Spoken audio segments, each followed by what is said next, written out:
this is an iHeart podcast. Guaranteed human. Support for the show comes from Public, the investing platform for those who take it seriously. On Public, you can build a multi-asset portfolio of stocks, bonds, options, crypto, and now generated assets, which allow you to turn any idea into an investable index with AI. It all starts with your prompt. From renewable energy companies with high free cash flow to semiconductor suppliers growing revenue over 20% year over year, you can literally type any prompt and put the AI to work. It screens thousands of stocks, builds a one-of-a-kind index, and lets you backtest it against the S&P 500. Then you can invest in a few clicks. Generated assets are like ETFs with infinite possibilities, completely customizable and based on your thesis, not someone else's. Go to public.com/podcast and earn an uncapped 1% bonus when you transfer your portfolio. That's public.com/podcast. Paid for by Public Investing. Brokerage services by Open to the Public Investing Inc. Member FINRA and SIPC. Advisory services by Public Advisors LLC, SEC registered advisor. Generated assets is an interactive analysis tool. Output is for informational purposes only and is not an investment recommendation or advice. Complete disclosures available at public.com/disclosures. There's a difference between liking a house and actually getting it. Redfin is built to make up that difference and close the gap between finding and owning the home for you. Redfin agents close twice as many deals as other agents. So when you find a home you love, you're not a step behind when it comes to making an offer. That means less watching great homes disappear and more focus on the one you'll call home. Redfin helps turn saved listings into real addresses. Get started at redfin.com. Own the dream. Hey, this is U.S. Olympic gold medalist Tara Davis-Woodhull. And I'm U.S. Paralympic gold medalist Hunter Woodhull. As athletes, our lives are about having a clear path. And a team that you can absolutely trust. So when it came to getting the best mortgage, we chose PennyMac. PennyMac is proud to be the official mortgage provider of Team USA and you. Learn more at pennymac.com. PennyMac Loan Services, LLC, Equal Housing Lender, NMLS ID 35953. Licensed by the Department of Financial Protection and Innovation under the California Residential Mortgage Lending Act. Conditions and restrictions may apply. Running a business is hard enough. Don't make it harder with a dozen apps that don't talk to each other. One for sales, another for inventory, a separate one for accounting. That's software overload. Odoo is the all-in-one platform that replaces them all. CRM, accounting, inventory, e-commerce, HR. Fully integrated, easy to use, and built to grow with your business. Thousands have already made the switch. Why not you? Try Odoo for free at odoo.com. That's odoo.com. Cool Zone Media. Hey everybody, Robert Evans here, and I wanted to let you know this is a compilation episode. So every episode of the week that just happened is here in one convenient and with somewhat less ads package for you to listen to in a long stretch if you want. If you've been listening to the episodes every day this week, there's going to be nothing new here for you, but you can make your own decisions. Hello, everyone, and welcome to It Could Happen Here. My name is Dana Kurd. I'm a professor of political science and a researcher of Arab and Palestinian politics. Since I last recorded an episode, those in power have been very busy. The world looks different from a month ago. What with the assault on Minneapolis, the kidnapping of Venezuelan President Maduro, the, as of this recording, possible invasion of Greenland, it's been hard for even the best of us to keep up. As Nemec from the series Andor would say, the pace of repression outstrips our ability to understand it. And that is the real trick of the imperial thought machine. It's easier to hide behind 40 atrocities than a single incident. I will never not squeeze in an Andor reference when I can. Given that this is the state of the world, what's happening in Palestine has largely slipped out of most people's feeds, and certainly the media headlines. But lots is happening. Lots of dangerous things are happening. And I'm going to take this episode to give an update about what's been going on. Since the ceasefire was announced 3 months ago, 449 Palestinians have been killed by Israeli attacks, and another 1,246 have been injured. Over 100 of those killed were children, according to UNICEF. The Gaza Strip has been reduced even further, with a new, quote, yellow line demarcating where Israeli troops will remain and where Palestinians are not allowed to go. They literally placed concrete yellow blocks on the ground in Gaza. And as the BBC notes, from a report January 16th of this year, Israel continues to push the yellow line further and further into what remains of Gaza.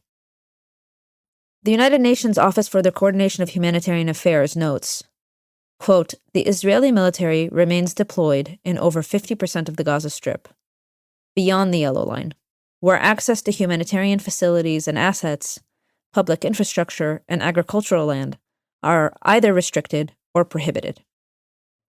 In this context, and despite this context, the Trump administration has declared that Phase 1 of the ceasefire agreement is now over, and that Phase 2 will commence.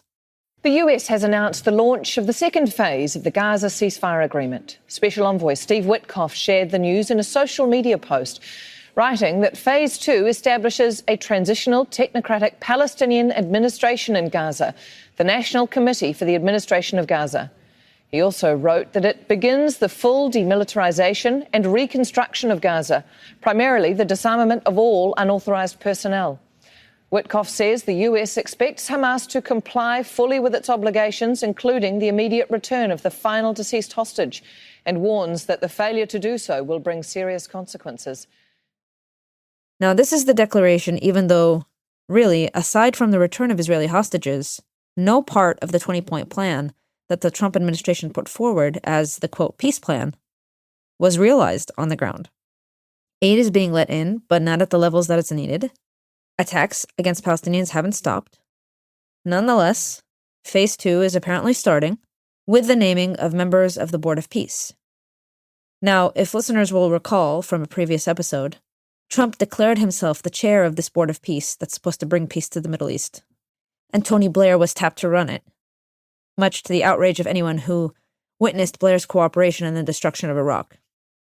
Now, this Board of Peace is going to run the Gaza Strip and its quote-unquote technocratic government, and it's going to make sure Hamas demilitarizes and that Palestinians don't step out of line.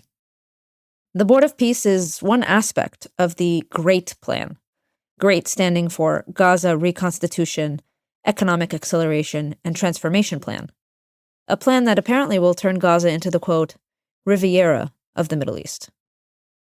The Huffington Post reported January 17th that Trump is setting $1 billion price tag for any country that wants to participate on this board.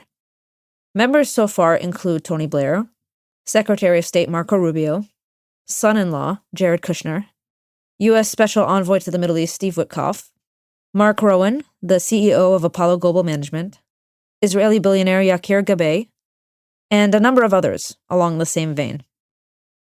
Among those Trump has invited include Vladimir Putin, famously very interested in peace and not at all in eradicating Ukrainian existence.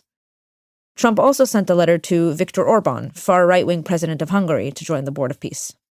Orban has apparently accepted this invitation. To remind listeners, Orban is one of Trump's models for authoritarian takeover of democratic institutions.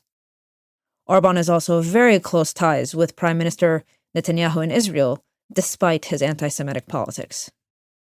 Now, I thought the letter he sent to Orban, and to every other right-wing politician he's been inviting, was quite telling. In the letter, Trump invites Orban to join, presumably with the $1 billion pay-to-play, and calls the Board of Peace a, quote, bold new approach to resolving global conflict. Reuters, reporting on this issue, quoted an anonymous diplomat saying, it's a Trump United Nations that ignores the fundamentals of the UN Charter. In fact, the Charter of the Board of Peace doesn't even mention Gaza.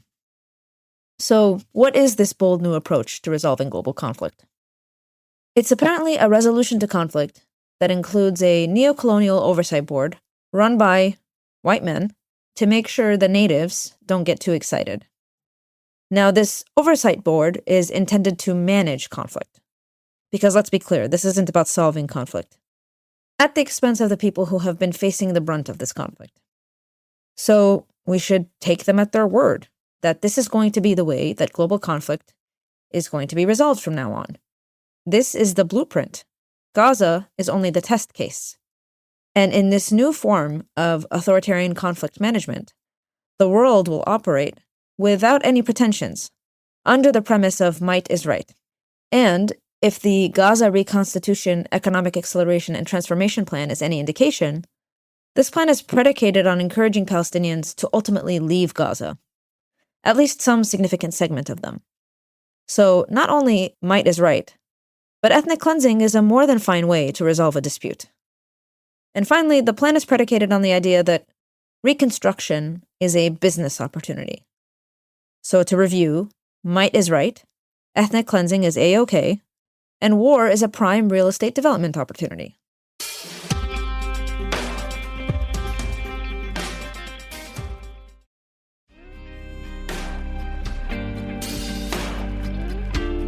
Now, things get even worse when we bring in the guy who's been tapped to be the director general of this board. Nikolay Mladenov is a Bulgarian politician, an ex-UN envoy, who has been tasked with, quote, disarming Gaza, according to a report by Al Jazeera published January 15th. He's the guy who's going to oversee the National Committee for the Administration of Gaza, the technocratic government, which is run by Palestinian bureaucrats, and make sure that they stay in line during the reconstruction phase. Somehow these bureaucrats are supposed to reconstruct Gaza while not being able to operate in most of it. Anyway, Mladenov, this guy is really something. He's a Bulgarian diplomat that worked as a minister for one of the most corrupt governments in Bulgaria, a government that faced mass protest pretty persistently. He is part of a right-wing populist party in Bulgaria. His father was also involved in politics, specifically in the Bulgarian version of the KGB, before the transition from the communist regime. Since 2021, he's been working in an Emirati institution, the Anwar Gargash Diplomatic Academy, where he came out as a, quote, vocal proponent of the Abraham Accords, the normalization agreements between Israel and several Arab states.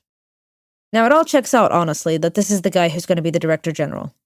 The fact that this person is the one being chosen for phase 2 of the ceasefire, and the fact that he has this kind of political background, should make clear that the plan for Gaza isn't just a blueprint for the world, new levels of authoritarian conflict management with no pretense, but also part and parcel of the US-Israeli-Emirati vision for the region.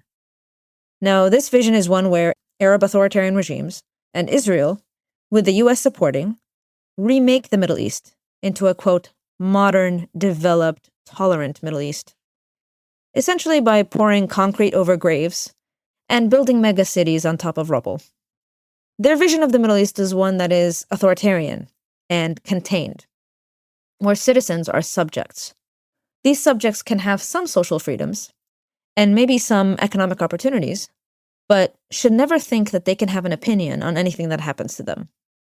This is a vision where states like the UAE, the United Arab Emirates, can arm militias to conduct ethnic cleansing in Sudan, and Israel can get away with ethnic cleansing in Palestine, because ethnic cleansing and genocide are apparently a perfectly reasonable way of getting rid of undesirables. Now, I'm not saying that this isn't how these states operated even before the genocide in Gaza, and I'm not saying it wasn't how the US allowed certain allies to operate even before Trump. Perhaps the writing was on the wall when Palestinians were indefinitely occupied and no one cared, or when Artsakh was ethnically cleansed and Azerbaijan got away with it. President Biden gave his blessing to the destruction of Gaza after October 7th, after all. But there used to be a pretense of international law, and a, quote, liberal international order. There also used to be variation on these issues. This type of authoritarian conflict management wasn't always tolerated. In fact, Arab liberals who advocated for democracy would often say that the US is different from China or Russia, in that at least it was committed to democracy and international law and human rights rhetorically. Even if there was hypocrisy, they thought that that space between reality and rhetoric could be leveraged and exploited. But now, there's nothing to be leveraged. Authoritarian conflict management is the modus operandi of powerful states, and according to Donald Trump's new doctrine, the Don Road Doctrine, each powerful state gets to do what it wants in its own sphere of influence. In fact, not only is territorial aggression valid, it's actually the way the world should work. According to all of Trump's spokespeople and parts of his administration, conquest is totally fine. Here's Stephen Miller on Greenland, for example. Under every understanding of law that has existed about territorial control for 500 years, to control a territory, you have to be able to defend a territory, improve a territory, inhabit a territory. Denmark has failed on every single one of these tests. So, Gaza is indeed the blueprint for what happens to weaker states in war, or what happens in this case to stateless people deemed undesirable and expendable. Now, what are the Palestinians saying about all this?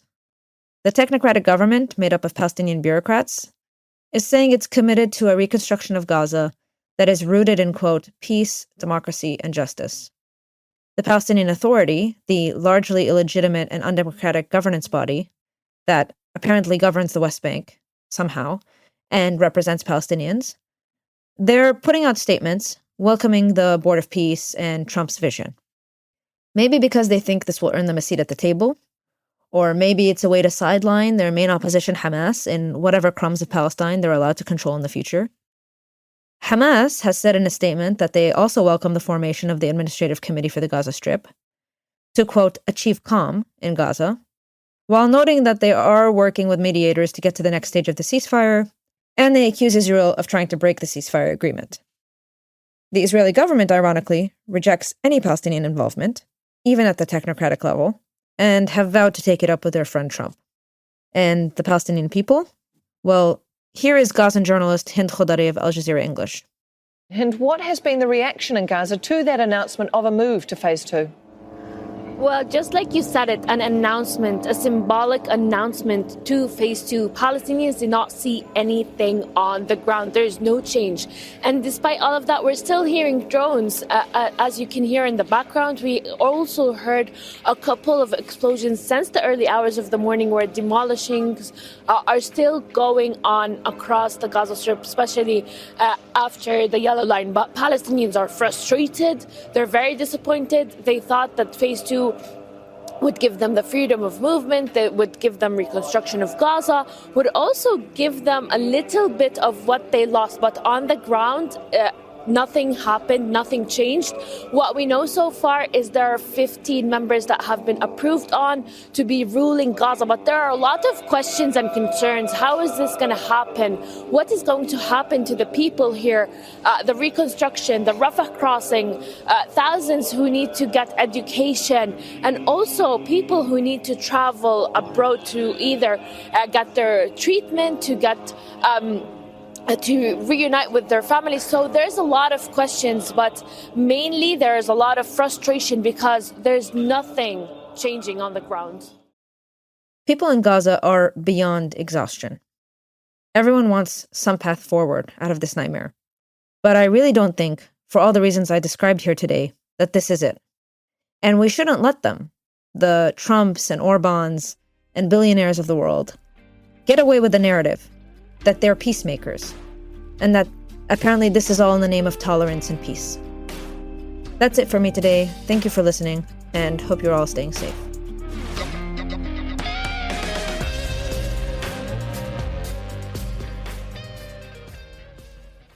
Support for the show comes from Public, the investing platform for those who take it seriously. On Public, you can build a multi-asset portfolio of stocks, bonds, options, crypto, and now generated assets, which allow you to turn any idea into an investable index with AI. It all starts with your prompt. From renewable energy companies with high free cash flow to semiconductor suppliers growing revenue over 20% year over year, you can literally type any prompt and put the AI to work. It screens thousands of stocks, builds a one-of-a-kind index, and lets you backtest it against the S&P 500. Then you can invest in a few clicks. Generated assets are like ETFs with infinite possibilities, completely customizable and based on your thesis, not someone else's. Go to public.com/podcast and earn an uncapped 1% bonus when you transfer your portfolio. That's public.com/podcast. Paid for by Public Investing. Brokerage services by Open to the Public Investing Inc. Member FINRA and SIPC. Advisory services by Public Advisors LLC, SEC registered advisor. Generated assets is an interactive analysis tool. Output is for informational purposes only and is not an investment recommendation or advice. Complete disclosures available at public.com/disclosures.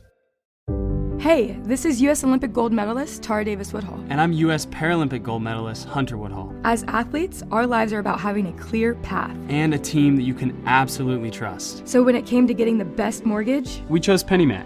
PennyMac is proud to be the official mortgage provider of Team USA and you. Learn more at pennymac.com. PennyMac Loan Services, LLC, Equal Housing Lender, NMLS ID 35953. Licensed by the Department of Financial Protection and Innovation under the California Residential Mortgage Lending Act. Conditions and restrictions may apply. Picture this, a curve in the road, a change in plans. Well, what do you say? With the all-new Audi Q3, the answer's always yes. Yes to adventure. Yes to escape. Yes to performance. Yes to comfort. Yes to right now. Because saying yes without hesitation That's real luxury. The all-new Audi Q3, made for the yes life. Life gets messy. Spills, stains, pet accidents, and kid chaos. But with Anabay, cleaning up is easy. Our sofas are fully machine washable, inside and out, so you never have to stress about messes again. Made with liquid and stain-resistant fabrics, that means fewer stains and more peace of mind. Designed for real life, our sofas feature changeable fabric covers, allowing you to refresh your style anytime.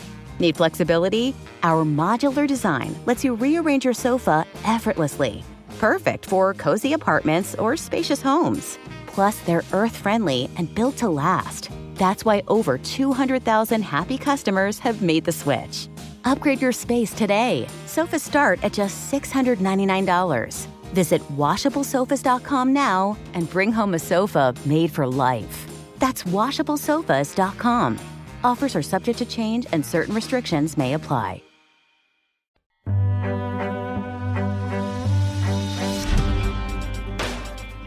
Hello, welcome to Cool People Did Cool Stuff / It Could Happen Here episode. And this is a little pickup we inserted because James and I, hi James. Hi Margaret. I'm Margaret, that's James. Yeah. We're on each other's shows this week. Yeah. We just spent 3 days in Minneapolis, culminating in the general strike last Friday. And we were there to cover the rapid response networks and the mutual aid networks that people have been building. And that's what we're going to be talking about in these 2 episodes. But the reason that we're recording this little pickup right here to listen to at the front of it is that 9 hours after we finished recording these episodes, shortly after both of us had left the city, a man named Alex Pretti was killed by federal agents in what is obviously something that you all are familiar with.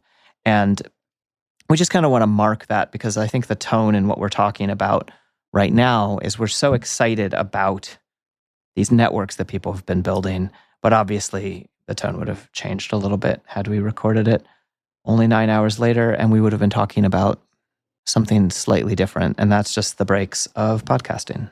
Yeah. The fundamental message, I guess, wouldn't change, but we all know that doing what these people do can have terrible costs, and we were reminded of that again. Yeah. Saturday morning.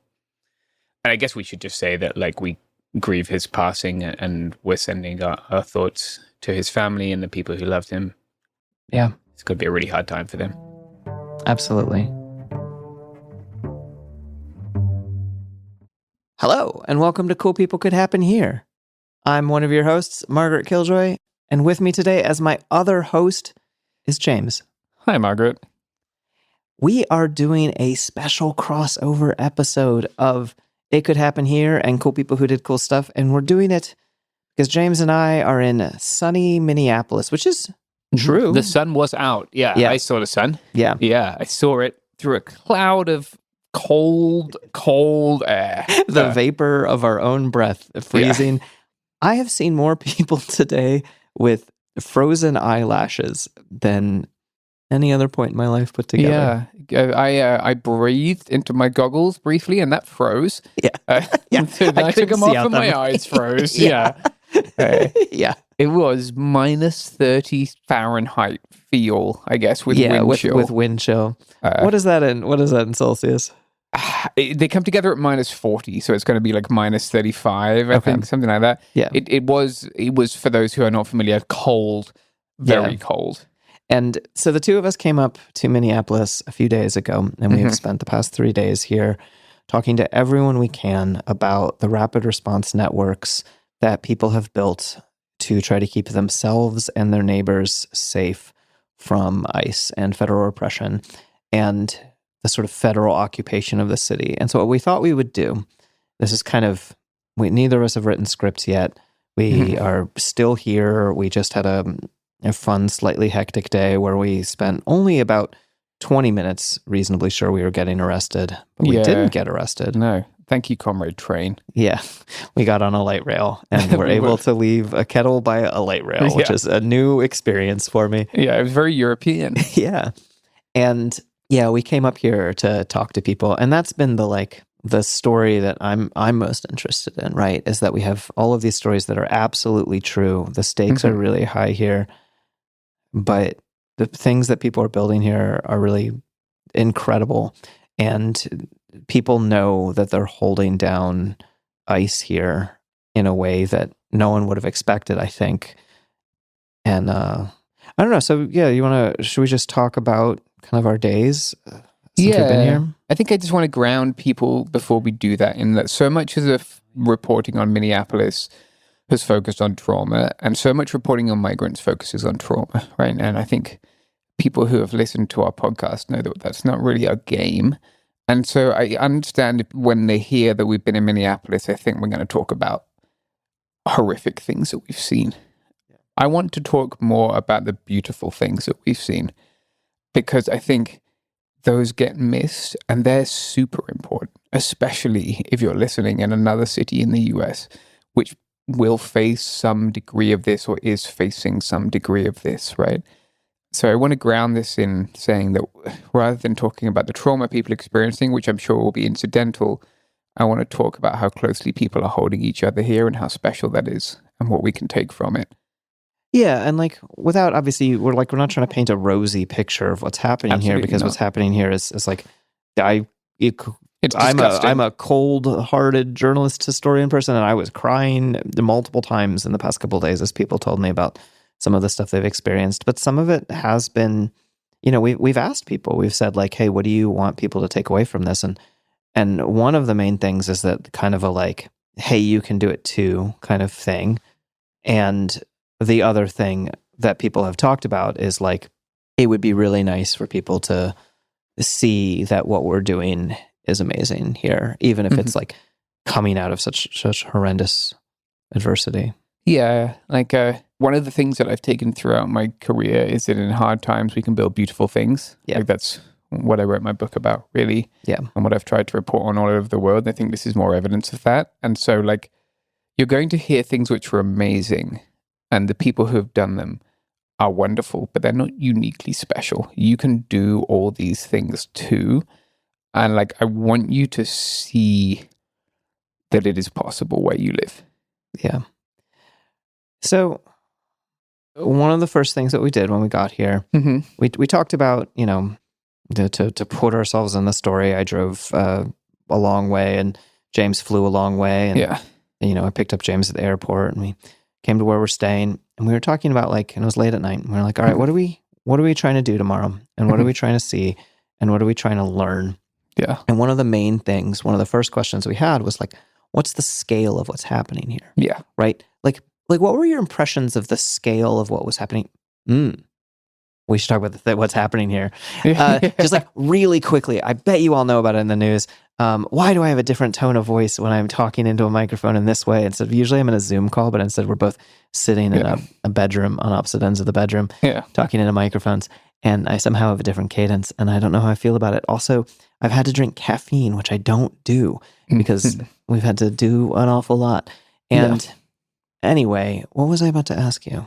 How widespread stuff is. Oh, yeah. Like, what was it? Okay, we were going to talk about what's happening here. Well, yeah. So if people aren't familiar, right, ICE, which is Immigration and Customs Enforcement, they're the agency charged with removing people from the United States who are non-citizens, right, who are considered deportable. Specifically, the branch of Immigration and Customs Enforcement that we are seeing here is Enforcement Removal Operations, aka ERO. We're also seeing Border Patrol, right? In the last year, actually more than a year now, right? This began under the Biden administration with Operation Return to Sender in the Central Valley of California. We're seeing Border Patrol agents used to do internal enforcement, right, of people who are generally documented, sometimes undocumented, but always non-citizens. They are detaining them in the street. They are detaining them outside schools. They're detaining them at the bus stop. They're detaining them at places to work. And when I say detaining, that's a misnomer. They're kidnapping people, They're grabbing people out of cars. They're snatching children and using them to bait out their parents. They're smashing people's car windows and pulling them out.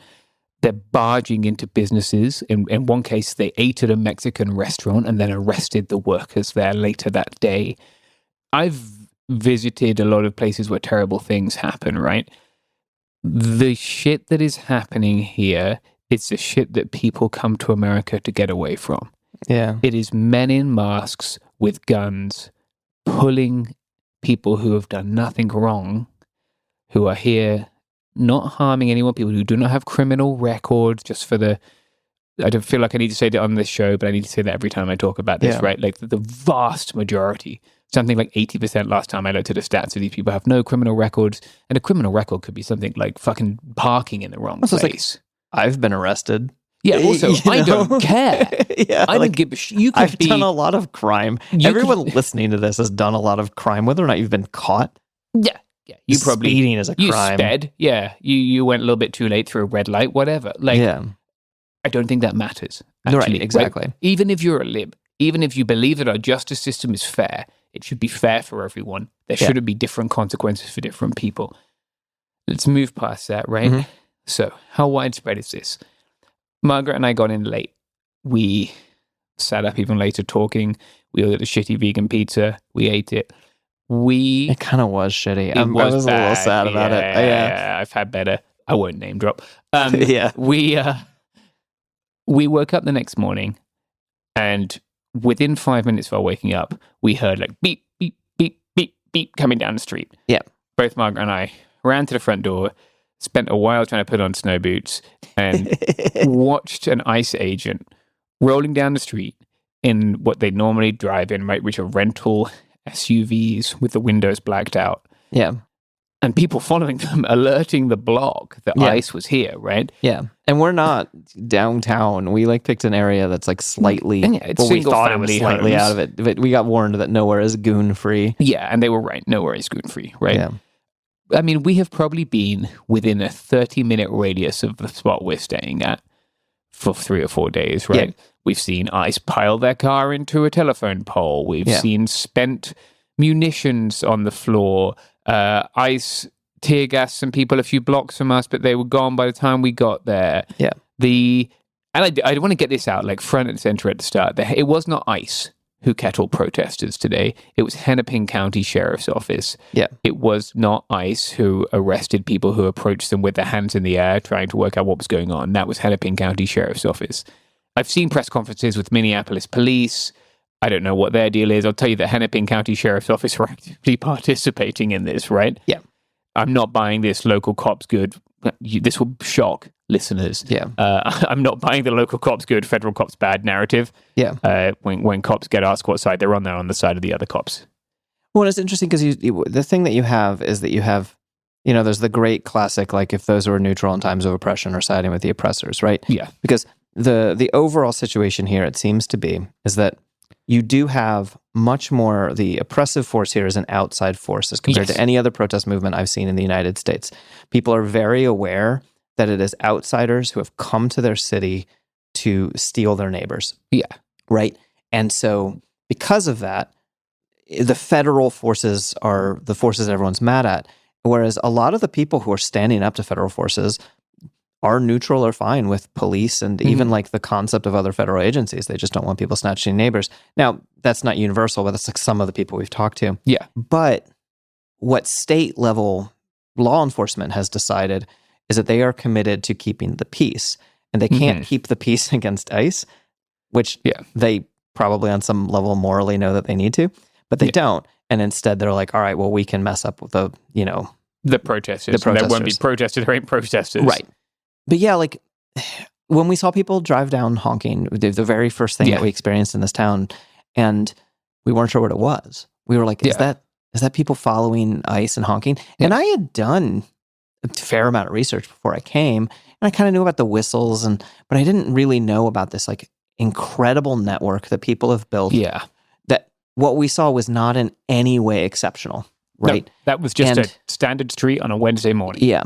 And so we get into my vehicle and we start driving. We have some places we think we're going to go check out. We have some, friends who are local who are going to talk to us. And we get like 2 blocks, 3 blocks before we find people protecting Somali daycare. Yeah. Right.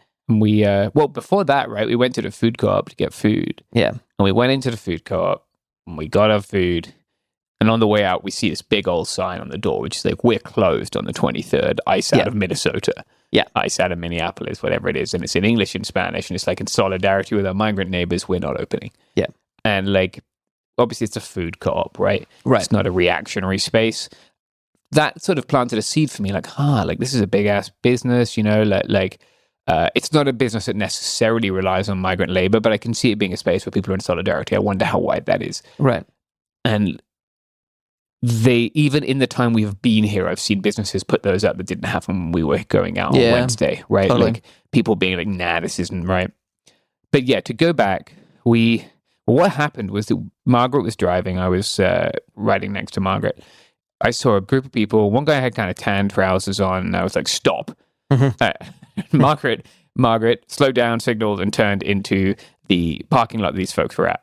And they immediately, they had seen us, right? Ham on the brakes and turn up in a vehicle with out-of-state plates. Then we said, we better go speak to these people. We probably scared them. What's funny is we thought we scared them. No. Yeah. They're not scared of us. No. They're looking to see if they're on to us. Yeah. And it's such a huge difference, right? Right. Because when people are scoping us out, they're not like, oh, that might be ICE. They're like, is that ICE? Let's fucking get them. Yeah. Like if that's ICE, we need to roll. Right. Yeah. We need to let people know. We need to start honking. We need to start whistling. Yeah. So we get out, walk over, and we start talking to these people. And like the person who was most forthright, most forthcoming was an older lady. I mean, I think she shared her age with us. I think it's fine to say. I think it was 76. 76, yeah. It's probably around 0 Fahrenheit, like maybe even like that. warmer than that, right? So like, you know, minus 10 Celsius, something there. Yeah. Lady's not wearing a hat. Yeah. Doesn't give a fuck. Yeah. I'm chilly in my like brand new winter clothes that I wear. And I live outside in the mountain. Oh, I don't live outside anymore, but I live in the mountains. Yeah. I'm wearing all my nice technical gear. This lady's got a poncho on, a parka, and and she's just like so zealous. She's so happy to be doing what she's doing and so proud of herself for being the person who did it. Yeah. And she has every not right to in be. an earnest way, like in a way that... Not in a self-congratulatory way, Right. just in a like, I'm 100% convinced I'm in the right and I will talk to you and I will say it with my whole chest. Yeah. Like, do you want to share some of the stuff she said? I thought it was really... One of the things that she said that, I mean, you know, I didn't get the impression she was like a wild political radical or something, right? And she's just like, you know, my father fought fascists in France and Italy and like, he would be proud of me. And I'm like, yeah, I'm sure he would. He would be. Yeah. And I'm sure he'd also be disgusted at what's fucking happening. Yeah. And, you know, and while we're talking, the Somali family whose daycare it is comes out and gives us sambosas, and we're like, no, we're journalists. You don't have to give us anything. We're like not even helping. We're like, and they're like, you're here, you're with us, you are taking food. Yeah. The guy was like, no, we're Somalis, we feed people. Like, what's your deal? Are you vegetarian? And we were like, well, we're vegan. Yeah. So he comes out with the vegan ones, you know, like, and they were delicious. Really, really nice. There was some best food I've ever eaten. As we're standing there, more people come and go. So you're like, okay, this is happening here, right? You know, no pun intended. And as we leave, we talk to a few more people, we leave. And some of the other people we talk to are like, and they're people from different scenes. It's not, you know, like... It's not just the old lady scene, right? It's a diverse crowd. Right. And, you know, we talk to a father who I tangentially know through the metal scene, who is like, yeah, my kid goes to school here. Yeah. Like, no one is taking kids while I can stand here. And, and he was like, I have work to be doing. And, you know, he's like, we're supposed to be recording this band today or whatever. And he's like, no, I'm here. I'm doing this. And there's no just sadness, you know, he's like, this is what I have to be doing. It's the most important thing to do. Every 2 blocks, there are people on the corner. Yeah. Usually 2 people, sometimes alone. And those, what we later learned, because we were like, holy shit, there's ICE watchers everywhere. Yeah. Those are just the marked people we see. Yeah. That's the minority. Yeah. There are people driving constantly in very organized but entirely decentralized networks of rapid response where they have come together in these like hyper-local signal loops. Signal is an encrypted messaging app that you can use on any device, Android or iPhone. The government can't break its encryption. However, there's no truly safe system. It's the safest one we have, and it automatically deletes messages after a period of time. If you set it up to. Yeah. And which you should. And so people are using this system. And, a ton of these people had never heard of Signal before in their life. And now they're using this system. And also we talked to folks and people felt that like a certain level of transparency about the networks they're building is very useful. Yeah, we should probably address this head on. Like, just to be super clear, like everything we are sharing is because people have implored us to share it. Right. We did not sneak in and find this information. People openly gave it to us because they wanted you to hear it. Right. Because they understand that this is the kind of system that is currently proving effective, and they want people to learn from what they're doing. And so they've created hyper-local systems, like block by block. You have groups where neighbors are able to check in on neighbors, and people are able to say, hey, I saw this thing, right? Yeah.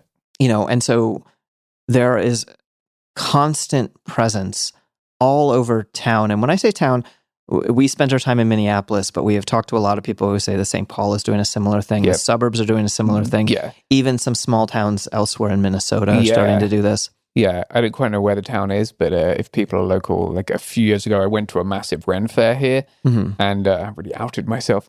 It's okay, I brought a cloak I almost wore. And folks all the way out there are doing it too, which is, that place had a rural Midwest vibe, let me tell you. And so people are doing this all over. I have never seen unity like this. No, like the only time I've seen a city this much in lockstep is when I was in Kamishlo in 2023. And where is that? Kamishlo is the capital of what is generally referred to as Rojava, the autonomous administration of north and east Syria. And at that time, we were being bombed by Turkey.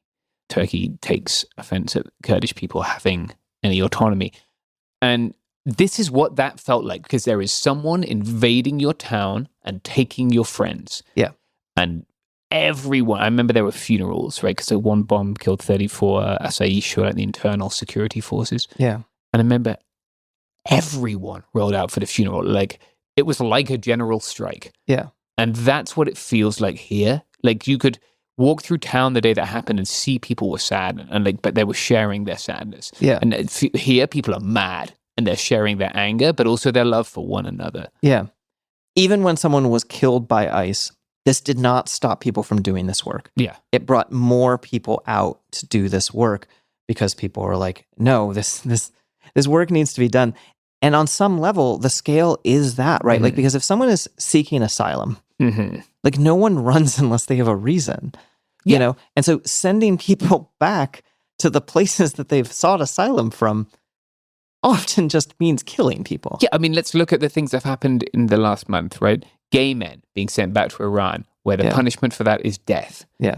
People from this community, Karen people, right, being sent back to Myanmar, where we know that they are directly delivered to a military prison.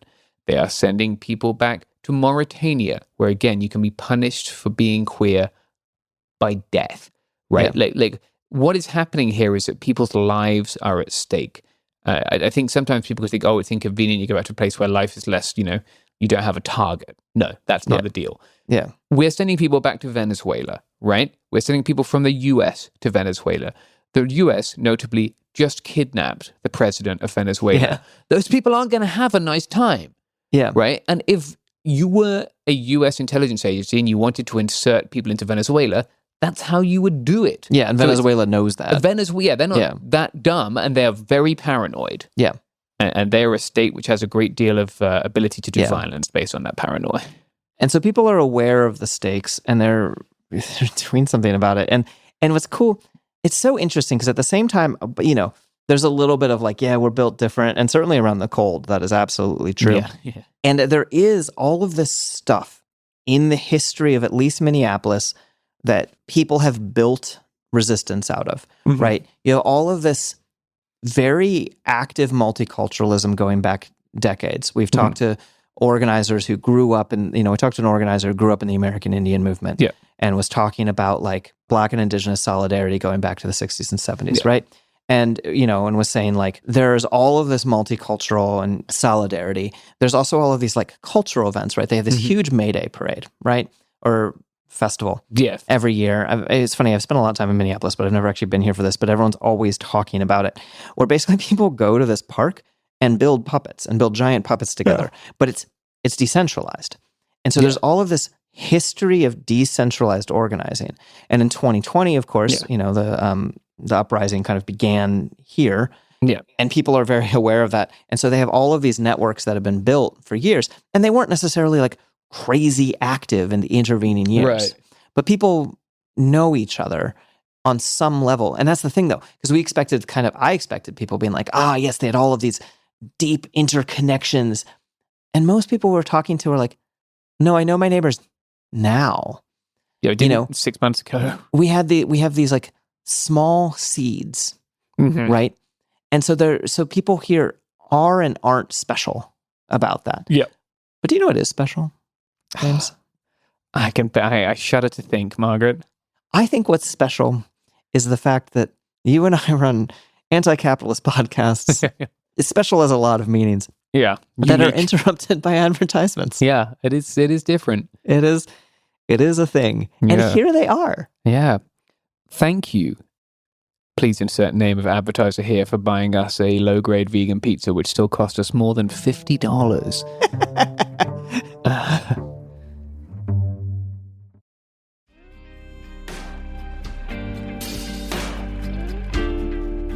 And we're back. Yeah. I wanted to talk a little bit about like the structures that exist, right? Mm-hmm. And I think probably the way to do that is to break this down into two distinct, I guess, categories. And I think these are distinct in terms of organizing for the most part, right? One is mutual aid and one is rapid response. Yeah. And I just want to break down why people are doing mutual aid first, right? First of all, we're doing mutual aid because it is the way that we build a better world by taking care of one another without trying to extract profit from one another. Why they're doing it is because people right now who are at risk of deportation are afraid to leave their homes. They are living like a lot of Jewish people lived in Nazi. This is a comparison that somebody whose grandparents fled the Holocaust made for us today. Like Jewish people did in Nazi Germany, right? The difference is this time they know their neighbors have their back. Yeah. And so they're afraid to go out, right? Schools are offering remote education because kids are afraid to go to school because ICE has been hitting school bus stops. Yeah.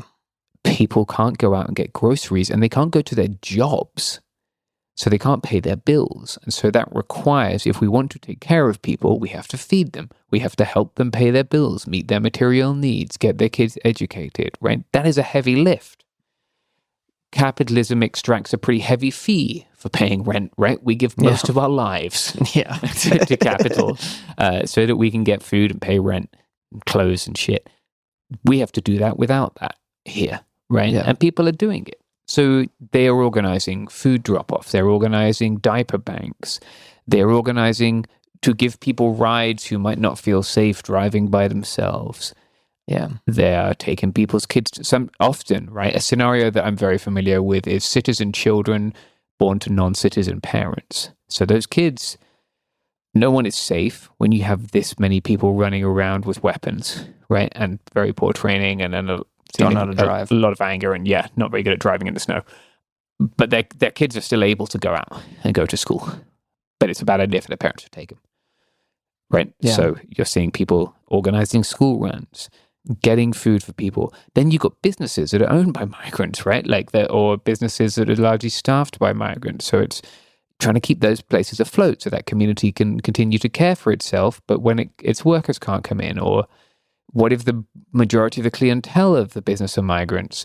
Well, maybe people volunteer to do delivery, right? So that business can stay afloat and those migrants can still get the foods that make them feel safe at a time when they don't feel safe, whatever it is, right? People are meeting each other's needs without trying to extract like financial compensation from each other. And to talk about the decentralized nature of this again, and this like hyper local, like no org, many orgs, but no one org stepped in and was like, this is the way to do it. Here's this top-down flow chart.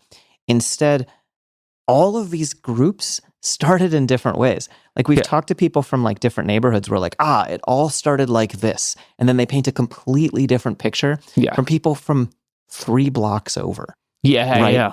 And like, someone was like, the mutual aid here started with one mom who was like, well, I'm making food. Yeah. And in her own kitchen, made food. Yeah. And then it was like, I will carry the entire weight of the world as necessary upon my shoulders. Yeah. And then other people were like, okay, I'll help you lift this. I think of the, have you seen the meme about like, I can't lift weights with my anarchist friends? No. I can't lift weights with my anarchist friends because every time I pick up the barbell, like 30 of my friends come over and help me lift the barbell while singing John Henry. Yeah, that's perfect. And that's like what's happening here. Yeah. And so one person starts doing this thing and people say, oh, that's a good idea. And there are these other networks that can then tie that in. And people will be heavily involved in one network and have a little bit of an understanding of what's happening in the other networks. Yeah. But enough people are talking to each other that they're learning best practices. They're learning what doesn't work. And they're also changing to get to meet the threat. Yeah. I think the other thing is here that no one's coming in with like tax deductible funding. Yeah. Right. This is just people taking care of people. Yeah. That has been sustainable for some time, right? Like since mid-December, we're now in late January. Yeah. That is a thing that like there is a need for money. Yeah. To keep making that happen. And that is an area where people outside of Minneapolis can help if they want to. So I just want to flag that.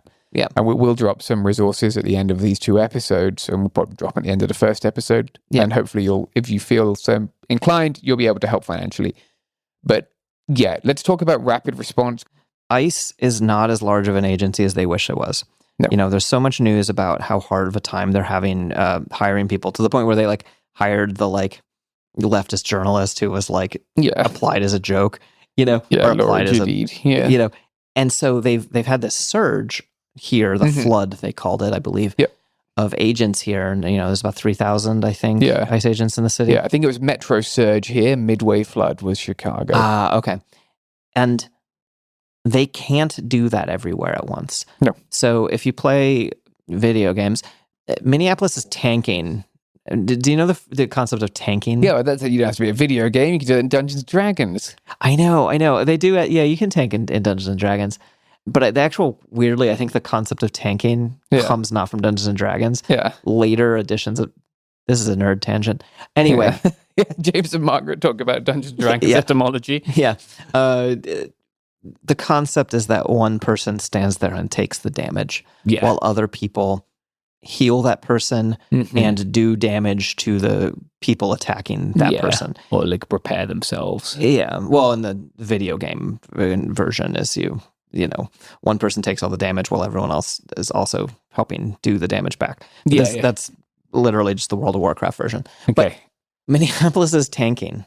It's the Twin Cities and Minnesota are tanking, and all of the ICE agents that are here aren't somewhere else. Yeah.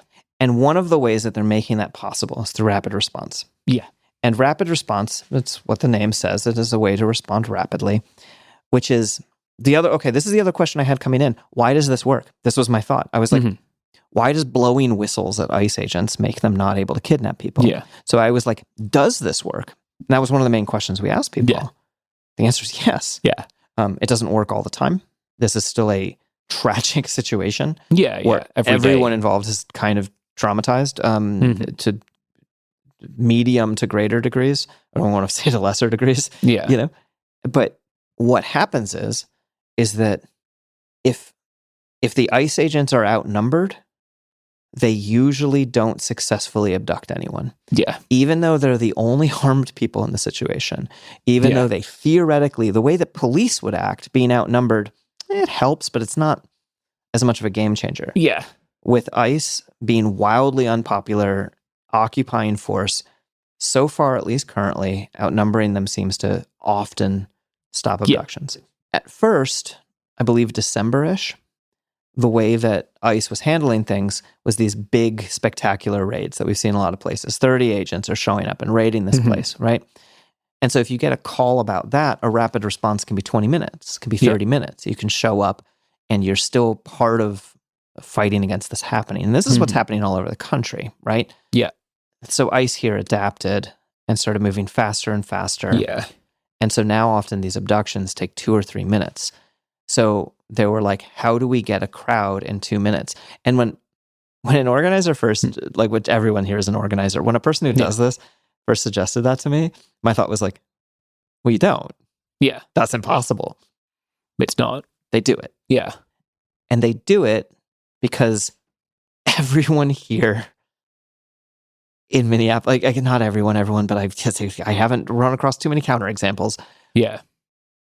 Is themselves willing to respond. Yeah. Like, and so when you hear people honking and whistles outside, you go outside. Yeah. I mean, we heard someone was mentioning that they had seen, and to be clear, this morning, again, the real feel was in the minus 30s Celsius and Fahrenheit. Which is last Friday, if you're listening to this. Out. But they had said they were on a block, they'd heard some honking, they come outside, their neighbors were outside in cut off pajama pants and Crocs, screaming and blowing whistles. Yeah. Right? Like, and we saw it even when someone mistook us for ICE agents, right? And within a couple of minutes, a couple of people have come and we were like, yo, we're journalists. Like, long hair, you know, like septum ring. Yeah, exactly. Like crusty. Like you can see us coming. But out of state plates. Yeah. A city is made of people. Yeah. Right? Like the people are like the blood pumping through the veins of a city. It's not made of buildings. Yeah. And there are people everywhere. And when all of them are willing to show up. Yeah. Right? Or half of them. Yeah. Well, in the entire time we have seen here, the only person who has expressed any negativity about what is happening is a person in a truck today who was honking at a large protest that we were part of in a way that was clearly adversarial. Oh, yeah. Literally one person. He was also stuck. Yeah, he was also stuck and had been stuck for some time, and he appeared to be struggling with a merge situation that happened when... we actually don't know his political opinions. Yeah, we just know he was unhappy. Yeah, he was just... That's the only person I've seen express any upset at what's... Like, the person checking us out at the supermarket, the people who we have run into at coffee shops, right? Like, randos outside the Dollar General store. Yeah. People we see in the street... But the people we see in the street are standing, it's cold as fuck. No one's just like vibing on a park bench currently. But everyone is 100% in it. On the fuck these guys page. Yeah. Like we today, we heard about an ICE vehicle that crashed into a pole. Yeah. And this is actually fairly common, I believe, because one, they don't know how to drive in ice. Yeah. And Minneapolis is icy. Mm-hmm. And they were driving like I don't know whether the vehicle was all-wheel drive or not. It was a Ford Escape. Yeah. But it was some not all-terrain tires. Yeah, no, those were some California ass tires. Yeah. And it's just crashed into a pole in a like pretty impressive way. Like they had to be going at a decent speed. Yeah, both airbags had deployed, the radiator was done, the engine block was, they'd crumpled the front of the car.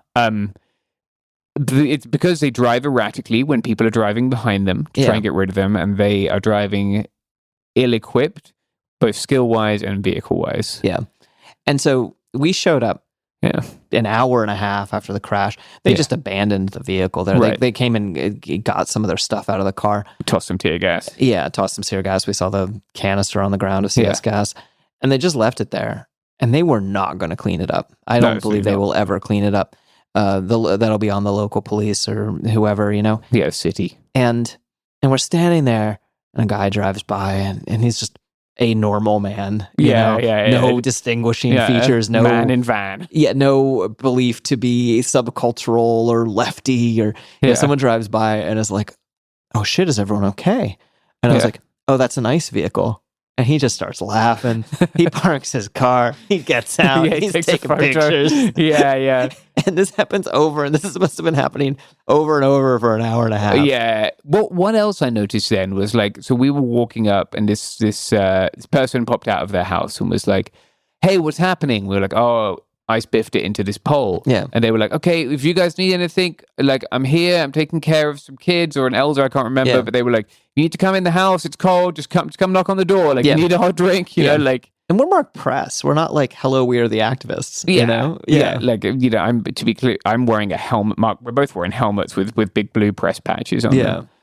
So one of the things I noticed is like, and it's been repeated a bit and then reported on a little bit, like these 3D printed whistles, right? Yeah. One of the ways that people identify someone was saying that people know you're cool, it's like people are all carrying whistles around their necks.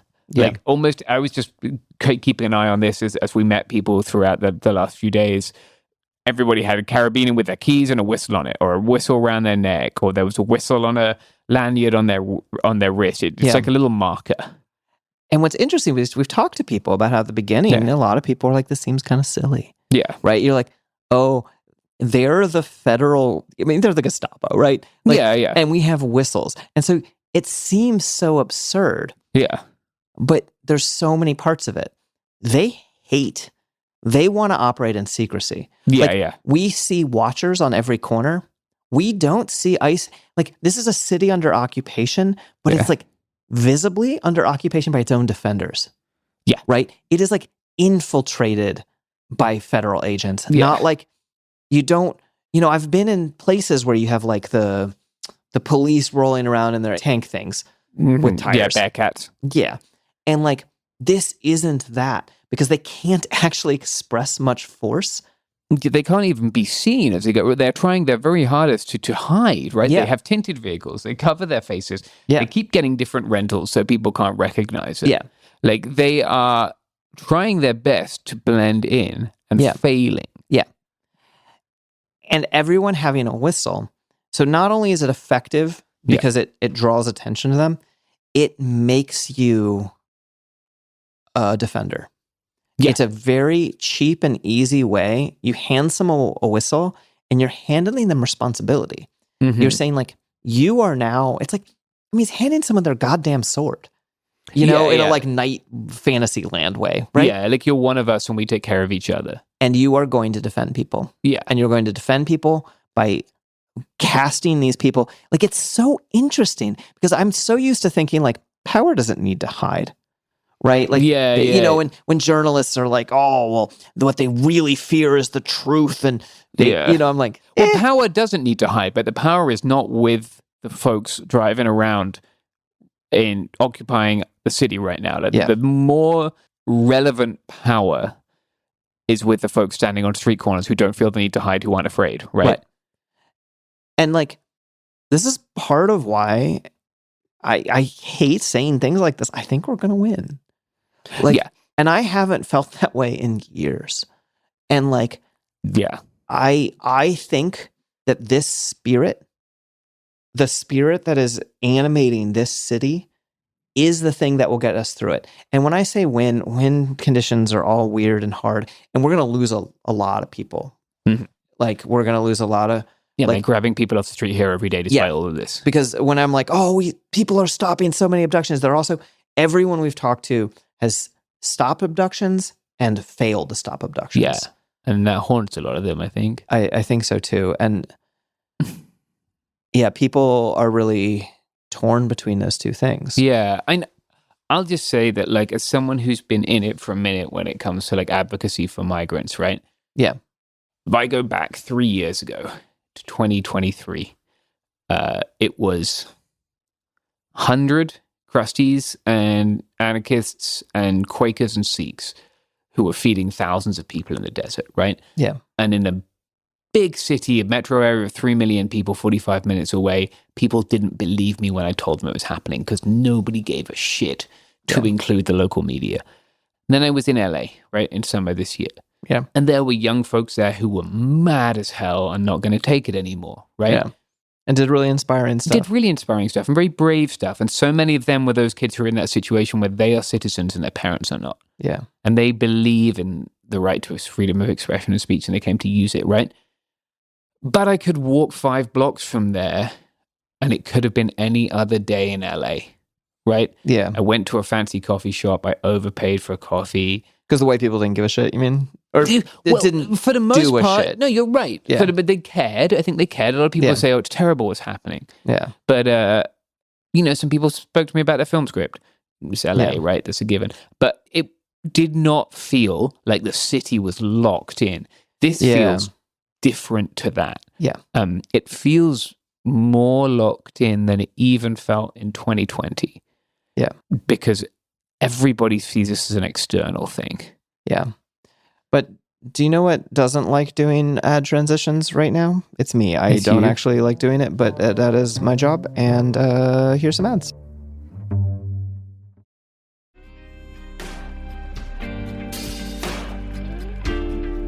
And we're back.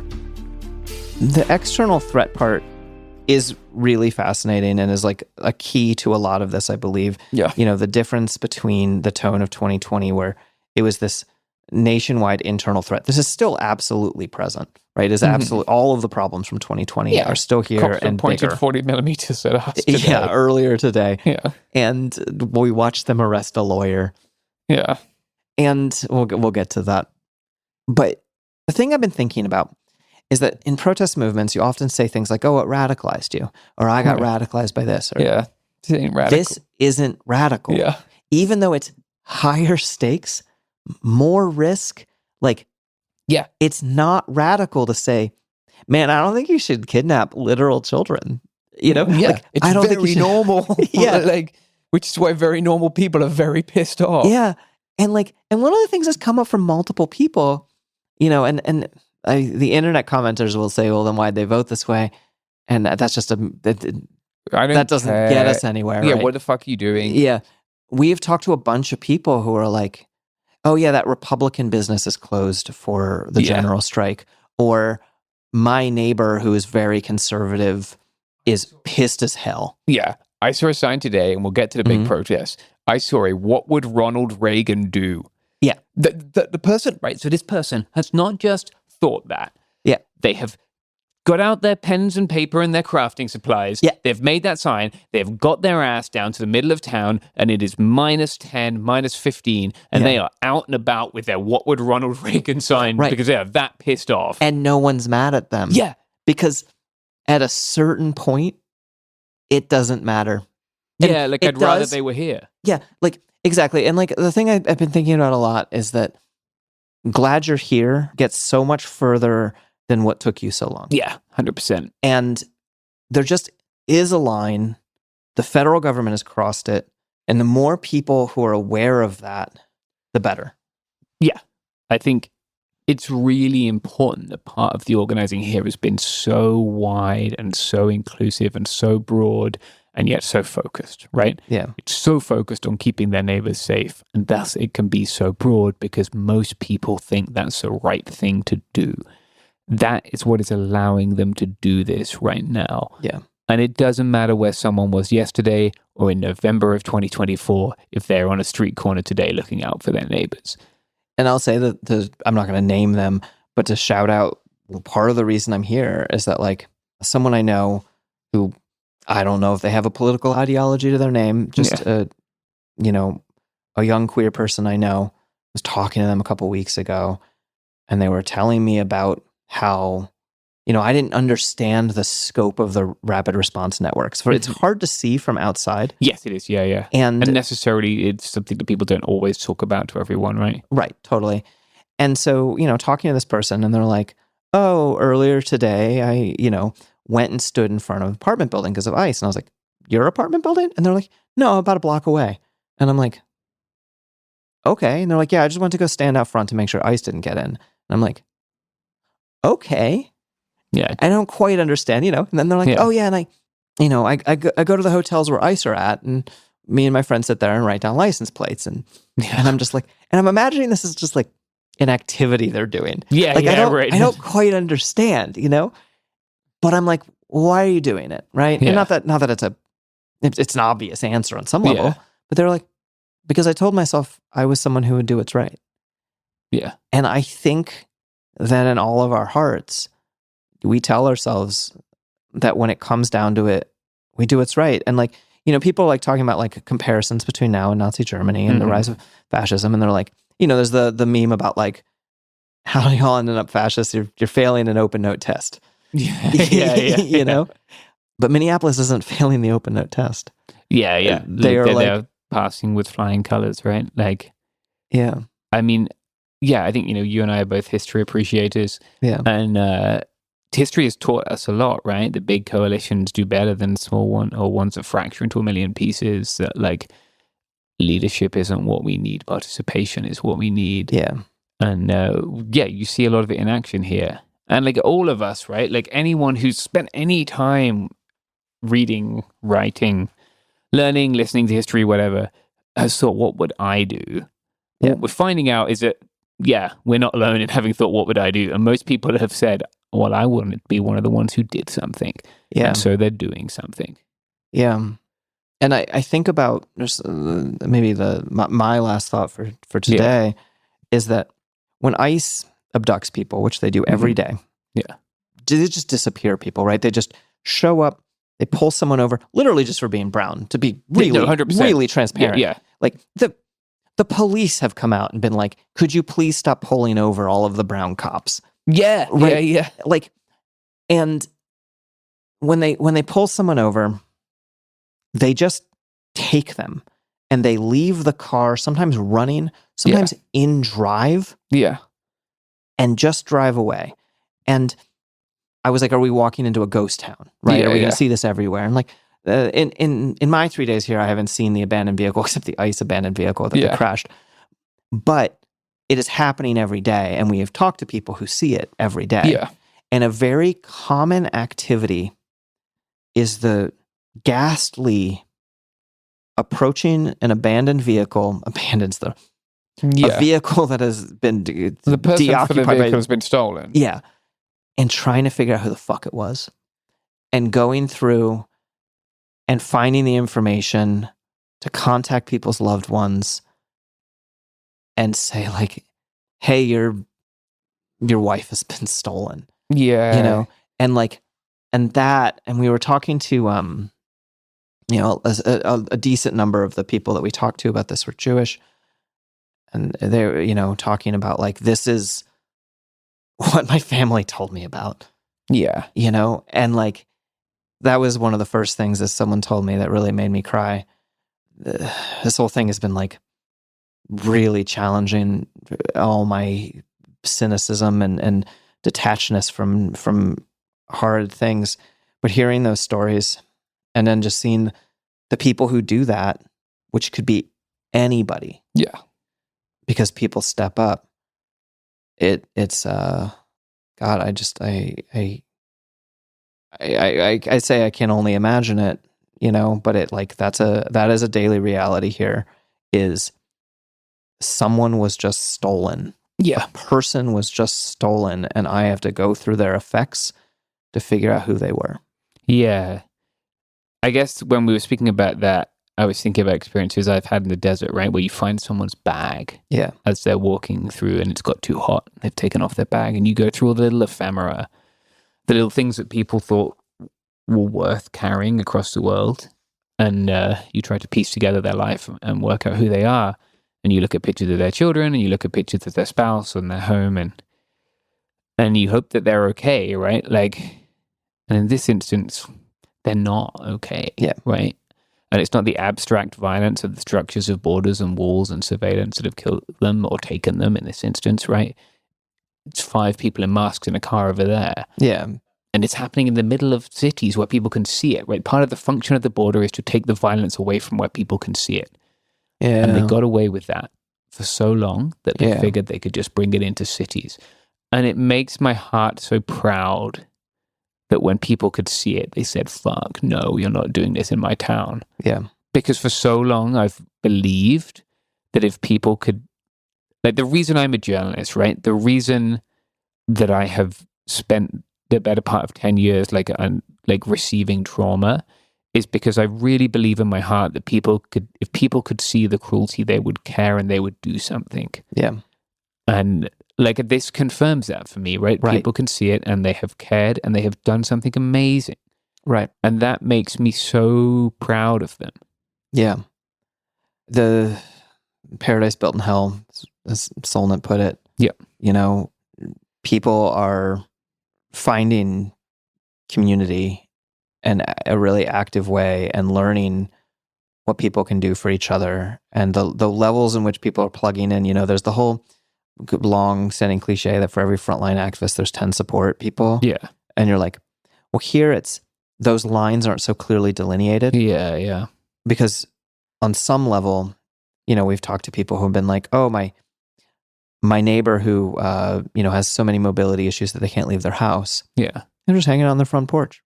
Yeah. They're on the front line. Yeah, exactly. Because the front line comes to you, right? Yeah. Like we talked to someone earlier who was pepper sprayed this morning while walking their dog.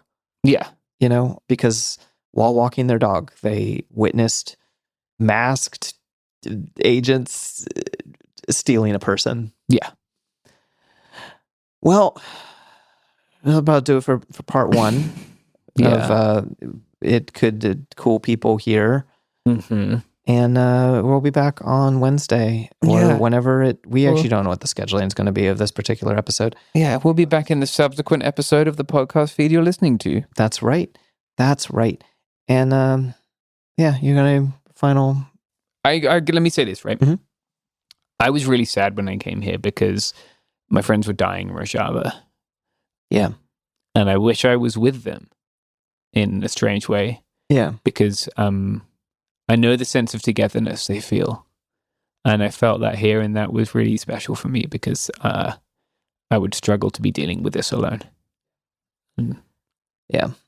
And we're gonna talk a bit more about rapid response stuff. And there's also, just to point some articles people's way, there's a series of articles that came out from CrimeThink, which is crimethink.com, that have talked about some of the structures of rapid response networks. And people here are putting together a lot of resources about what they have and haven't learned. And we're going to be talking about some of those things that people have learned and things like that. But it's really worth understanding wherever you are, because you're also that person who can hang out on your front porch. I mean, not necessarily literally you hang out on your front porch, but it's like the idea is when the entire city mobilizes, it works. And I think that when we realize that we can mobilize the entire country, it works. That's my theory. Yeah. See you all soon. Mm-hmm. Hi, friends. It's me, James. I'm back. And I'm back because we asked some people on the ground if they could provide us with some links to places where people could donate that have been vetted, that they knew would be going to people, helping people on the ground. And they provided us with a lot of different links. So I'm going to tell you what each of these links are. And if you'd like to donate, you can just scroll on down whichever app you're using to the podcast show notes, and you can click one of the links below.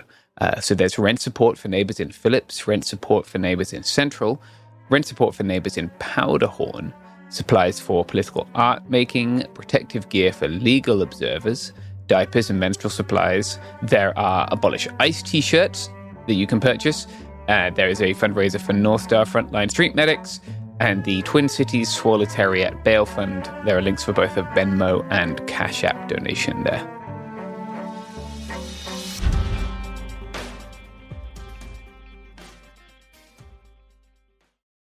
Support for the show comes from Public, the investing platform for those who take it seriously. On Public, you can build a multi-asset portfolio of stocks, bonds, options, crypto, and now generated assets, which allow you to turn any idea into an investable index with AI. It all starts with your prompt. From renewable energy companies with high free cash flow to semiconductor suppliers growing revenue over 20% year over year, you can literally type any prompt and put the AI to work. It screens thousands of stocks, builds a one-of-a-kind index, and lets you backtest it against the S&P 500. Then you can invest in a few clicks. Generated assets are like ETFs with infinite possibilities, completely customizable and based on your thesis, not someone else's. Go to public.com/podcast and earn an uncapped 1% bonus when you transfer your portfolio. That's public.com/podcast. Paid for by Public Investing. Brokerage services by Open to the Public Investing Inc. Member FINRA and SIPC. Advisory services by Public Advisors LLC, SEC registered advisor. Generated assets is an interactive analysis tool. Output is for informational purposes only and is not an investment recommendation or advice. Complete disclosures available at public.com/disclosures. Hey, this is U.S. Olympic gold medalist Tara Davis-Woodhull. And I'm U.S. Paralympic gold medalist Hunter Woodhull. As athletes, our lives are about having a clear path. And a team that you can absolutely trust. So when it came to getting the best mortgage, we chose PennyMac. PennyMac is proud to be the official mortgage provider of Team USA and you. Learn more at pennymac.com. PennyMac Loan Services, LLC, Equal Housing Lender, NMLS ID 35953. Licensed by the Department of Financial Protection and Innovation under the California Residential Mortgage Lending Act. Conditions and restrictions may apply. Picture this. A curve in the road. A change in plans. Well, what do you say? With the all-new Audi Q3, the answer's always yes. Yes to adventure. Yes to escape. Yes to performance. Yes to comfort. Yes to right now. Because saying yes without hesitation, that's real luxury. The all-new Audi Q3, made for the yes life. Tired of spills and stains on your sofa? Wash away your worries with Anabay. Anabay is the only designer sofa that's machine washable inside and out, starting at just $699. Plus, Anabay sofas are pet-friendly, stain-resistant, and feature changeable slipcovers and modular pieces. Get up to 60% off site-wide with a 30-day money-back guarantee. Visit washablesofas.com to get yours now. That's washablesofas.com. Offers are subject to change, and certain restrictions may apply.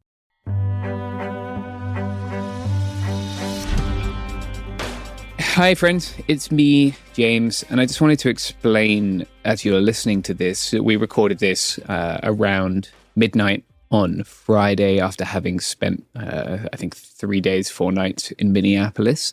And the tone of what we recorded here is hopeful. I remain hopeful and inspired by the people we met in Minneapolis, and I remain so proud of everything they've done. But about 9 hours after we sent this off to our editors, Alex Pretti was killed by 2 Border Patrol agents.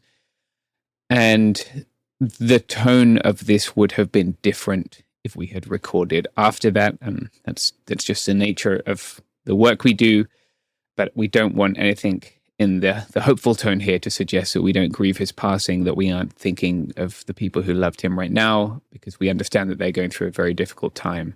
But we still want you to learn from what's happening in Minneapolis and from what people are doing there. And we hope that you remember that as you go through this episode.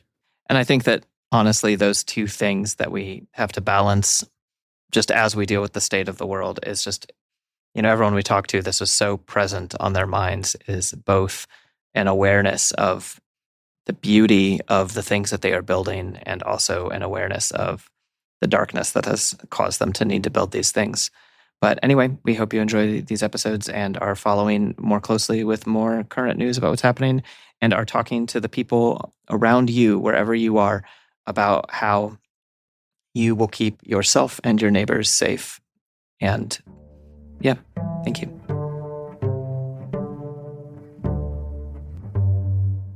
Hello, and welcome to Cool People Could Happen Here It. A podcast, which is what happens when 2 podcasts love each other and go to Minneapolis together. Yeah. go on a trip to Minneapolis in the winter. Yeah, where it is cold. I am one of your hosts today. My name is James Stout, and I am very lucky to be joined by my friend Margaret Killjoy. Hello, welcome to the thing that we're doing. Mm-hmm. Should we talk about today? We talked last time about some rapid response and mutual aid, and there's more to be said about that. Yeah, today is the 23rd. Yeah, it's January. the past for you all. Mm-hmm. But it's present for us. Yeah. Yep. It's amazing how podcasting works like that. Today was the second real general strike I've been to in my life. Yeah.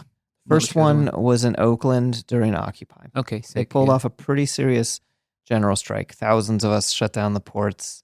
It was really beautiful. Oh, I remember. Yeah, that was past. Today, no one had to shut shit down, really. No. With the exception of the federal building, which we will discuss. Yeah. It's been remarkable. We've been here since Tuesday. It's Friday. How just the momentum has grown. Like seeing, we went past some place, I think it was like a place that repaired like electronics of some description. Okay. They just had a little thing being like, attention, we're not opening on Friday. Yeah. It's these businesses which have no reason, like these outward facing reasons to, it's not even businesses which rely on their community for business and have to signal to the community that they're with them, right? It's just people who are being like, like that seems give like it a shot. Yeah, we got to do something. Yeah. Let's all close down and go protest. One thing that I was sent, I didn't share this with you, Margaret, because I'm unkind, was a list of businesses that were like, yo, we will not be participating in like profit making today. But if you need X, that's what we do. Come by. Yeah. Like if you're hungry, if you're cold, if you need a cup of coffee, if you need your bicycle fix, whatever it is. Yeah. Like if you want to screen print Abolish ICE on a shirt, swing by. Like we'll just be open up for the community. Come say hi. Yeah. Like we don't want your money. We just want your solidarity. Like I thought that was cool. And on some level, it's been happening for a while to talk about how yesterday we went to Powwow Grounds. Yeah. Right? There is a Indigenous-owned coffee shop called Powwow Grounds. They're actually worth donating directly to because they're mutual aid projects. Yeah. That'll probably be in the list of things that we include. And you go in and the coffee is free now. And, we were like, well, we want to pay you for tea. And they were like, you can pay us for tea. Yeah. And we were able to put some money behind in case someone else came in and needed some. But the entire space has been taken over by a mutual aid organization. Yeah. And it's, Indigenous run. We talked to someone from AIM, American Indian Movement, about the work they've been doing there. And, which is that they've been, basically just turning it into making sure everyone has everything they need. Yeah. By creating these places that are good to hang out in, you make really good rapid response places. Yeah. We this is the first person we heard from about just I was like, how does this work? How does rapid response work? And I was like, well, there's more of us than there are of them. Yeah. We can keep showing up. And so people are hanging out there. And so, and it's right in a place where ICE likes to fuck with people. And well, it's for people who aren't familiar with that block, right? I've read a lot about AIM. It's a topic I'm interested in. That Franklin Avenue, I believe, is where AIM began, right? Where that's understanding with Community Watch, which is what's happening now. Yeah, exactly. Was doing patrols to keep their community safe. Yeah. So it's a cool little full circle movement from that. So this is a space which is obviously designed to center and protect Indigenous folks. Yeah. But they were just anyone who's out there doing the work, please come by. We got snack packs for you. We got this little earmuffs we made. We've got 4 different soups. We've got a vegan soup, got a gluten-free soup. They were more than happy for folks to come by, get fed. Yeah.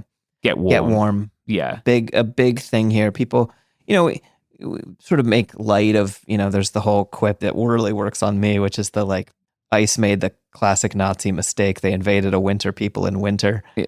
And that's true, but it is exceptionally cold right now. Yeah, we last night, I think due to an error on my part, were locked out of the place we are staying. Yeah. I think it's fairly clear that I fucked up there. Yeah, that's fine. Yeah. It becomes a risk to your well-being pretty quickly. Yeah. To put it another way, how cold it is. Today, I took the battery out of Margaret's vehicle and blew hot air from a hairdryer on it for some time. Yeah. So we could try and start it. So a jump would work because a jump wouldn't work without also heating up the battery. Yeah, the battery didn't have enough coal cranking hammers to get. Yeah. Despite being a brand new battery. Yeah. You need different tires for your truck. You need different oil for your vehicle. You need your battery to be warm. Yeah. People have engine block heaters for gas engines. I don't even have a diesel. Okay, so this morning, we knew it was the general strike. We went and got enough supplies to have enough food without having to go shopping today. And, we get up and we knew that there was going to be a direct action this morning at the Whipple building. And the Whipple building is, I wish, once this whole thing is scripted, you'll understand all this better. But there is a building that used to be a fort. And it was a fort in ye olde, even more murder of Indigenous people times. And it was the fort from which they would go out and capture people. Yeah. And that is what it is again. It is the center of the ICE operations here. It is where everyone is taken, both citizen and non-citizen, for processing. And there's one way in and one way out. And there have been people, we were talking about this hyper-local rapid response. Yeah. There's been people at the Whipple building at this trap of a place with one way in and one way out. This place is a fortress-ass building. Yeah. Right? Where it's real easy to kidnap people because the kidnap place is right there. Yeah. There have been people there basically every day. Yeah. And just blatantly being we are here to track you all. Anti-ICE people have been there every day. Yeah. So there was a call to go to it this morning. And so we did. And, as press. Yeah. And we did not get there on time because my car would absolutely not start. Yeah. But multiple people came to rescue us. Yeah. Multiple people showed up to help out-of-towners who aren't even core of... We weren't there to get stuff done. We're just here to talk about it. Yeah. Someone came to offer us a jump. Someone else was like, hey, did you get a jump? Yeah. Someone was like, do you want to ride? Do you need to borrow my vehicle? Yeah. And these weren't people we known very long. The longest we'd known these people was since Tuesday. It's Friday. And so people come up, get the vehicle working. We drive there. And the whole time, both of us are moderately outdoorsy people, right? To put it mildly in your case and to be accurate in my case. Yeah. Like, and we spent the whole time being like, do we have enough gear? Like, do we have enough winter gear? You know, we both have these new insulated boots we got for this trip. Yeah. And like, I live in the mountains. You were a literal sports person. Yeah, I enjoy to be in the mountains. Yeah. When I have time, I will go into the mountains and sleep outside. Yeah. It is cold. It was cold. You know, there's the cold when your nose hairs freeze when you breathe in, and then then there's the cold when you're like, huh, my eyes are like actually icing over. Yeah. Like, this is alarmingly cold. It is the coldest day here since 2018 or 2019 is what we learned. Yeah. And, you know, when I talked to my friend before I came, I was like, it's going to be horrendously cold. Are people still going to show up? And, you know, my friend who lives here was like, well, we will. ICE will be miserable. Yeah. And we saw probably 10,000 people outside today. Yeah. Between the two protests, mostly the larger one. Yeah, like, so we roll up, right? And there is a small shield wall barricading one of the ways that ICE gets into the Whipple building to incarcerate the people who they have snatched. Yeah. There are probably half a dozen shields and then 2 big corrugated steel. Which is the level of bravery of that. Yeah, like, that is audacious. Yeah. Because there were maybe 100 people in that whole formation, right? And the shield wall's facing 2 ways. We check it out. As we arrive, we see what we later learn was an Italian camera operator that had been maced in the face. Yeah. I just want to like break down again, like we've made light of the cold and it's funny that it's cold. You get maced, right? Generally, you want to pour water on your face. Right.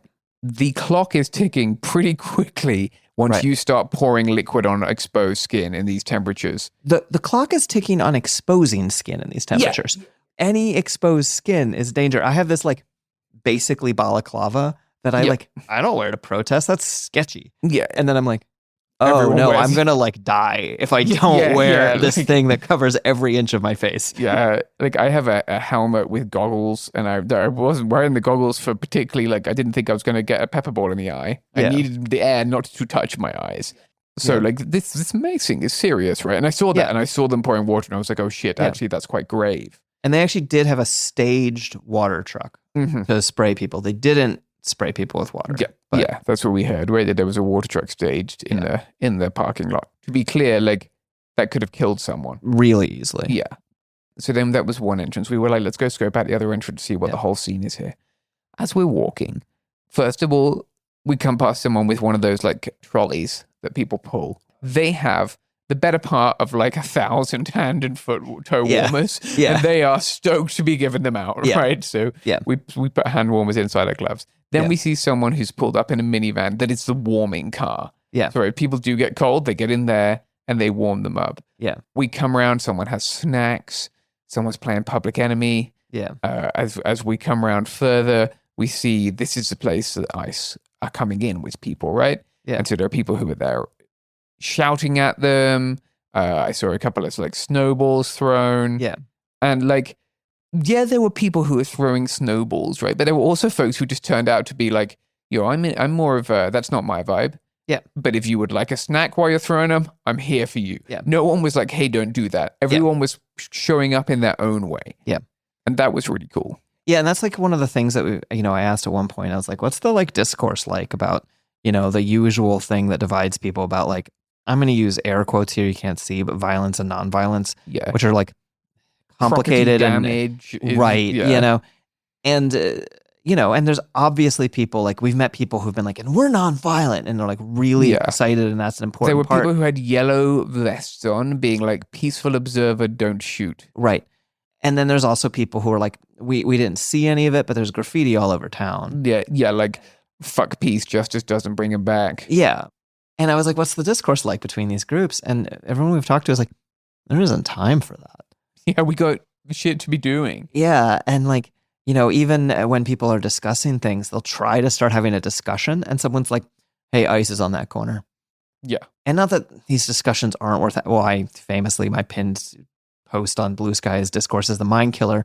But like, and you can see it just like right here, right? Because there's people who are like, when you show up with shields at a shield wall at blocking federal agents from being somewhere, you're clearly being mildly antagonistic, right? It is a rowdy thing to do. And, and at the same time, right, like we didn't make it to this because they were happening at the same time, more or less, but not very far away at the airport. We're not the news in this particular case. It Could Happen Here is a news show, but this is still not the news we're reporting right now. But like 150 clergy people were arrested in civil disobedience because the airport's being used to transport people away. Did real quick tangent about that. I think is really beautiful because there's so much, the national press is, of course, like these anti-Christian people attack church. And you're like, no, the churches are on our side, except like one or two of them. We were staying next to a church. Yeah. And like we get up in the morning that first day, we heard the honking and we see like, the church has got a sign being like, I've known this ICE shit seems bad. Yeah. I don't think it's not what Jesus would have done. Yeah. So we're at the thing and, we're like, okay, this is happening. And we start seeing the police getting ready to use munitions, right? We come back from the first place to where the shield wall was, right? Right. Shield wall is no longer there. We think, weird. No shield wall. Yeah. And then instead there's a line of police. Oh, look at that. It's Hennepin County Sheriff's Department. Yeah. And go ahead. No. I mean, that's the thing is like it's always really sad when you come back and expect to see a shield wall and instead there's a line of police. Yeah. And they are yelling dispersal orders at the shield wall, which is already backed dispersed. Up. Yeah. And they're like they've been pushed away. We like can't several really hundred see. yards away. Yeah. Like we just like straight up can't see them. And we are told in no uncertain terms by some other folks who are standing, this is not a large crowd. The crowd has been moved and we're just kind of the cops are between us and our car. 1, 2, 3, 4, 5, 6 of us. Yeah. There's 6 of us.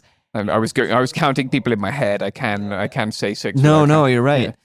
And 2 of the people we're standing next to are like, if you cross this red line, they told us that if we cross this red line, the National Guard will shoot us dead. Yeah.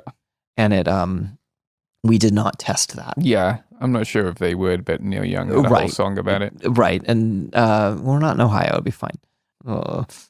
And Minnesota National Guard. Yeah. And so they are not letting us go. Yeah. To be clear, the red line would have signified we were entering into like a military area. Right, totally. With no like barricades or anything like that. It's just they had barricades further along, right? Like, to make vehicles weave so you can just drive straight up. It's the side of a public road. Yes. We're at the light rail station. Yeah. So there's the line of police and they're mostly facing away from us. There's about 2 people facing towards us. Yeah. Our car's between them. We are marked press. Yeah, and wearing a bright red helmet with press stickers on it. I was wearing a blue helmet with press stickers, like black. The cops keep pushing the shield wall further away from us, and we hear them on the LRAD. This has been declared an unlawful assembly. I did hear somebody shout, "By who?" That is a very good question. Honestly. Yeah. Unfortunately, the Hennepin County Sheriff's Department were not very interested in answering questions. Yeah. And the way that we learned this is that a couple of people, I would call them older folks just from looking at them from a distance. They weren't the young rowdies holding shields. They were absolutely not. No, it was an older gentleman, a male presenting person in Carhartts. Yeah. Right, who walked up. Coveralls, yeah. Yeah, with hands up. Yeah. Right, very clearly hands up and seemed to be asking or talking. Yeah, it was like probably going up to being like, hey, what's happening? Yeah. Like whatever, yeah. Can I go over there? That person was arrested. Yeah. So was another person who was with them. Yeah. And they were told they were arrested on the LRAD. We could hear them you are under arrest. Yeah. Yeah, that was very strange. Yeah. Then a bus arrived. More cops got out. Yeah. And those 2 people were put on the bus. Yeah. 3 people. There's 3 of them. 3 of them. 3 were put on the bus. Yeah. Okay. The majority of the police then turned to face us. Yeah, all 6. No, by now there's probably 12 of us. Yeah, because other people were like, hey, my car's over there too. Yeah, because they're in between us and where we parked our cars right now. Yeah.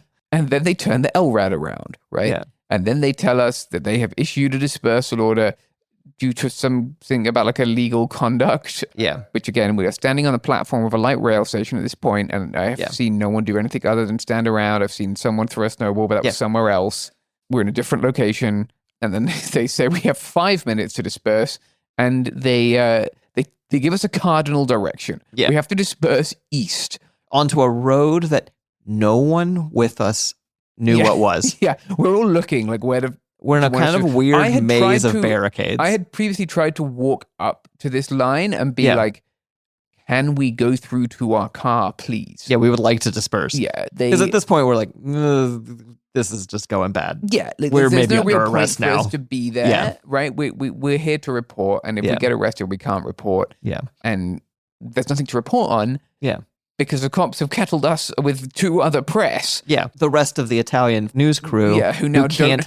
Don't have a camera. Yeah, but is still trying to do reporting. But brave as hell. Yeah, because they're just still standing there, and they're like, thick Italian accents, and they're just like, our camera person got maced. They'll be fine, but they got maced. Yeah. And so the cops had very clearly indicated that they were not interested in that arrangement. So we went back to standing there, wondering which way was east. Yeah. I was trying to get under my layers to my watch so I could pull up a compass. I had figured out which way was east. I even had a suspicion about how to go that way, but I am willing, I believe, from talking to other people who are elsewhere there today, this morning. It's been a long day. I don't normally drink caffeine. I am on caffeine. Mm-hmm. I believe that is where the other line of police was starting to kettle people from. Yeah, it seemed like so. I actually believe they were not actually offering us a way out at all. Yeah, I on the other hand, just realized I couldn't get to my watch and was I knew it was before noon, so I was looking for where the sun was. Yeah, going to do some celestial navigation. Yeah. And at that point, we saw. At that point, we went to the train platform, and a light rail train was going not towards our car, but away from it. Yeah, but it didn't open the doors when it came to the platform. Yeah, we were like, we want to go though. I said, Margaret, we're fucked. Yeah, and Margaret said, get ready to run, I guess. Yeah. And then, as they were advancing towards us, Comrade Light Rail Train arrived. Everyone got on the train. Yeah, literally last minute. Yeah, and just scootled straight past the police line. Yeah. And then we got off and commenced walking around to try and find a way back to our vehicle. Yeah. So that was our morning. Yeah. That was, whatever. We are the parties least affected, but to be like really just transparent about it. This is the coldest day of my life. Yeah. I've experienced negative temperatures before. Yeah. I haven't experienced negative 30-something wind chill. Yeah. Like, we were seeing people getting off the light rail. Everyone's eyelashes had frost in them. Yeah. Anyway, just to keep hitting that point. Well, like, that was one of my concerns with detainment, right? Was like cops legendarily don't treat people in their custody very well. Right. And I was very worried about that. They did seem to be getting the people they arrested quickly on that bus. Yeah. But like that was one of my worries, right? If you lose a glove when you're being handcuffed, that's that's serious. Yeah, that's like maybe you lose your fingers now at the end of that. Like it's like genuinely like I know we keep harping on it, but it's just it's a massive present risk characteristic. factor. Yeah. My car's a mess right now because we can't clean it because that involves standing outside in like negative 18 or whatever the fuck. All of these numbers have become meaningless to me at this point. Anyway. You know what keeps me warm, Margaret? The hand warmers we purchase with the money that we get from advertisements? Yeah, I was going to say thinking about how the products and services that support the show love to support me in the work I do, but I don't think they actually know what I do. I think they just look at our listener numbers, to be honest. Yeah, I think they don't hear our ad transitions, or we would maybe be in trouble. Almost certain they don't. And here they are. Yeah.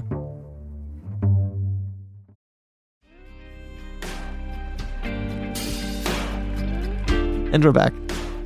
So we go to this, and then we go to the clear highlight of the day, which is the ICE vehicle crashed into This is when we decided we received word that an ICE vehicle had T-boned a telephone pole. Yeah.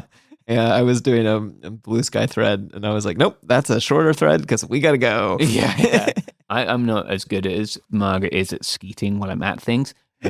So I'm so used to being in places where it would be a risk to everyone involved to post that I was there. Yeah. So we go, right? We park a few blocks away once we see flashing lights. Yeah. We start boogieing up the street at fast walk pace, which is about as fast as you're going to go when there's an inch of ice on everything. Yeah. And we see this car that has there's traffic calming roundabout that clearly they were not expecting to be there.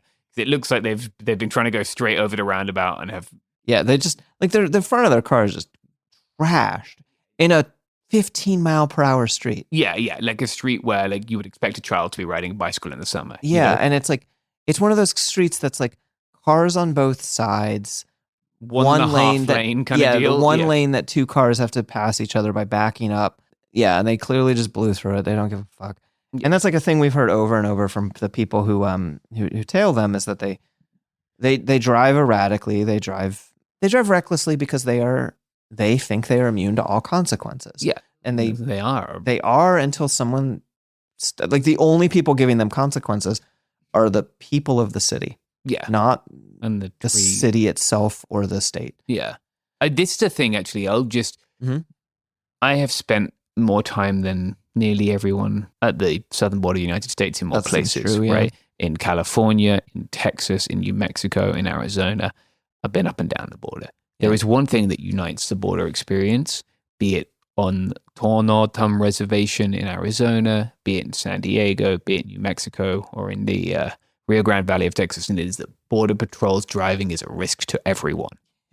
And you can hear the most straight up right wing people who say, I love what they're doing. I don't want the migrants in my country, but I wish they wouldn't drive like dicks.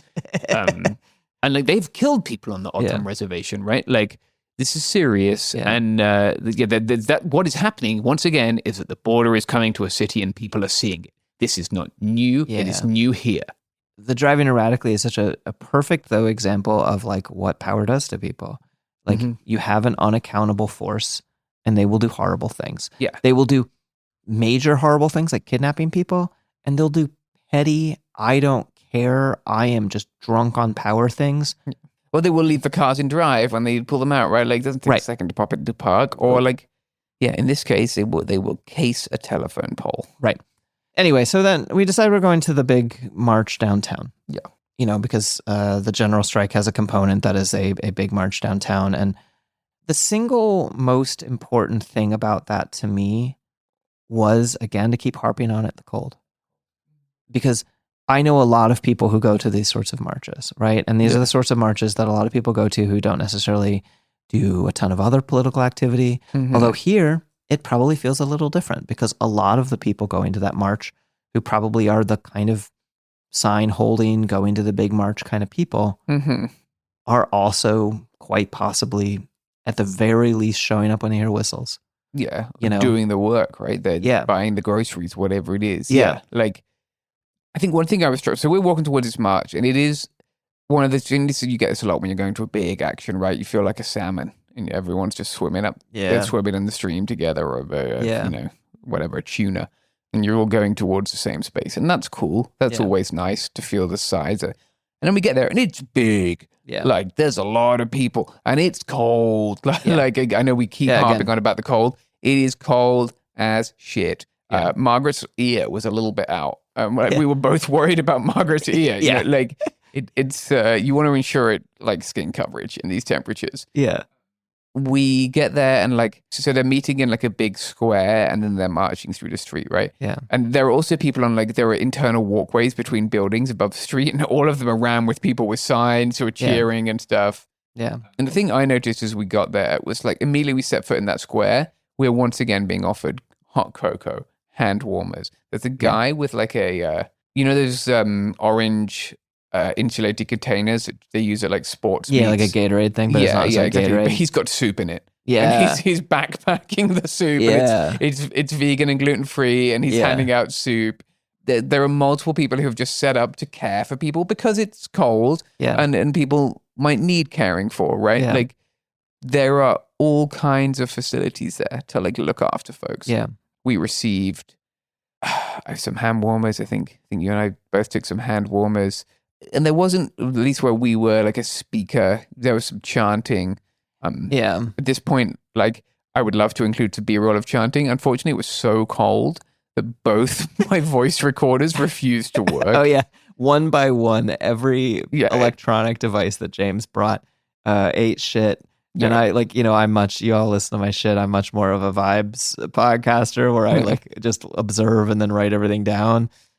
James is a proper podcaster and journalist and like, has B-roll of things. Not as much today. Everybody, my voice recorder, which has been through the Darien Gap, has attended the Syrian civil war, has been to the place where the US dropped a nuclear bomb. It didn't make it out of Minneapolis. It's gone to Valhalla now. Yeah.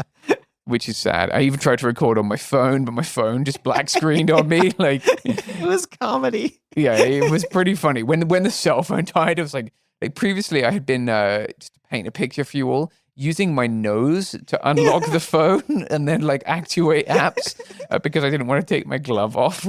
We would take turns taking our hands out of gloves to touch buttons on things. Yeah, or to like adjust each other's clothes, or like, someone watched me doing the phone thing and they just gave me a nod, like, yeah, doing the nose phone. Yeah, totally. And like, I don't know, I keep talking about how the sense of togetherness, it's inspiring. Like, full disclosure, I'm not a big rally person. I'm much personally more interested in mutual aid and direct action. Mm-hmm. I'm disinterested in it when it seems like a way for people to check off that they've done their resistance. Yeah, definitely. If that feels like you're warm fuzzy and that's all you want. But in this case, it was more, I don't know for certain, it was more of a warm fuzzy for people who are also just doing this hard thing day in and day out. It felt like when you and your friends, like, when you're doing a hard, long mutual aid thing. Right, you know, like, or let's say you're engaged in a project that feeds people every week, and once a year you get together and have a dinner together, right? It felt a bit like that, or like, a little bit like when we were feeding people in the desert, we would sit down afterwards, and I was talking about this with someone today. We would like eat vegan MREs out of the packets, like people eat Go-Gurts, because we were too tired to warm up our food, but we were hungry. But we would just spend a little bit of time in community and celebrate what we'd done. What was cool, though, is like sometimes after those big actions, you feel a little lonely. Yeah. But like it felt like that was just everyone going over there, but like there was also everyone elsewhere as you kind of went around the city, you know? Right. Like it wasn't like that was the end of it. Yeah. And I was worried it would, draw people away from other things. But, even this huge crowd was only a tiny portion of the people doing things in the city, and people were still doing things. And at one point I was like, hey, it's maybe it was Thursday. We were like, hey, we saw less people out today. Yeah. Was that because the cold was starting to drive people inside? And we talked to someone and they're like, no, ICE was less out today than it was yesterday. But if ICE had come out, all of those people would have come out again. They were all staged and ready to go. And one of the things, actually, the warm fuzzy thing, that feeling, one of the things that we talked to is that people are very aware that they're organizing for the long haul. Like, I don't have the news in front of me, but the word on the ground here is people being like, we think ICE might be here till June. Yeah. Right. And so people are like, how do we do that? Yeah. And one of the things is that like there are people providing things to the people doing things. The people whose job is to provide things for other people are having people provide things for them. Yeah, yeah. And there's this moment I think about all the time. I'll accidentally do like I was at this protest in the Netherlands and the cops try to grab my friend. Yeah. And they try to grab him because he's screaming the Netherlands is a police state, which they try to make their point by trying to grab him. Yeah. Right. So everyone holds on to him. Yeah. So the cops start just beating the crap out of the people holding on to him. Yeah. So people start grabbing onto the people who are holding on to the person. Mm-hmm. They start trying to beat the people who are holding on to the people who are holding on to the people who are holding on to the people. Mm-hmm. By the time it gets to like 4 layers out, the cops are just like, yeah, fuck it. Yeah, fuck this. Yeah. All right. The center person is never arrested. Yeah. And that's what solidarity is. Yeah. But that's also a lot of the mutual aid stuff. Like, we're talking about to people who are like, yeah, we work day in and day out on this stuff. And other people are like massage therapists and regular therapists are talking with us, and like people are building the infrastructure to try and make it sustainable. Yeah. And who knows? I don't know whether you can truly sustain what's happening here. Right. Yeah.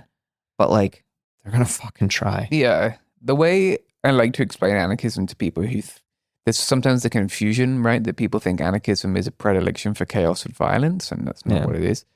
I like to explain that anarchism at its core is building ways of caring for one another that don't reinforce ways of controlling one another.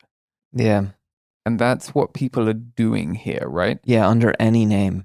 Yeah, it doesn't matter. The rest of it is really ephemeral. Yeah, a lot of them are anarchists, but not anywhere near the majority of them. You know? But I think we can use what Jim Scott called the anarchist squint, right? And see us people building networks here that make the state unnecessary. Yeah. Irrelevant, right? Now, state violence is still very much relevant, but others, right? The feds are going to cut funding. Yeah, they can cut food stamps in Minnesota. Yeah. People are still going to get food to their neighbors, right? They can cut education funding. we heard that there are schools which have a very diverse background. And by diverse here, I don't just mean like people of different races, but also people of different income brackets. Right. And the wealthier parents are like, which families aren't able to work? How do I help them make their rent? Yeah.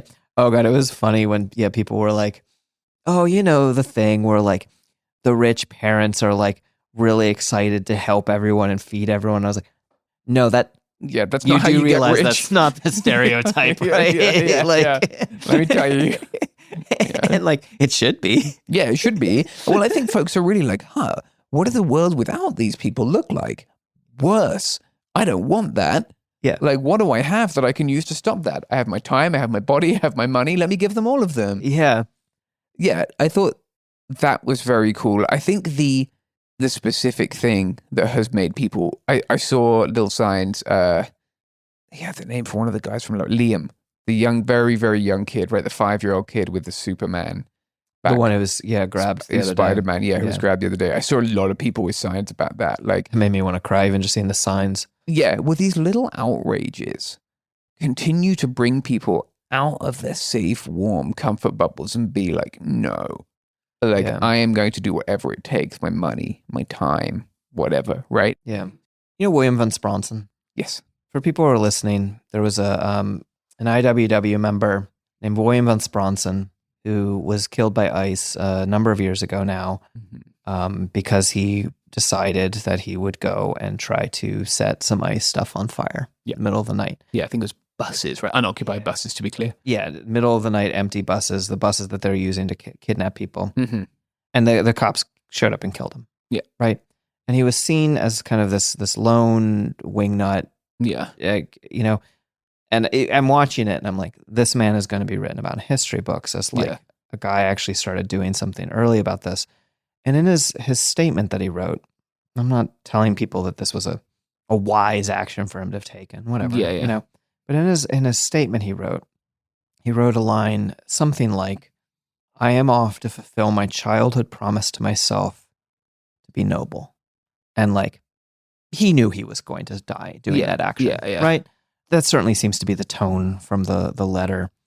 But that line, the idea of fulfilling your promise to yourself to be noble, and the thing that is beautiful here is that you can now do that with people and effectively.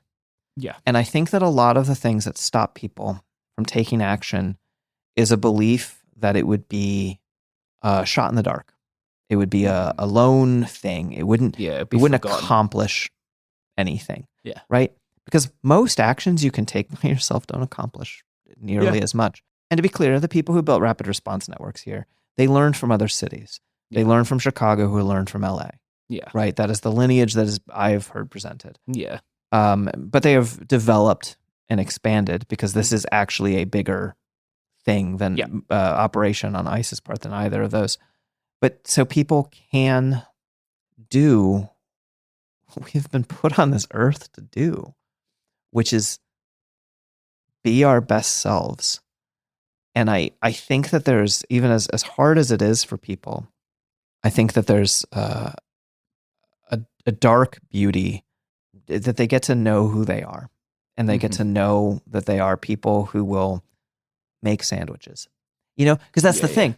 And they will risk everything to make sandwiches. Yeah. They will risk everything to follow ICE vehicles and honk at. Like, imagine following a murderer down the street going, this man's a murderer. This man right here shoots people. Yeah. Well, not just that, right? This person has the power to kill me and not face consequences. Yeah, that's what they're shouting at people. Yeah. And everyone is shouting it at them. Yeah. And it works. Yeah. And it's people who you wouldn't expect and people who you would expect, both together alongside each other. Yeah, I think a lot about how much things have changed in this country in a year. Lots of it's bad, right? But Abolish ICE was a pretty niche position in 2020. Yeah. Let me tell you, you didn't really hear it, right? Abolish ICE is a compromise position now. That is the centrist position. Is Abolish ICE. That is... Reform ICE, center right. Yeah. I think Reform ICE is some parts of the Republican Party, right? Abolish ICE is pretty much in between the two. Yeah. And, the political parties haven't caught up to this fact. Yeah, but they never do, right? Yeah. They always take longer than everyone else. But let me tell you, there was, what would Ronald Reagan guy do? Yeah. When you've lost the what would Ronald Reagan guy do, you're in fucking trouble. Yeah, totally. In this country. Yeah. And I love how it's like we talk to a lot of people with a lot of different political ideas. Most people didn't have this is my political ideology. I am an expressed. Yeah. But people are just blunt, well, it would be better if the politicians were doing it, and they're not. Yeah, this lady who, again, the lady said, those are local cops, you don't have to worry about them. Yeah. A couple of days later, it turned out. But she was like, it would be great if our politicians were with us, but they're not, so we're going to do it ourselves. Yeah. That's all you need. That lady's done more anarchism than your average internet anarchist who's out there Fed posting every day. Yeah, totally. Right? Yeah. That's really all you need. Yeah. Well, we're going to take one more ad break. That's all you really need is advertisements. And it goes a little something like this.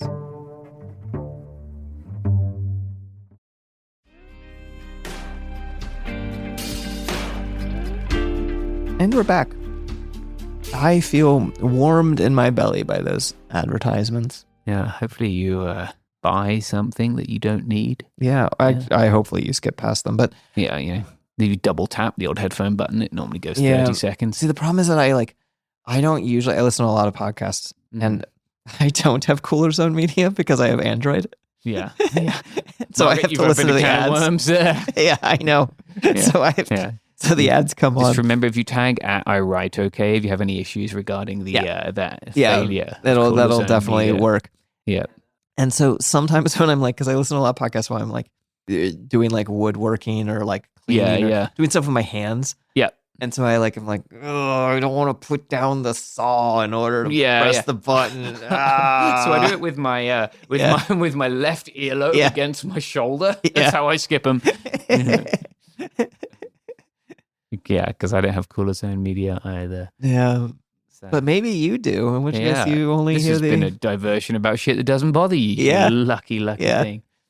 We will have a lot more reporting. This isn't the end of the episode, but we'll have a lot more reporting about Minneapolis and the structures that people are building, and Minneapolis and St. Paul and the outlying areas.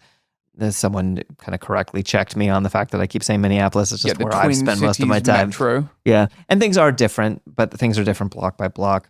But a lot of that we really want to kind of do right, and we're going to write scripted, but we're just really kind of in it right now and really want to talk about this. And part of the reason we want to talk about this so soon is because things happen really fast, and just that everyone we've talked to has told us that they want people to know, the horrors are getting out on some level, which is good. It is actually good that people are learning all these horrible things. But a lot of the scale of the resistance isn't getting out, and the efficacy of the resistance isn't getting out. Yeah. And people want people to know because they want people to know that they can do it too. Yeah, I saw someone had shockingly, someone had a stupid opinion on the internet. Someone had said that talking about this makes it dangerous for these people. No. First of all, I think... there are things that we don't know that we wouldn't say. Sure, there are things that, there are things that we wouldn't ask about, or that people wouldn't give us interviews about if they thought they were dangerous, right? But what makes it safe is that everyone is doing it. Right. What makes us safe is that there are more of us. Right. And what people asked us to do was share this, because they are safer if you do it too. Yeah. Right? There are tens of millions of people who are just as outraged as that older lady that we met on the first day. And what keeps that lady safe, and your neighbor safe, and her neighbor safe, and people who you've never met safe. And yourself. Yeah, and yourself, is you doing it too, right? If it stops here, if you can't grab migrants off the street here, then you can't grab dissidents off the street somewhere else. Right. And we've seen all over graffiti, and we saw a huge piece of graffiti at the ICE building, basically. Yeah, I read it into the mic, actually. It was my mic was working. First they came for the undocumented, and I said nothing because I wasn't undocumented. Then they came for the Somalis, and I said nothing because I was not Somali. Then they came for the activists, and I said nothing, for I was not an activist. Then they came for me. I am so grateful that we live in a generation that has read that poem. Yeah. You know? And seemingly taken it to heart. Yeah. And more people have than I thought. And I think all the time about solidarity, you'll be shocked to know this. You know, obviously the moment that makes me cry on the most regular basis is, of course, the charge of the Rohirrim when the riders of Rohan ride to Gondor to face the... Anyway, even though Gondor wasn't there for them, where was Gondor? But part of the reason that I love solidarity so much is because, like, I keep joking that I'm going to write the Misanthropic Introvert's Guide to Socialism. Because, like, I... misanthropic introvert at heart, right? I also love people, right? Yeah. And I love most people over there. You know? Yeah. And I grew up, not proud to say, pretty self-interested, right? And I was like very lost in my own head and kind of selfish. And I very quickly, upon just meeting anarchists and meeting people who believed in responsibility and freedom, was like, oh, I am safer and more free and more able to express my full self if I am part of a community of solidarity. Yeah. And so even though in the immediate moment it is more dangerous, like there's the old joke about like you don't have to be faster than the bear, you just have to be faster than your friend. Yeah. That is the single worst idea in the world. Yeah. Because then bears start eating people. Right. So if there is a monster and you can outrun someone so you think you're safe, you now have to be the fastest person. Yeah, right. You're safe until you're not. To be part of a community that turns around and fights the monster might be more dangerous for yourself in the immediate sense. And being someone who stands up is that. Yeah. It is that saying like, well, even though in the short term it is more dangerous for me to stand up, by having been participate in a society where we stand up for each other, I am safer. Yeah. And so even if that means like my literal death, like I will have been safer, even if you get like weirdly utilitarian about it.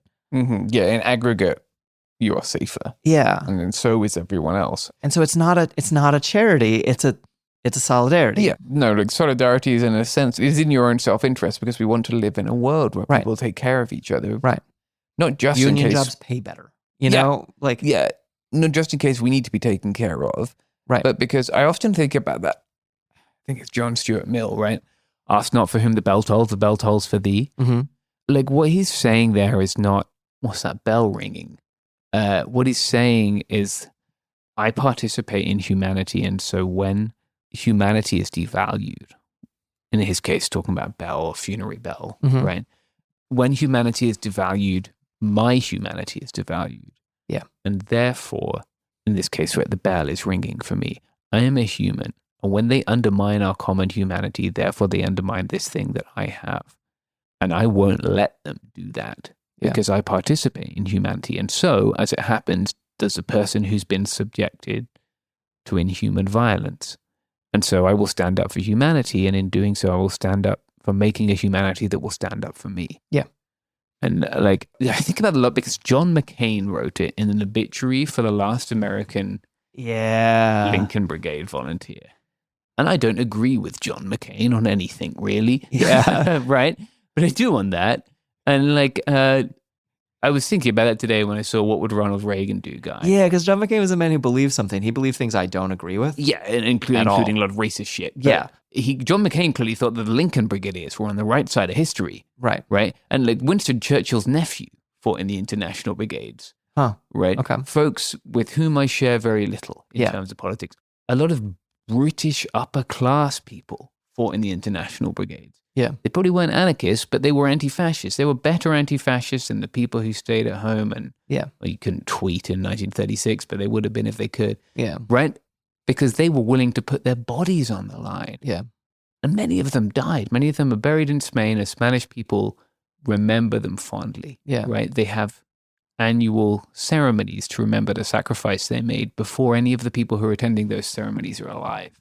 And if more people had said, yeah, I'll go, right? Like the bell's ringing for me. Yeah. I'm not going to stand for a world where this happens.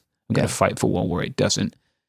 then we might not have had the Holocaust. Right. We might not have had the Second World War. We might not have had Stalingrad. And also, all the people who fought in Stalingrad are the reason it didn't get worse. Yeah, right. Like, World War II could have been worse. Yeah. It would have been worse if people hadn't fought. Yeah, right. Yeah, we had Stalingrad, so the Holocaust wasn't more. So that Western Europe doesn't speak German. Yeah. Right? Like, every single one of those people who stood up to stop that probably wished that they'd stood up earlier. Yeah. And every single one of those people who stood up earlier probably wished that more people had joined them. Yeah.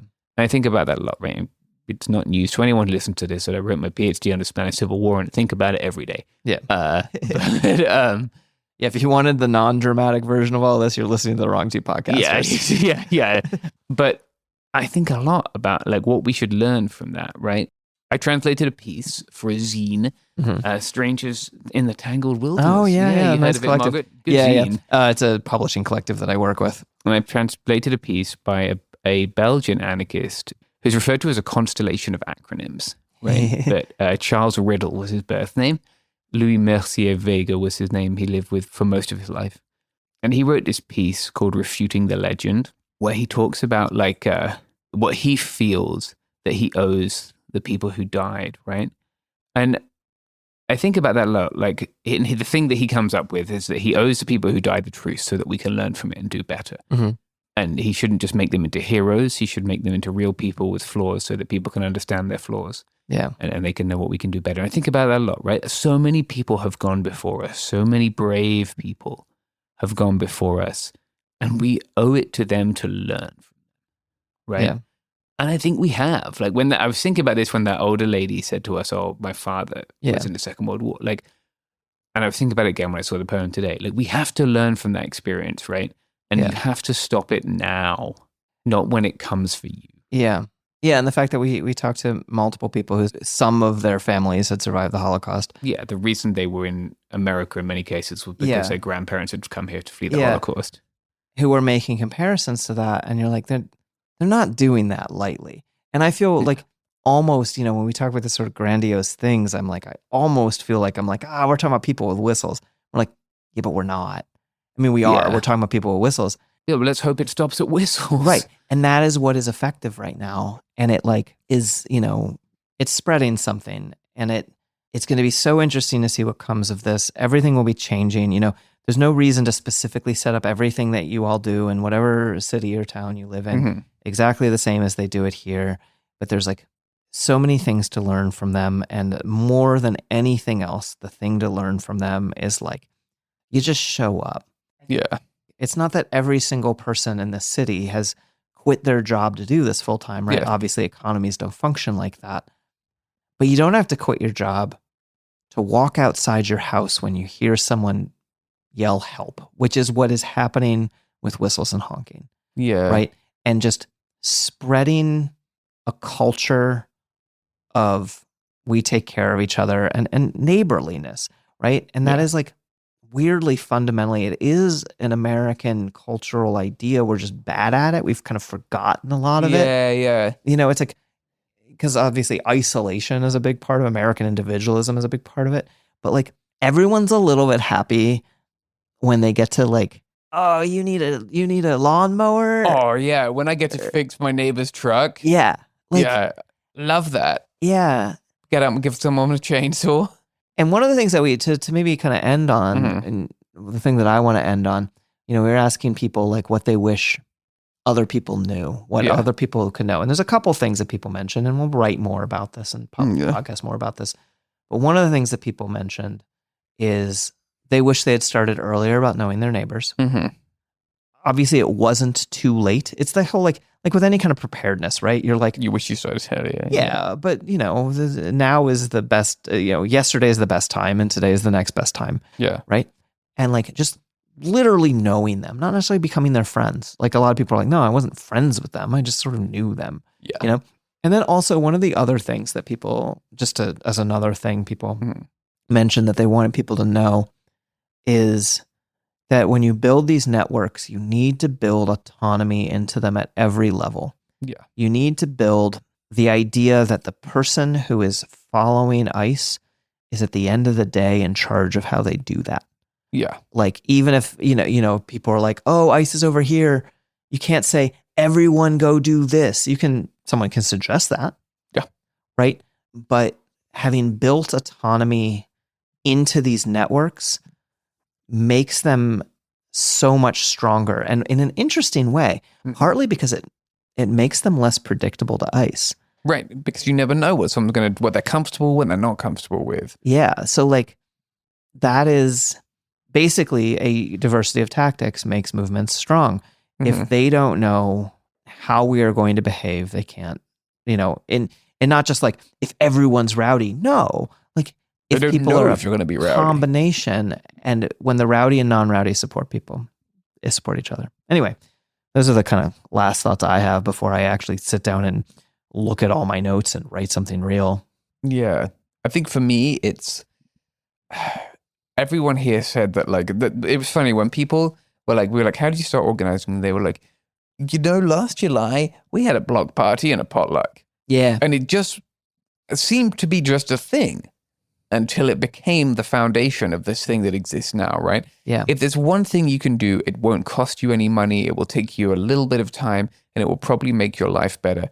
It is go out on your block and meet your neighbors. And I know that can be hard for people. Yeah.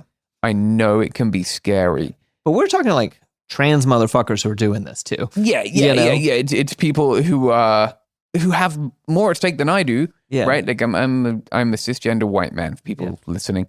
The best thing you can do is start to form community. And it could be in so many ways. One thing that I really like to do is I have throughout my life developed certain skills and certain hobbies. And I love to share those with people. If there is someone in my neighborhood, they got a bike outside, they're trying to fix a puncture, I'm going to go help them because I've done that 10,000 times. Yeah.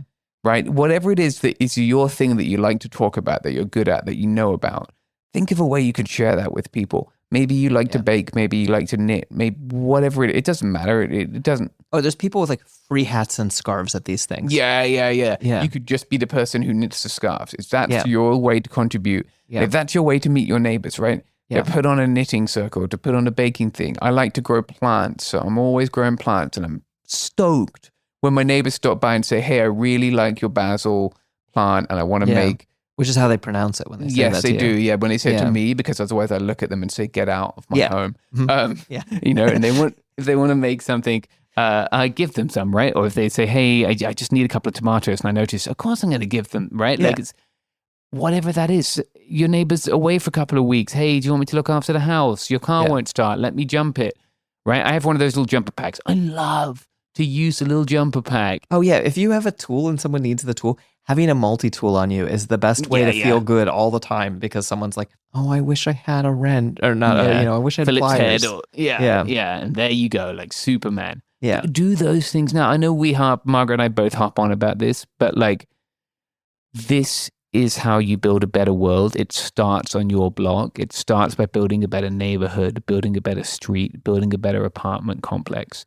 If an apartment complex, right, it could be hard to see people in apartment complexes because people sort of get in the lift and look at the floor. Yeah. Put a little sign up. Just be like, hey, we're going to have a potluck. Hey, the little bit in between the pavement and the road's kind of fucked up. Anyone else want to help me put some plants in it this springtime? Whatever it is that is your thing, start using that to build community, because it's community that's going to get you through this. Yeah, and it's I don't always like talking to people, but when I'm in a new place, I'm just like, hey, I just moved here. Yeah. Nice to meet you. I'm so-and-so. Do you need my phone number? And I can do the kind of I want you to my phone number because I want you to call me instead of the cops if I'm being too loud, right? But you're going to make a little bit of a faux pas in certain communities by being like, hey, we should know each other. Yeah. But usually just a, hey, we should know each other isn't actually offending as many people as you think. Yeah, I know a lot of people don't live in cities too, or some people are I grew up very, very rural. Yeah.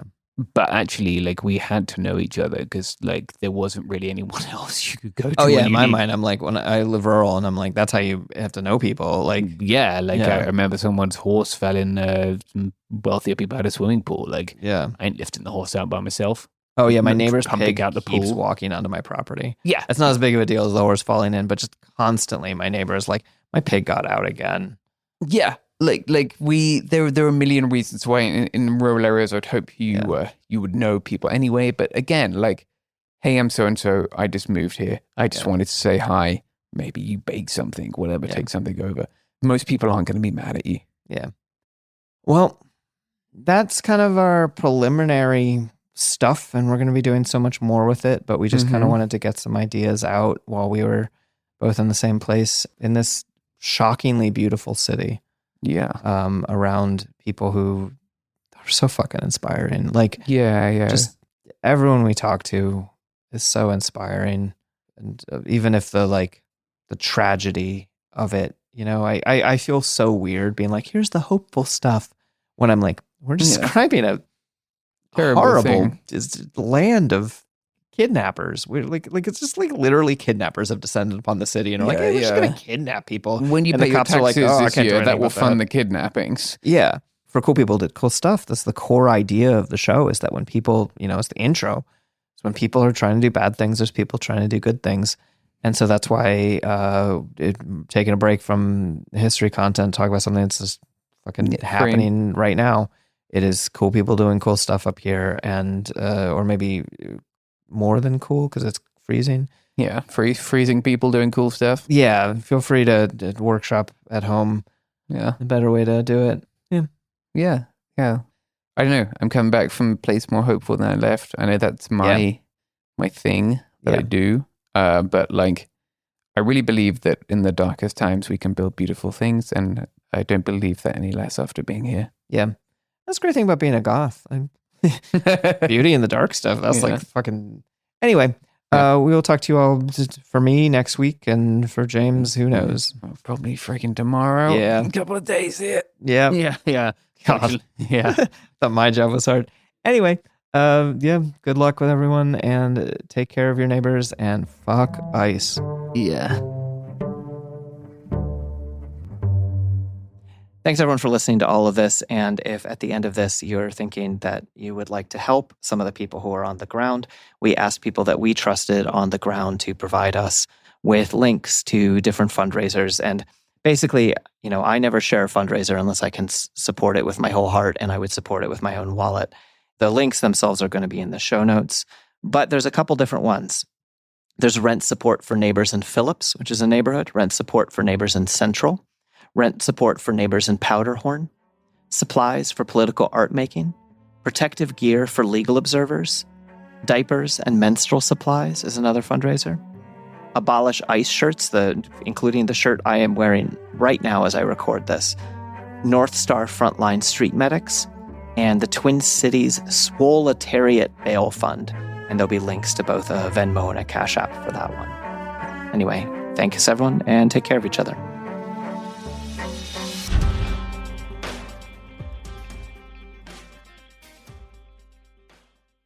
Support for the show comes from Public, the investing platform for those who take it seriously. On Public, you can build a multi-asset portfolio of stocks, bonds, options, crypto, and now generated assets, which allow you to turn any idea into an investable index with AI. It all starts with your prompt. From renewable energy companies with high free cash flow to semiconductor suppliers growing revenue over 20% year over year, you can literally type any prompt and put the AI to work. It screens thousands of stocks, builds a one-of-a-kind index, and lets you backtest it against the S&P 500. Then you can invest in a few clicks. Generated assets are like ETFs with infinite possibilities, completely customizable and based on your thesis, not someone else's. Go to public.com/podcast and earn an uncapped 1% bonus when you transfer your portfolio. That's public.com/podcast. Paid for by Public Investing. Brokerage services by Open to the Public Investing Inc. Member FINRA and SIPC. Advisory services by Public Advisors LLC, SEC registered advisor. Generated assets is an interactive analysis tool. Output is for informational purposes only and is not an investment recommendation or advice. Complete disclosures available at public.com/disclosures. Hey, this is U.S. Olympic gold medalist Tara Davis Woodhull. And I'm U.S. Paralympic gold medalist Hunter Woodhull. As athletes, our lives are about having a clear path. And a team that you can absolutely trust. So when it came to getting the best mortgage, we chose PennyMac. PennyMac is proud to be the official mortgage provider of Team USA and you. Learn more at pennymac.com. PennyMac Loan Services, LLC, Equal Housing Lender, NMLS ID 35953. Licensed by the Department of Financial Protection and Innovation under the California Residential Mortgage Lending Act. Conditions and restrictions may apply. Picture this. A curve in the road. A change in plans. Well, what do you say? With the all-new Audi Q3, the answer's always yes. Yes to adventure. Yes to escape. Yes to performance. Yes to comfort. Yes to right now. Because saying yes without hesitation, that's real luxury. The all-new Audi Q3, made for the yes life. Sink into affordable luxury. Anabe is the only machine-washable sofa, inside and out. With stain-resistant slip covers and a cloud-like frame duvet, everything goes right in the wash. Plus, the modular design lets you change the look of your space anytime. Visit WashableSofas.com to upgrade your home. Shop up to 60% off site-wide, with sofas starting at just $699 and a 30-day money-back guarantee. Shop now at WashableSofas.com. Offers are subject to change, and certain restrictions may apply. Hello, and welcome back to It Could Happen Here. I'm your occasional host, Molly Conger, and today we're going to be talking about something that is happening here, doxing Nazis. Specifically, I'm talking to Chris Mathias about his new book, To Catch a Fascist, The Fight to Expose the Radical Right. Chris, thanks for coming on today. Oh my God, Molly, it's such a pleasure to be here. Thank you. I'm so excited to talk about this book. You sent me a copy of it recently. I don't think I remembered until I was reading it that I talked to you while you were writing it. Yes, you did. Yeah. You're one of the many, many people I talked to. And you are quoted in the book, in fact. I can't remember if you told it to me or if I cited it from somewhere else, but you once compared the research that goes into doxing, unmasking Nazis to basically investigating your ex's Instagram account, which I thought was an amazing comparison, because you're basically saying, like, this type of work is accessible if you've done that type of sleuthing. Which is not something I'm admitting to doing. I'm not nosy about my exes. I'm just saying it is something many women are very good at. Exactly, yes. And they don't realize it's a transferable skill. Yeah, exactly. But for those who don't know, Christopher Mathias has been covering the far right for more than a decade, right? Yeah. You were with Huffington Post for a long time, and you've been independent for a couple of years. Yeah, so I was at HuffPost for like almost 14 years, and about 10 of those, God. I know, it's wild. And 10 of those years I was covering the far right, which is how I ended up in Charlottesville in 2017 for Unite the Right rally, which is something Molly and I have talked a lot about before. And yeah, after I got back from Charlottesville, my editor at the time was like, this is your beat now, covering the far right. So I was kind of like among this like initial crew of like digital media journalists who suddenly found themselves on the right-wing extremism beat. And pretty quickly, I realized while I was trying to unmask people in the far right that there were already people doing that work, and they were anti-fascist activists. Yeah, and so to prepare for today, I listened to a couple of interviews you've done about the book so far. It comes out first week of February. February 3rd, yeah, we're close. Yeah. I was listening to those interviews, and I was thinking about, this is a different audience. Like, you don't need to explain to people who listen to It Could Happen Here what Antifa is or what doxing is. Yes. But I think the book very delicately and unapologetically explains those things to people who might be afraid of them. Yeah, I mean, that was the entire intent of the book, and I'm so glad you picked up on that. I think I kind of imagined writing this book for my parents, for like kind of, boomer liberals, if you will, or centrists, and other people, just I think, that have a lot of misapprehensions about Antifa, understandably. And, the goal of the book was to demystify what Antifa is, explain it to a wider audience, and to make kind of more radical politics that Antifa represents more palatable to a wider audience. And the way I tried to do that was to make the book a bit of a thriller so that it was accessible, and make it into like a spy narrative. And I'm hoping that the very kind of average reader will be able to dive into this and come out understanding more radical leftist politics that maybe wasn't accessible to them before. That's such a hard needle to thread, because like I could give this book to my dad, right? Right. But I also enjoyed reading it. Yay, good. For the listener, you should go out and get this. It's not just for your dads. You will like it too. the cold open, right? Like the introductory chapter starts sort of in media res with your framework of the book, right? This Vincent Washington, this infiltrator inside Patriot Front. Yeah. And the thing is, I know about Vincent Washington. Right. I read the leaks that Vincent was responsible for.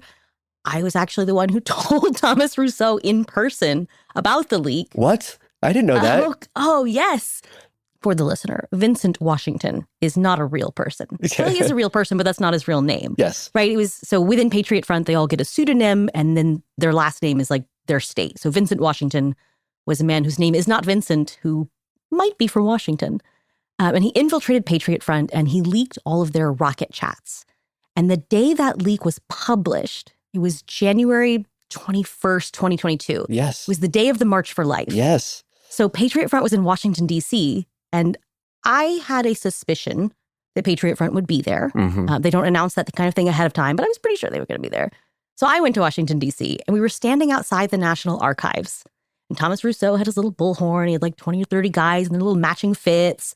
And they were so tickled with themselves. They were so tickled. People were just falling all over themselves because these like scary Nazis were on the street. And I have a video. I'll embed it in the final. Oh my God, Molly. Hey guys, your rocket chat just got leaked on DDoS secrets. Unicorn Riot just dropped your rocket chat. Everything, all your DMs. All your DMs, the metadata attached. Why do you have your shield up? No one is going to hurt you. We're just going to make fun of you. The videos that you send your network leaders, those all have metadata, and Unicorn Riot is posting them right now. Holy shit, Molly. How did I not ask you about this for the book? I could have put this in there. Oh my God. It was incredible. Because, Thomas Rousseau later was like, oh, it's like not a big deal. He looked scared. Oh my God. He looked scared. Yeah. It's like, I know about Vincent, but seeing the story from his side of things was so different, right? Like, I use these leaks all the time, but I, never get to know about the leaker. Oh my God. Yeah, that's incredible. Yeah. So again, this is kind of my goal for the book, was that these kind of anti-fascist spies, and I feel like most Americans don't know that Antifa had so many spies over the last 10 years that were infiltrating these groups. They were the hidden hand behind thousands of news stories because they collected all of this invaluable intelligence, hundreds and hundreds of gigabytes of private messages that these white supremacists were sending to each other, which then were posted on a database on Unicorn Riot, which, wonderful researchers like yourself and other people used to mine for clues and details that they could use to identify all of these previously pseudonymous Nazis. So, for example, and I wish I could have seen the look on Thomas's face. I can't wait to see that video. But yeah, they released, I believe it was like 400 gigabytes worth of rocket chat messages and, videos and photos and stuff. With metadata still attached to them. Exactly, with metadata still attached to them, which we'll get to in a second, by the way. There's a good story about the metadata. But, ultimately, that data would contribute to doxing, unmasking, I think, about 80 members of Patriot Front, which is just remarkable. And I think, part of the story I was trying to tell was that these anonymous anti-fascists who are doing this work, anonymously, like they're not doing it for acclaim or glory. They're doing it because they see it as a form of community self-defense. And, what they were doing, I think outstripped the efforts of major media news organizations, academic institutions, civil rights organizations. Oh, no doubt. Law enforcement, definitely. Like they were doing more work to destabilize and destroy far-right groups than I would argue really anyone else. And then the subsequent work that builds off of that by civil rights groups filing these large Klan Act lawsuits, those lawsuits don't exist without these leaks. Sines v. Kessler doesn't exist without these leaks. The 3 lawsuits against Patriot Front don't exist without these leaks. Yes, exactly. And I've been thinking a lot about this week, right? Because it was the anniversary of Richard Spencer getting punched in the face 5 years ago. Happy anniversary. Happy anniversary to those who celebrate. And that was a beautiful moment. And I think we can all agree that it's so funny to watch Richard Spencer get punched in the face. But every year you see people say, and that's what stopped him. And he was never heard from again. And he shut up forever after that. Right. And that's not true. That's not true at all. Like, I love the guy that punched him in the face, but that didn't end it. Yes, exactly. An infiltrator did. An infiltrator did. And I think, again, kind of the goal of the book is that most Antifa in the public imagination is most often associated with Nazi punching, and for good reason. Like most people learned about Antifa in 2017 from videos like the video of Richard Spencer getting punched. It's so interesting to look back and realize that no one in America knew what the fuck Antifa was before 2017. Mm-hmm. And then by the end of that year, everyone had heard that word or knew that word. It was the boogeyman. Yeah, it was the boogeyman, and it was added to the Webster Dictionary. Oxford Dictionary shortlisted it for Word of the Year. Like, it's a remarkable climb for, a piece of language, a word. But the viral videos that catapulted that word into the lexicon kind of obscured the bulk of the work that Antifa was doing, which was espionage and intelligence gathering, and kind of the creation of this remarkable underground informal intelligence agency that just completely fucked up so many fascist groups. And at the end of 2017, Spencer famously said, Antifa is winning. And he was referring not only to getting punched everywhere he went, but to these very efforts to identify all of his followers who knew that if their Nazism was public, they wouldn't be able to operate in public life. They wouldn't be able to hold down a job and so on and so forth. Because I guess both the Nazi punching and the Nazi doxing, they are different means to a similar end, which is to enact a consequence, right? So that if you're going to be a Nazi in public, there's going to be a fucking consequence. Whether that means you get decked in the jaw or it means all of your neighbors know what you said online. Your mom knows what you said online. People know who you are. Yes, exactly. The way I always describe it is the digital equivalent of ripping the white hood off of a Klansman. Back in the 80s and 90s, anti-racist activists, with groups like Anti-Racist Action, would post flyers in neighborhoods that said, meet your local Nazi. Right. And what they were doing was not only warning the community that that guy down the block is liable to commit violence against people you know and love, but like you were getting at, they were creating a social cost for being a fascist. They're basically leveraging an existing societal taboo against explicit white supremacy and fascism to ensure a consequence. It basically says, it tells people, if you're going to join one of these groups, we're going to name and shame you. You're going to lose your job. Your girlfriend's going to dump you. You might lose your apartment. Your family, might not want to talk to you anymore. You're going to be a pariah. And I think it was really effective. I mean, obviously the animating question of my book, of course, is what happens when that taboo starts to disappear. But it's not gone yet. It's not gone. Some of the other interviews I was looking at, people are saying, well, is there value in this anymore? Because you can work for the State Department and be a Nazi now. Right. You can do the White House social media and be a Nazi now. Is there still any value in this?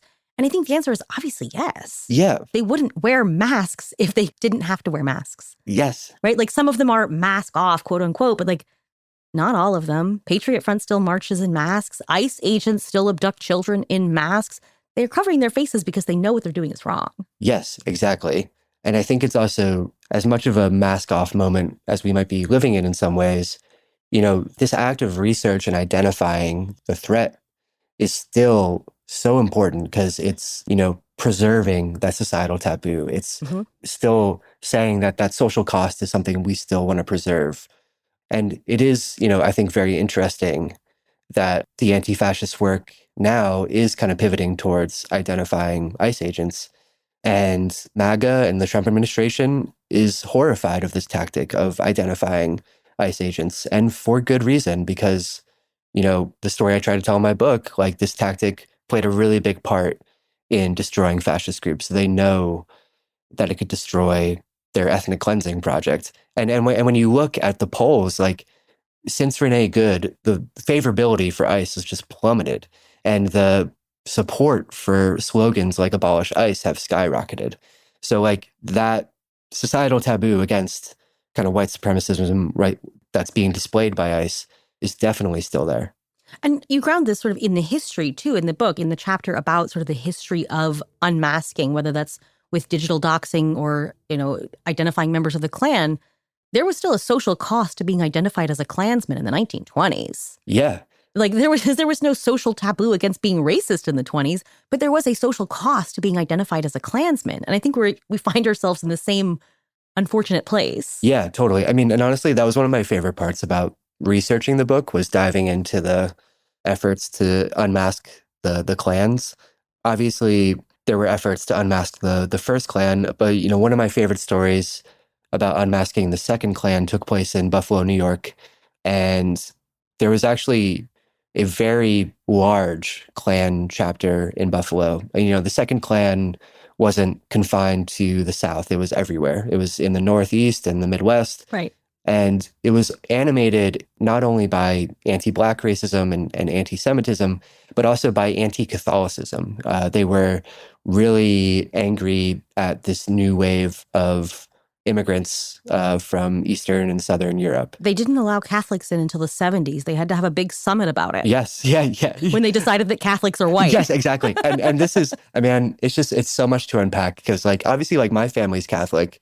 And I enjoy all of the privilege of being white. But back then, Catholics were, this other. You had a dual loyalty to this mysterious king. Yes, exactly. So at any rate, the Klan in Buffalo is really big. And, in one night they even have this elaborate cross-burning ceremony where 800 people take the oath for the Klan. The mayor of Buffalo, though, is Catholic and forms a coalition with, Black Buffalonians and Jewish Buffalonians. And the mayor ends up enlisting a spy to go undercover into the Klan.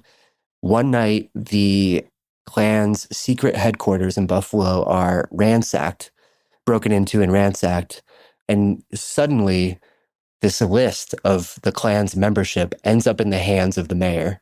The mayor makes some deft denials of any involvement, but says that he's going to post the list downtown. The list is posted downtown. So many people show up to look at the list to see who among their neighbors is in the Klan that they end up having to move the list, I believe, to a warehouse to fit all the people so that they could form a line.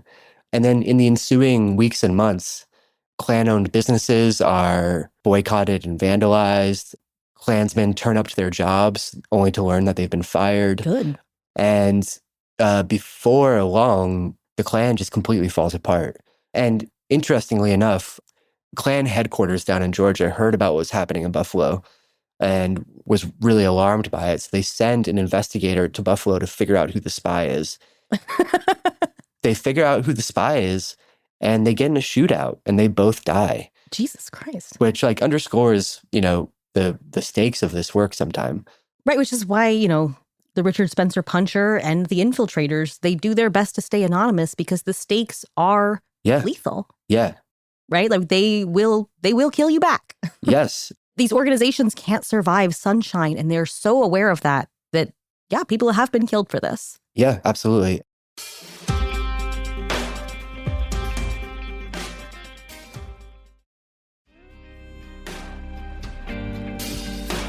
You and I have both faced our share of harassment and stuff, but there's older tales of, anti-racist action back in the 90s. Two of its members, anti-racist skinheads, were in Nevada, lured out to the desert by Nazis under false pretenses and executed in the desert. It's 4th of July weekend, right? Yes. We still honor them on the 4th of July. Exactly, yeah. Their names are escaping me right now. Spit Newborn and Daniel Schursty. Yes, and there is a fantastic Orlando Weekly feature article about, I believe, Spit, that I think is one of the best pieces I've read in a long time that maybe we can put in the notes. I think people would really enjoy. Yeah, absolutely. And, and then there's more recent examples of that too. Over the last 5 years, there was 3 members of the Base, which is a neo-Nazi organization. Obviously, I love that your listeners know all this, by the way. No, but they could use the recap. Yeah. But know who these groups are, at least. But they were arrested for conspiring to kidnap and murder 2 anti-fascist activists in Georgia.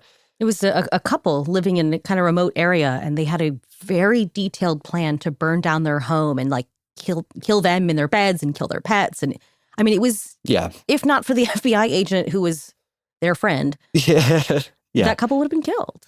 Yeah, no, it's really wild to consider. The FBI agent was friends with the Nazis. I should clarify. There is almost always an FBI agent who is friends with the Nazi. Yes. And like that's the important thing, right? Like these anti-fascists are infiltrating these groups, and so is the FBI, right? Like a lot of these hate groups, somebody is either a paid informant, a freelance informant, or an actual undercover agent. And that's great, I guess, but a lot of times they will prioritize keeping their agent undercover over using the information to protect anyone. Yes. And when we do it, when anti-fascists do that, we are invested in protecting our communities, not building a case. Yes, exactly. You don't need to take this to a grand jury. You don't need to keep a guy in there for 20 years waiting for the big fish. You're protecting a community. Yes. I mean, there's an example of that in the book. There was a kind of this white whale in anti-fascist circles that people were trying to identify, and he was a leader in the Bull Patrol, which of course is this community of Nazis that praises mass shooters and tries to encourage other Nazis to commit mass shootings. And he was eventually identified as this guy named Andrew Cassaray in Sacramento, California. I remember Vic. Yeah, and his pseudonym was Vic Mackey. Yeah, and anti-fascists identified him. I published a story at HuffPost. It emerges later that Andrew Cassaray was already on like the no-fly list. Yes, which means the government already knew who that fucking man was. When he was recording a podcast about shooting me in my womb through my vagina. Yes, yeah. And the government already knew who he was. Yes, and which is just insane. And and they'll claim it's like investigative secrecy, like it's some kind of pragmatism, but it's like for what? Like they're posing an urgent threat. For one thing, I felt safer, and I was safer once I knew who he was. Once someone did the work of identifying that man, and I could say with certainty, he is in California, he is not near me, I was safer. Yes. And like anti-fascists gave me that. The government did not give me that. The government would never have given me that. Yes, exactly. And I think it's also, obviously, a big tenet of militant anti-fascism is that you don't trust law enforcement or the state in this fight. And not only for the reasons we're describing now, but there's like this historical irony in when the FBI or law enforcement in general infiltrates white supremacist groups, they end up finding a bunch of their buddies in these white supremacist groups. Like they end up identifying a lot of police officers. And I think it just goes to show the ways in which obviously law enforcement and white supremacist groups often share similar goals. Very much so. And sometimes once they have a guy in there, I mean, I'm sure it happens still to this day. We don't have the records of it happening now, but we have the sort of 60s and 70s era COINTELPRO records now that do show that, they had tons of FBI agents infiltrating the Klan, allegedly to disrupt the Klan, but that's not what they were doing. No. They were steering the Klan into disrupting the civil rights movement. Yes. But I mean, most famously, the Greensboro massacre, where, the Klan and other white supremacists murdered some anti-fascist communist activists. And then it emerged afterwards that an FBI agent was in the group, but didn't report kind of their plans for violence. Over and over again. Yeah. And those 5 people died for it. Yeah, exactly. Which is why I will always trust an anti-fascist infiltrator over an FBI agent. Yes. I loved the historical parallels, right? So you take doxing all the way back to the Second Klan. This outside agitator narrative is not new. It's something Martin Luther King Jr. wrote about. We're seeing that now, right? Like, these people protesting, they're outside agitators. This isn't the real community. The real community wouldn't behave like this. It's the same as it ever was, right? Yeah, exactly. I mean, I think, since Antifa kind of exploded into the American consciousness, MAGA and the right seized on Antifa as a boogeyman. And they trusted that kind of liberals and centrists were going to throw Antifa under the bus, right? That like they weren't going to come to Antifa's defense necessarily, or even acknowledge a lot of times that Antifa existed. And, that allowed them to create this boogeyman of like epic proportions. So like in 2017, after Charlottesville, a pseudonymous pro-Trump troll called Microchip starts a petition to declare Antifa a, quote, domestic terrorist organization. This petition goes viral, gets like 300,000 signees, and Microchip ends up giving an interview to Politico where he's very upfront and frank about why he's doing this. And it's not because the White House is actually going to declare Antifa a domestic terrorist organization. Oops. There's no federal domestic terror statute to even do that. Antifa is not an organization. He's very explicit to say, I'm doing this to set up Antifa as a punching bag and to deflect and distract from the far right's very real violence. Pretty wild that he said it. He just said it. He just said it. Yeah. And like, it's like that he admitted it meme. Oh my God, he admitted it. He admitted, yeah. And, you know, over the next few months, every time there's a mass shooting, you have folks like Jack Posobiec and other kind of disinformation artists jumping in when, you know, there's not a lot of information yet to blame these mass shootings on Antifa. I mean, there's a weird troll who still thinks I'm responsible for January 6th. Yes, exactly. Very impressive work, by the way. You know, so they're using Antifa that way to like distract and deflect. They're blaming Antifa for wildfires and train derailments and all this crazy shit. And then, you know, there's a little bit of a lull.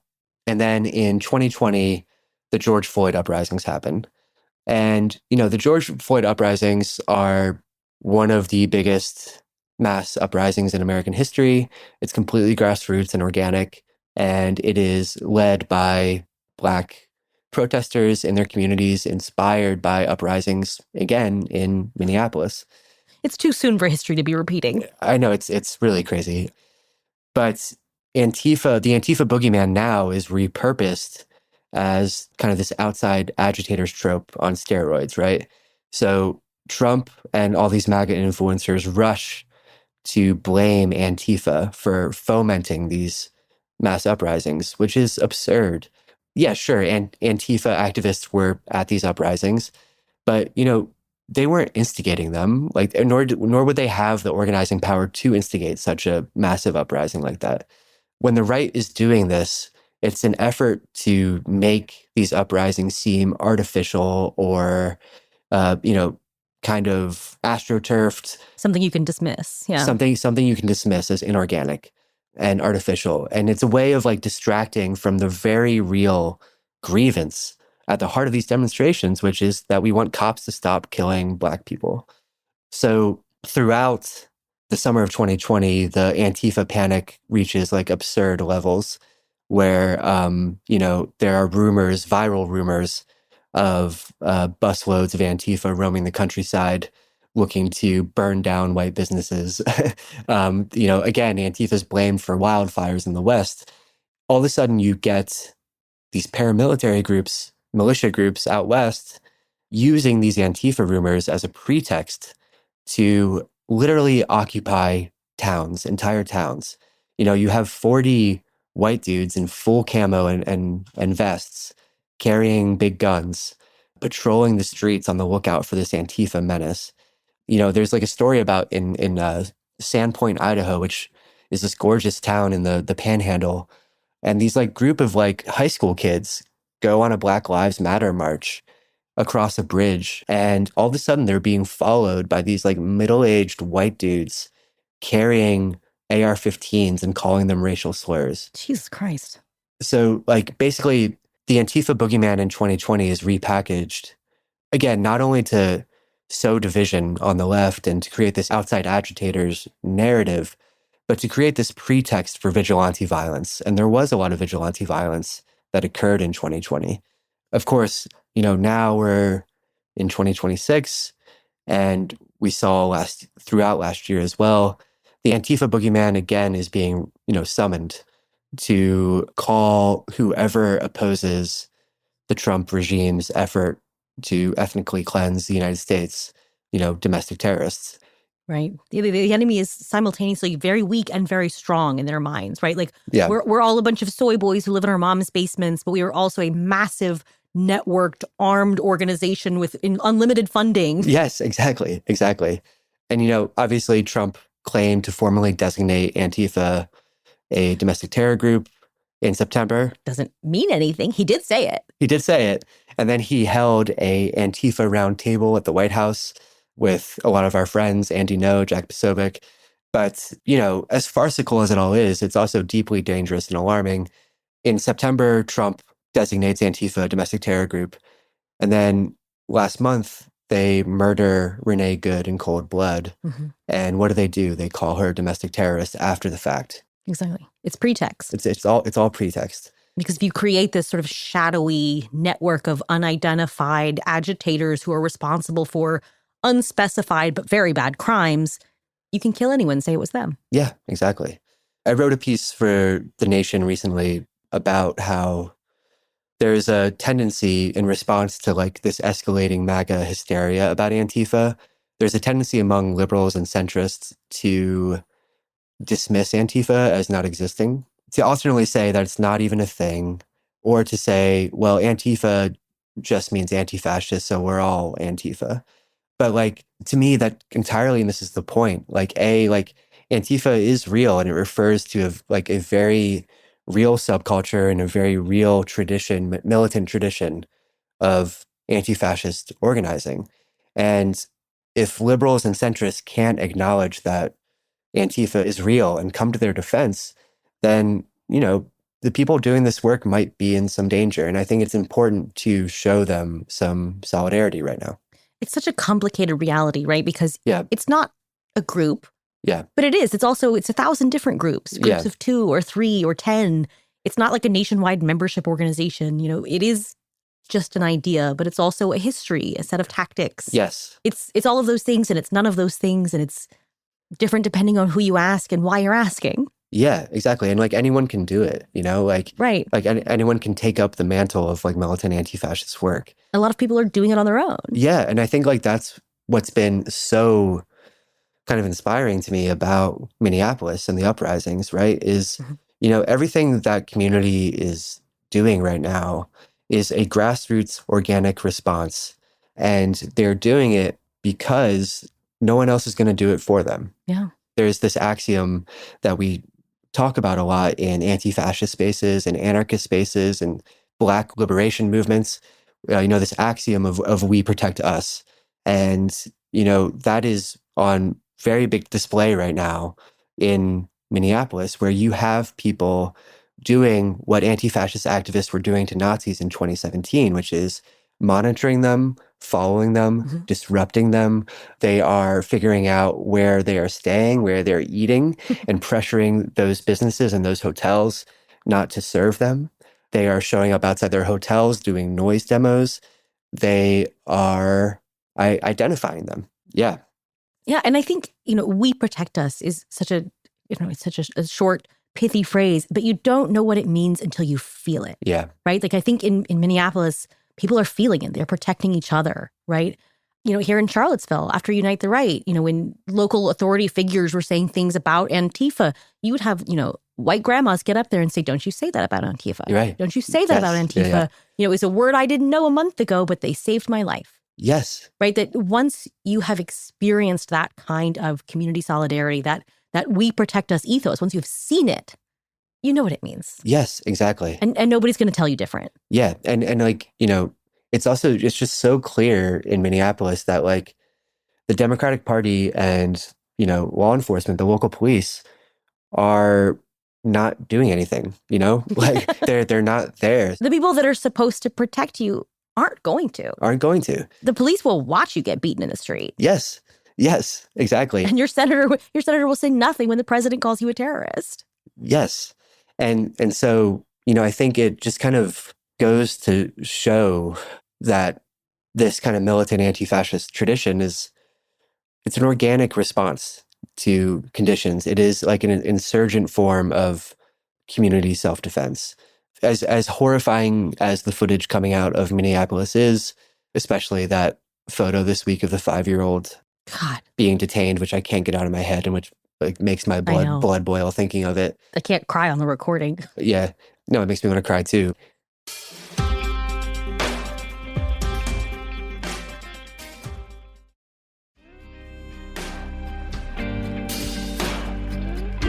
Something really struck me reading the book. I was saying I read Vincent Washington's leaks, but I didn't know anything about Vincent. You said that he told you he was moved to start taking this kind of militant action by the Portland Max train stabbing. Yeah. I mean, that stopped me in my tracks. Yeah. And I think one of the more moving parts of researching this book was realizing that all of the anti-fascists doing this work had brushes with fascist violence in their communities. And that's what inspired them to do it, you know? Vincent was in Portland in what year was that? It was May 2017. May 2017, right.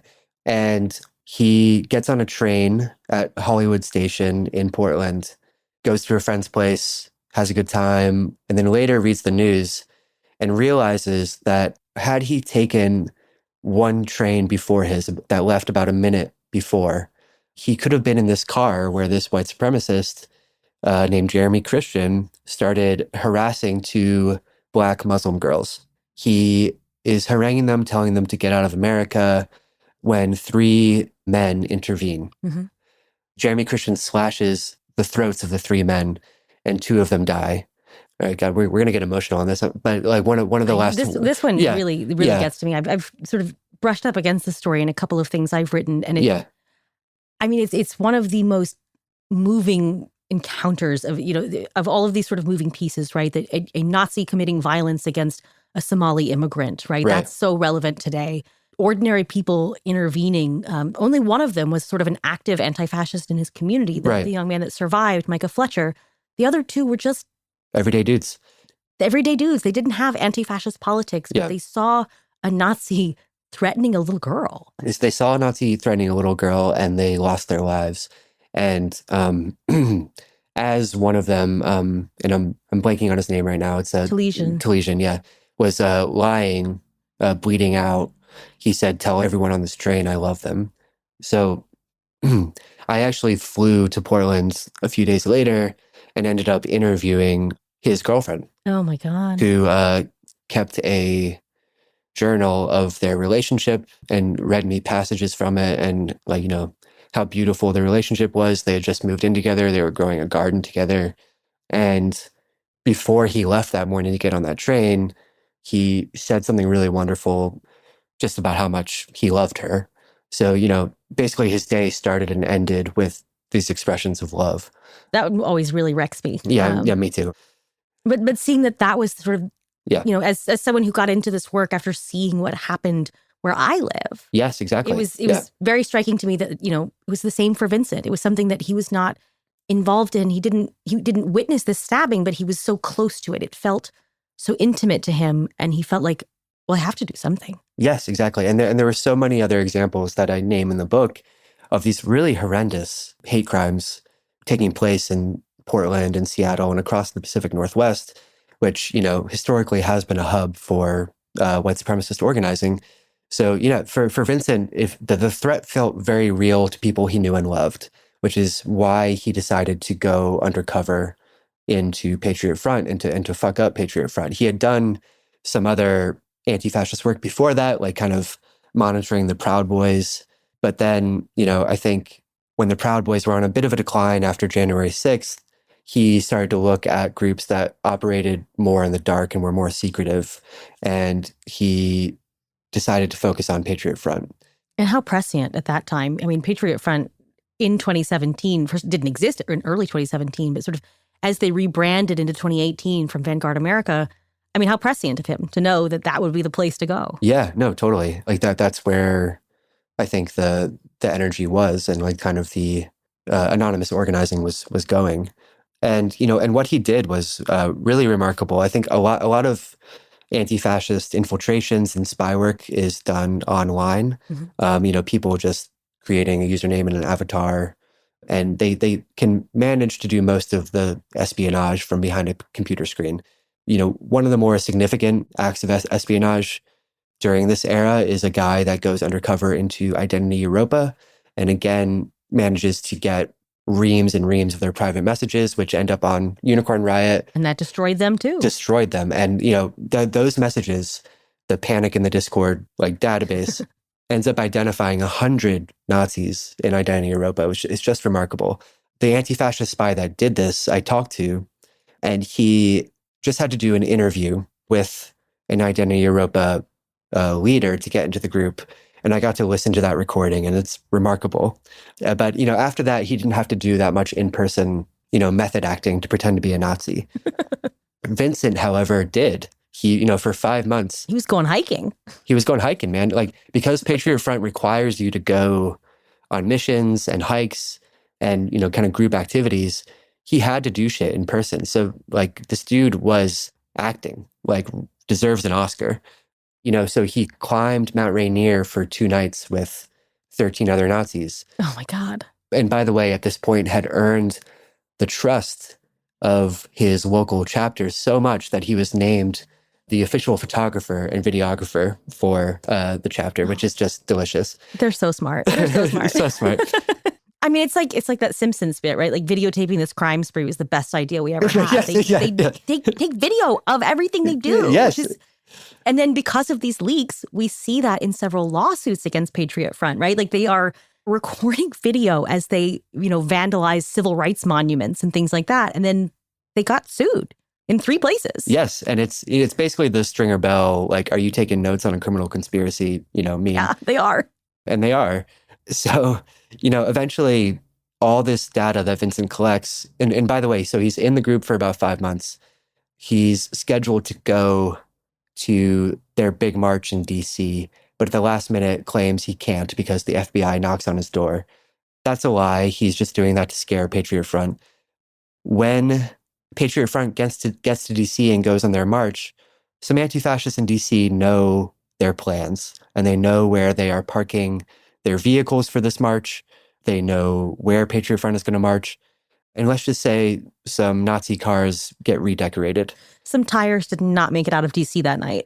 Tires did not make it out of DC. Some windshields did not survive. There is some graffiti. Patriot Front gets back to their U-Hauls, first off, that they use to get transported into DC from suburban Maryland. Their U-Hauls are fucked up. They get back to Maryland finally, and to see all their cars fucked up. So, there's an act of sabotage. They realize they have an infiltrator. Before long, they realize that it's the man they know as Vincent. And I think they think that that's it. Like, there'll be a few doxes, but, that's it. It didn't seem like he hacked their server. But then, of course, a month later, all of their messages end up on Unicorn Riot. You tell Thomas Rousseau the news of this. Oh, that was such a treat. Yeah, I can't believe we've never talked about this. And over the course of the next few months, years, so many Patriot Front members are identified. And there's also some other delicious details, like Vincent, after his infiltration is over, he has all this Patriot Front propaganda material that he kind of took along the way, banners, pamphlets, shields. So what he does on New Year's is he makes a towering pyre of this material and lights it on fire, makes a really beautiful video set to Old Lang Syne, and posts it online for Patriot Front to see. And I think kind of warning them that, there might be some more coming, some more doxes coming, some more stuff coming. And the thing is like Vincent's story is just one story, one kind of remarkable story of anti-fascist spy work over the last 10 years. There are so many other stories that I heard about that for various reasons I couldn't put in the book, or there wasn't room for in the book. Mm-hmm. But it's just, I feel very privileged that I got to tell this story that not many people know.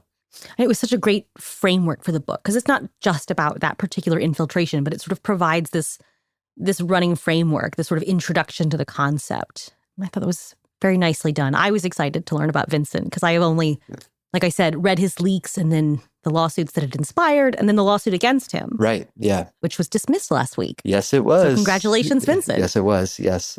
The book gets into this a little bit, but Patriot Front does end up ascertaining what it believes is Vincent's real identity, and they file a lawsuit in federal court in Washington. And it had been ongoing for the last year or two, but was finally dismissed in court this week. Yeah, or last week. So congratulations to the person who may or may not have been Vincent. Yes, exactly. We'll never know. We'll never know. It didn't make it to I don't think it ever made it to a hearing. No. Yeah. I know I said I wouldn't take up a ton of your time, but I can't let you go without talking about Redbeard. Oh my God. This is the first concrete, confirmed, published docs of Redbeard. Oh my God. Yeah. I can't believe it's taken us this long to talk about it. Thank you for reminding me.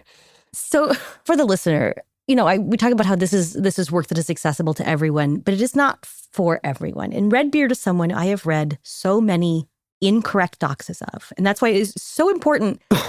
It's so important to be sure of what you're writing, because I have read 100 failed doxes of this man. Yeah. And this one's real. Yeah. So Redbeard, to those who don't know, again, was kind of this white whale in anti-fascist circles, white supremacist whale. Basically, in so much as he was one of the men filmed in Charlottesville in 2017 beating DeAndre Harris. For those that don't remember, DeAndre Harris was a Black counter-protester resident of the Charlottesville area. He was a 19-year-old teacher for special ed students, and he ends up in a scuffle with Nazis that are leaving Charlottesville, leaving the rally, and they end up in a parking garage where 5 of them beat him while he's on the pavement with metal poles and other weapons. And it's captured on camera. I think it's, one of the more distressing things to watch from Charlottesville. I actually happened to be in the garage at the time, was running towards DeAndre when one of the Nazis pulled a gun and started waving it around. So I ducked behind a car. By the time I got up, DeAndre was stumbling away. There was a pool of blood on the pavement. Wait, I have to go back to the footage. Who was it that pulled the gun? I'm not sure. Were you over on the police station side of the divider? I think I was running. I have to go back and find you in the footage. Yeah. I think the guy who pointed a gun at you was Teddy Von Newcomb. Oh my God. Well, if we could make that ID, that'd be... Because he pulled the gun. He did. I mean, somebody else may have pulled a gun, but Teddy pulled a gun. Okay, I need to look at a photo of Teddy Van Newcomb. It all happened so fast. He's dead. Oh, it's that guy. Yeah. Oh my God. Okay. All right, let's talk about this later. Sorry. Yeah. Molly here, recording after the interview was over. I went back and reviewed that footage, and my memory did fail me a little bit here. I was thinking about the right moment, right after the victim in that beating has sort of broken away from the main portion of the assault and he's running away. The video taken by Unicorn Riot pans over to follow him. And as the camera sweeps across the area on the other side of the parking garage, you can see a Nazi named Teddy Von Newcomb. That's his real name. He changed it. He takes a swing at the victim with what looks like a baton. And at the same moment, somebody does pull a handgun, but it's an unidentified man standing right behind Teddy Von Newcomb. I had the image mixed up in my recollection. Sorry about that. Teddy Von Newcomb, as I said in the interview, is dead. He shot himself in the chest in 2023, the morning he was supposed to go on trial for fentanyl trafficking. I wish I could tell you who the little Nazi with the gun is, but it looks like there's no ID on him. Not yet, anyway. Sorry, for the listener, this is something I think Chris and I have both spent probably 100 hours looking at frame-by-frame video from 17 angles of this particular assault. Yeah. For a variety of reasons. Right. Right? So it was this brutal gang assault on this young Black man, and 4 people went to prison for it. Yes. And some people didn't. Some people didn't. And one of them was a, kind of a bigger white dude with a big red beard, wearing a baseball cap, who from then on earned the nickname Redbeard. Mm-hmm. There are all these, like you mentioned, kind of... A million. Just like every fat guy with a red beard on the East Coast has been identified as Redbeard. Yes, exactly. And it was like all these like kind of amateur online sleuths. I think Sean King was in the mix for this back in the day. Trying to ID this guy. No one can find him. A lot of people are falsely identified. The Charlottesville Police Department can't find him. A detective puts out like a call for help, but nothing comes in. Eventually, and where my book kicks off in this story, is there's a group of anti-fascist researchers called Ignite the Right that is dedicated to identifying every Nazi that turned up in Charlottesville in 2017. And they create a database of all these photos and videos and a list of all the people that have been identified. And the list of names that they are identifying keeps on growing and growing. And they're identifying some like really crazy names. Like one of the stories I ended up doing was about a police officer who was working as Richard Spencer's personal... John Donnelly, security guard in Charlottesville. So they're doing a lot of really significant doxes like that, but they still can't find Redbeard. Eventually, they decide to use facial recognition, which is interesting. Obviously, I think anti-fascists out of principle are opposed to facial recognition software, but I think, you kind of can't show up to a gunfight with a knife kind of situation That still, I think, is not enough in this case, right? Because the commercially available facial recognition software that, the average non-law enforcement person would have access to really struggles with round faces like his and big beards. So he's got a big beard and a hat and his face is very round. And so it's going to pull a lot of just sort of round-faced redheads. Yes, exactly. And so it's a very important in anti-fascist work. A facial recognition hit is never 100%. You have to corroborate it. It's not enough. So they finally use facial recognition for Redbeard and they get a hit. And the hit is a baby-faced, beardless, 19-year-old white dude in a army uniform at a base in Georgia. And he's about to shake the hand of President George W. Bush. And the reason he's photographed for this is because Bush is making a visit to this military base, I believe it's Fort Benning, to announce his troop surge in Iraq. So incredible. A lot of these people are about to be sent off to his war. And then he brought the war home. Oh, man. Yeah, brought the war home. And then, so the anti-fascists zoom in on this photo, but the name tag is blurry. So they can't figure out who Redbeard is yet. To make a long story short, I end up filing a public information request to the George W. Bush Library in Texas. Right, because they would have had to vet everyone who was there. Yes, exactly. And if the president's going to be there. And my angle on it is that I ask for higher resolution photos. We get the higher resolution photos and zoom in, and sure enough, there is his last name, Heilman. Now, all we have is the last name, so there's a lot more work to do. These anti-fascists go through military yearbooks. They don't find anything. They go through so many social media accounts until eventually one day they see a Facebook account that belongs to a man named Jay Heilman. It's crazy he still had Facebook all these years later. Oh, it's wild. And there are photos of him in the military being sent overseas somewhere. And then they take notice of this one particular detail, which is that there's this meme he posts of fucking Tom Hardy from The Dark Knight. And he's saying, "The fire rises," right? It's that meme of him saying "the fire rises," which of course in The Dark Knight is supposed to mean all this death and destruction is about to commence. It's a phrase you hear in fascist circles sometimes, kind of as a half joke. But what was interesting about the meme wasn't so much the meme itself, but where and when Facebook said it was posted. Oh, he left the location data on it? He left the location on it, which was Charlottesville, Virginia, August 12th, 2017. Mwah. So that is how they unlock the identity of Redbeard. There's a lot more to the story in the book, and I think I will be identifying Redbeard in a news story somewhere soon. So look out for that. I love to hear it. Make Joe Platania answer for his refusal to prosecute. Yes. Yeah. And it's not enough to say the victim doesn't want to cooperate, because you don't need victim cooperation to prosecute malicious wounding in the Commonwealth of Virginia. Sorry, Joe. You heard it here first. I was hooting and hollering when I got to that part of the book. I can't believe it. Because I had heard through the grapevine that the prosecutor was aware of his identity and had chosen not to prosecute, but I didn't know his identity. So what a thrill. Yeah. It was a real journey.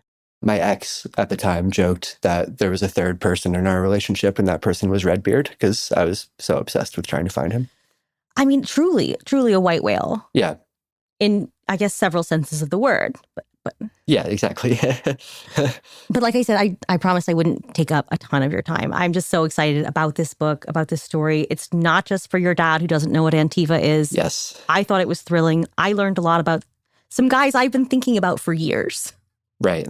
Yeah. That means the world to me, Molly. Thank you. And you also have been such an important voice in these spaces and helping me out over the years. So I appreciate it. I'm so thrilled. Thank you so much for coming on. People can pre-order the book, To Catch a Fascist, The Fight to Expose the Radical Right by Christopher Mathias. You can pre-order it now from Simon & Schuster, and it comes out February 3rd, wherever you buy your books. Don't buy it at Amazon. I'm going to make sure my local anarchist bookstore has put it in order for it. You should all do the same. What else do you want to plug? Where can people find you online? So I'm freelancing these days for different places: Guardian, MS Now, The Nation, Slate. So look out for me there. But you can mostly just find me on Let's Go Mathias on Blue Sky. And I'm still on the Nazi site, but I don't really post there anymore, at Let's Go Mathias as well. Wonderful. And like I said, make sure you pre-order that book. It is a fun read. Buy a copy for your dad who's scared of Antifa. Yes, please. Thank you so much, Molly. Thank you.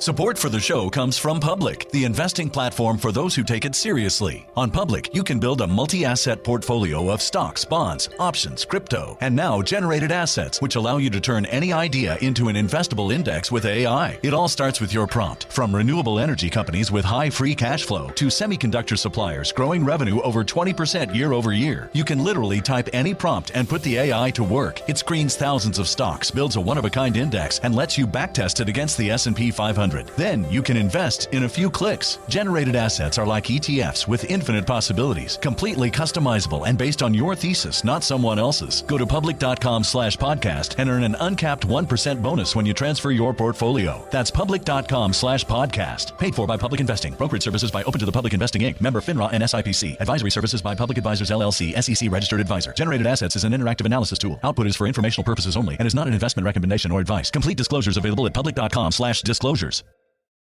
Hey, this is U.S. Olympic gold medalist Tara Davis-Woodhull. And I'm U.S. Paralympic gold medalist Hunter Woodhull. As athletes, our lives are about having a clear path. And a team that you can absolutely trust. So when it came to getting the best mortgage, we chose PennyMac.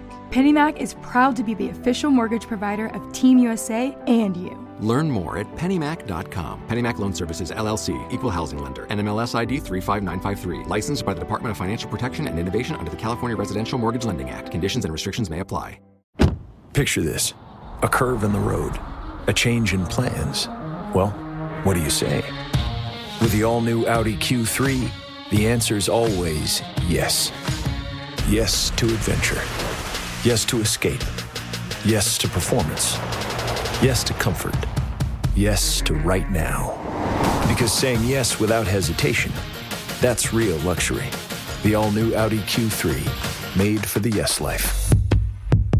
Time for a sofa upgrade? Introducing Anabay Sofas, where designer style meets budget-friendly prices. Anabay brings you the ultimate in furniture innovation with a modular design that allows you to rearrange your space effortlessly. Perfect for both small and large spaces, Anabay is the only machine-washable sofa inside and out. Say goodbye to stains and messes with liquid and stain-resistant fabrics that make cleaning easy. Liquids simply slide right off. Designed for custom comfort, our high-resilience foam lets you choose between a sink-in feel or a supportive memory foam blend. Plus, our pet-friendly, stain-resistant fabrics ensure your sofa stays beautiful for years. Don't compromise quality for price. Visit washablesofas.com to upgrade your living space today. Sofas start at just $699 with no risk returns and a 30-day money-back guarantee. Get up to 60% off, plus free shipping and free returns. Shop now at washablesofas.com. Offers are subject to change and certain restrictions may apply. This is It Could Happen Here, Executive Disorder, our weekly newscast covering what's happening in the White House, the crumbling world, and what it means for you.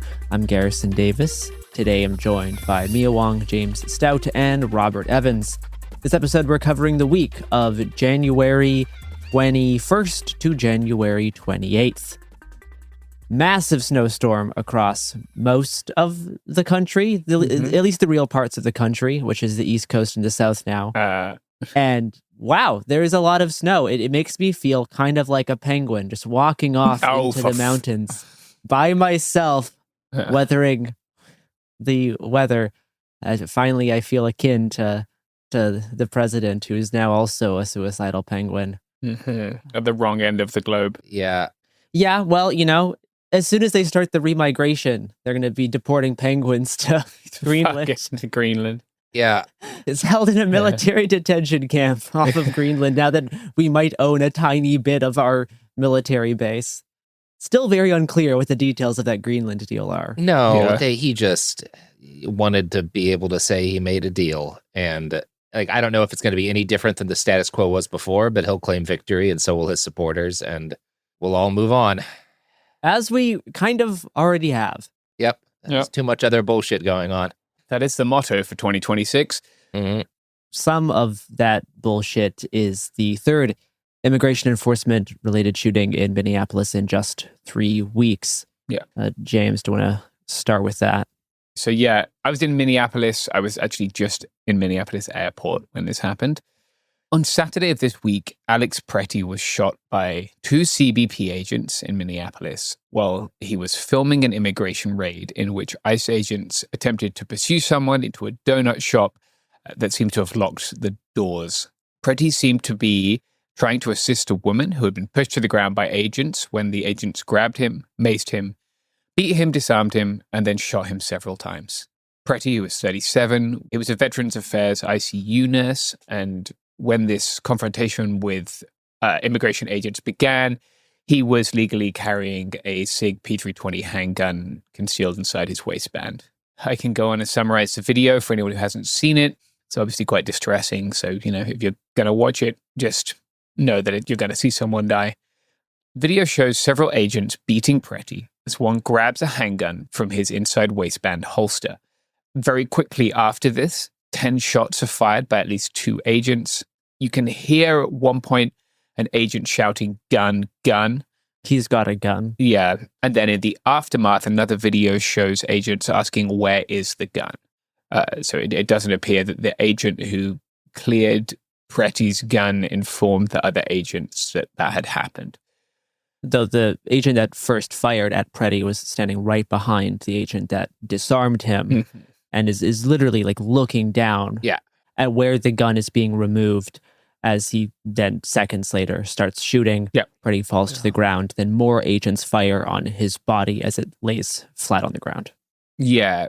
The CBP initial use of force review, which was sent to Congress today, suggested that... On Wednesday. Yeah, this is Wednesday, the 28th, that 2 agents fired. So we know at least 2 agents fired, right? It's not entirely clear, I don't think, if all of these were CBP agents, but at least one of the agents who fired shots was an 8-year CBP veteran and a range safety officer. Greg Bovino has declined to identify them because he said that would be doxing. That's not what that word usually means. No. DHS has claimed that Pretti had 2 extra magazines on his person, but I haven't seen any evidence of that. What they provided was a photograph of a SIG P320 with a red dot sight and the slide lock back, clearly on the front seat of a vehicle with 2 charge cords next to it, right? That's not normally how evidence is treated in a crime. That is an unusual way to go about that, to put it mildly. DHS Secretary Kristi Noem has told reporters that Pretti attacked and impeded law enforcement and was brandishing his weapon. Videos don't show that. The only time that you see his weapon is when it is removed by the agent who takes it out of his waistband.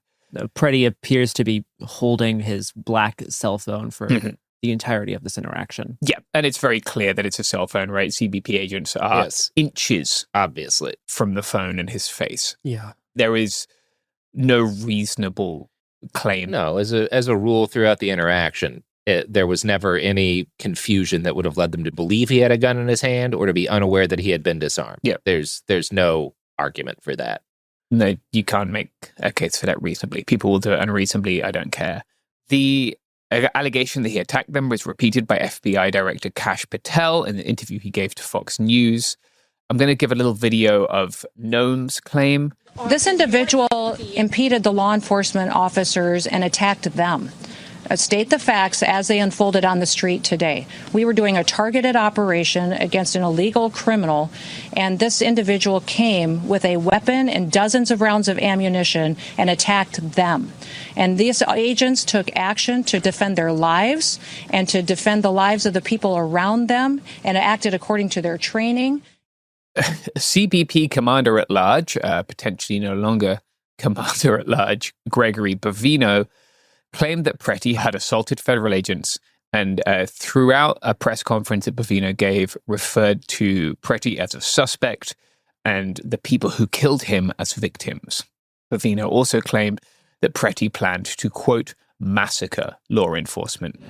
Was he simply walking by and just happened to walk into a law enforcement situation and try to direct traffic and stand in the middle of the road and then assault, delay, and obstruct law enforcement? Or was he there for a reason? Did he fall victim to that violent and heated rhetoric by a Mayor Fry, a Governor Waltz?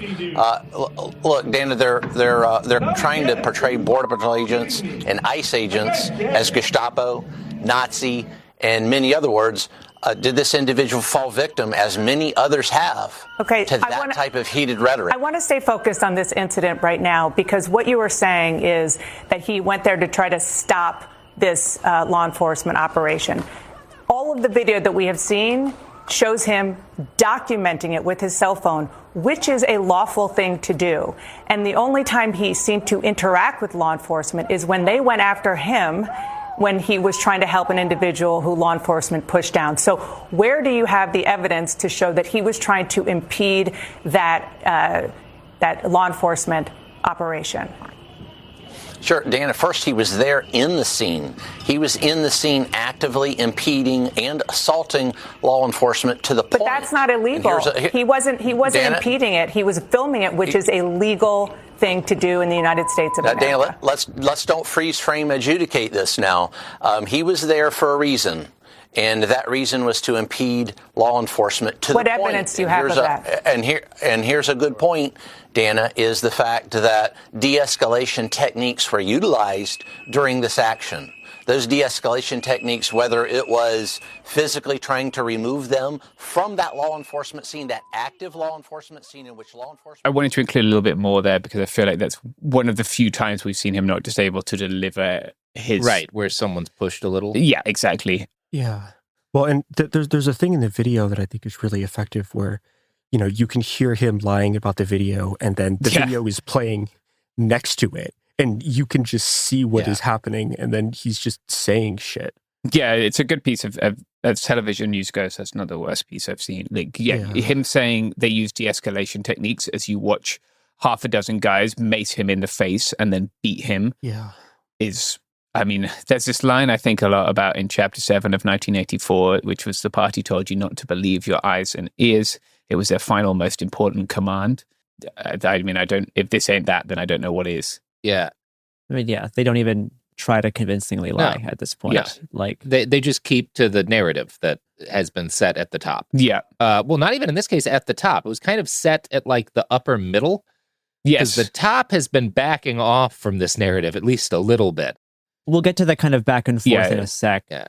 But I mean, it's very clear from this that they just consider blowing a whistle to be impeding. Yes. Like that's all the justification that they need. They consider his presence there. As long as you are physically present there. Yeah. Anything you do that they don't like is assaulting an officer at this point. Yes. It's kind of a minor point, but also his pronunciation of Gestapo. Gestapo. He does that every time. It's like, dude, we know. Yeah. He's wearing that coat. He's wearing the outfit. How people are calling this stuff. It's like, come on. And it's pretty insane. Yeah. I love the articles that are like, no, he's just wearing a traditional old style military coat. It's not a Gestapo coat. Yeah. Guys, come on, man. I've seen a lot of Border Patrol agents, guys. No one else wears that coat. He picked that coat because of how it looks. Yeah, to my knowledge, that's not a uniform piece for the Border Patrol. No, and he's never been in the military. Yeah. You know what he is in? Is a secret police unit. Anyway, sorry. Yeah, no, I think it's worth beating that one. I want to talk about this ACLU lawsuit, right? So in sworn testimonies, which were part of this ongoing lawsuit, multiple witnesses said Pretti did not brandish or draw his handgun. Quote, I have read the statement from DHS about what happened and it is wrong. The man did not approach the agents with a gun. He approached them with a camera. He was just trying to help a woman get up and they took him to the ground, one said. Another witness, a doctor, was prevented from performing CPR. Quote, none of the ICE agents who were near the victim were performing CPR, they said. Agents demanded the physician's license, which evidently they did not have, right? They just ran out of their house in their pajamas. Their testimony continues, quote, I could tell the victim was in critical condition. I insisted the ICE agents let me assess him. they appear to be operating under the assumption that these people were ICE. Some of them were CBP, I should just say that. They also noted that agents, quote, appeared to be counting his bullet wounds. Yeah. Jesus Christ. And there is video that shows him doing bizarre things to his remains that are not within the remit of trauma care or first aid, in my experience and training, which is pretty significant when it comes to like this exact scenario. The documents that released today said that they placed chest seals on him. They were placing chest seals on him? Yeah. Yeah. That might explain it. It looks like they're sort of pulling up on his shirt. I mean, this whole instance, very, very clearly documented with video. Multiple angles. After the shooting, an agent is like on top of his body, screaming for scissors to cut off his clothing. Yeah. And then later they placed chest seals, according to that document that was released to Congress. Yeah. Weird not to carry scissors in your first aid kit when you're on trauma shears, but minor quibble, I guess. I mean, these guys don't know what they're doing. Yeah. Yeah, exactly. That's the thing, right? Bavino also noted in his press conference that the agents were still at work, but they had been redeployed for their safety outside of the Twin Cities. Following the shooting, a vigil was held, and there were protests, including some armed presence in the protests. Minneapolis Police Department attempted to hold the space, both to keep the vigil away, and earlier that day they had refused to leave when told to do so by federal police. Later that night, they deployed extensive less lethal munitions to clear the vigil. Let's go on ad break and then return to discuss the back and forth characterization of the shooting from Trump's cabinet.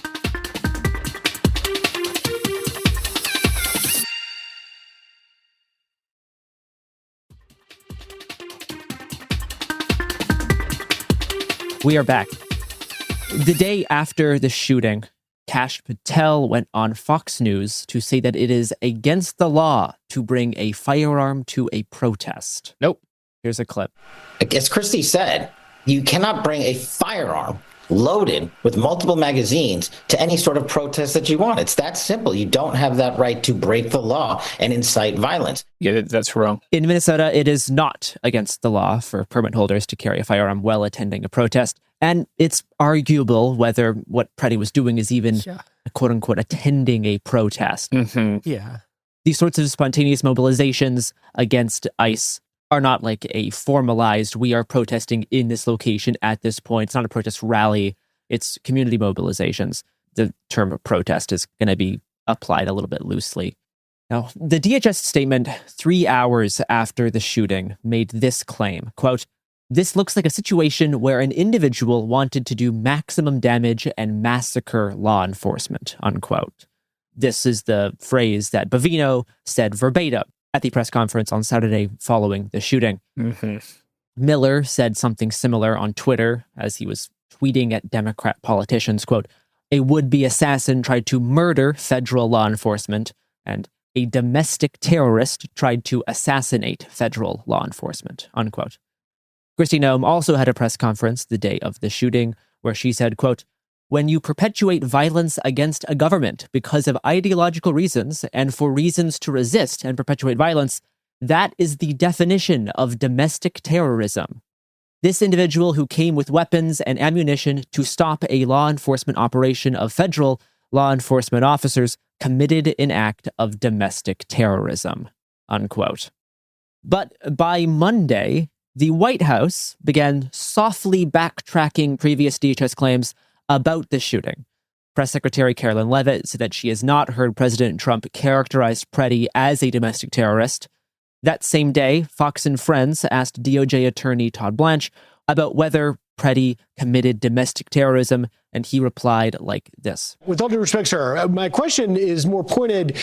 Do you believe your colleagues may have gone farther? You are an attorney at DOJ. 18 U.S. Code 2331 has a legal definition of domestic terrorism, and it doesn't appear to most of the country that have watched the available video, and we'll see if there's body cam video. I'd love to know if that's going to come out, if there was such a thing, but it does not appear to have met that definition of domestic terrorism. So I'm just sort of wondering how you in the DOJ are viewing whether your colleagues may have gone too far. look, I don't think anybody thinks that they were comparing what happened on Saturday to the legal definition of domestic terrorism. What we saw was a very violent altercation, and I am not going to prejudge the facts. You're right. There's a bunch of video that's out there. There's a bunch of video that we haven't seen yet in the minutes leading up to what happened and in what happened afterwards. And you're right, to the extent there's body cam or other videos that witnesses are still providing to us. So I'm not describing it as anything except for a tragedy.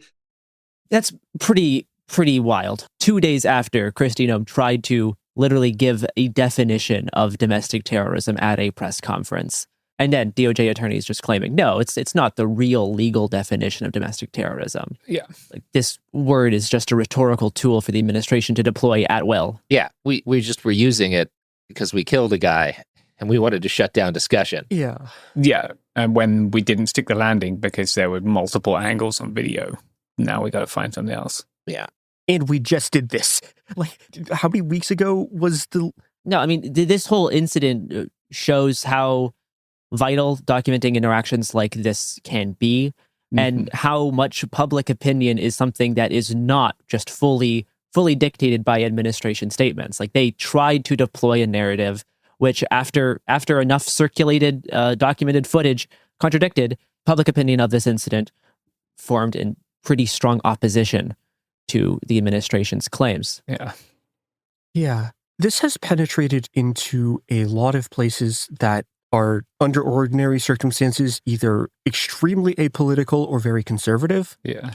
I am trying to remember, honestly, the last event that I saw between this and 2020 and like the George Floyd uprising that had this kind of penetration into mainstream non-political society.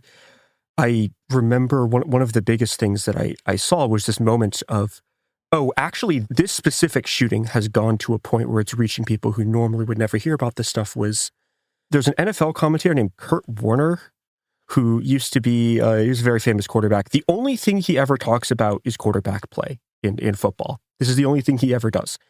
I'm not 100% sure about this, but when I looked back, I couldn't find him saying anything about George Floyd. And Kurt Warner came out and gave a statement about how this shooting was a horror and that the administration was lying about it. And you saw this sort of rattling through, again, very, very conservative sports circles, which, again, this in NFL circles specifically, where this kind of stuff never really penetrates. This weekend, as this sort of murder was happening, the NFC and AFC championship games were going on in the sort of immediate wake of this. And these are, for people who don't follow football at all, these are after the Super Bowl, this is the semifinals. The winner of these two games goes to the Super Bowl. These are the second most important games of the entire NFL season. And fans at both of these games booed the national anthem, a thing I have never heard of before at a football. This is a football game. Yeah, that's wild. Yeah. Right. Like the beginning of most football games, there's a bunch of troops holding the flag. And people, they didn't do this in 2020. They were booing the national anthem. So one of these games was being played in Denver and the other one was being played in Seattle. And in the game in Seattle, the Fox broadcast kept cutting out the national anthem because people kept chanting "fuck ICE." So they would just literally be cutting the audio anytime that happened. And this just kept happening through the entire course of this. I have never seen anything like this break through into sports like this.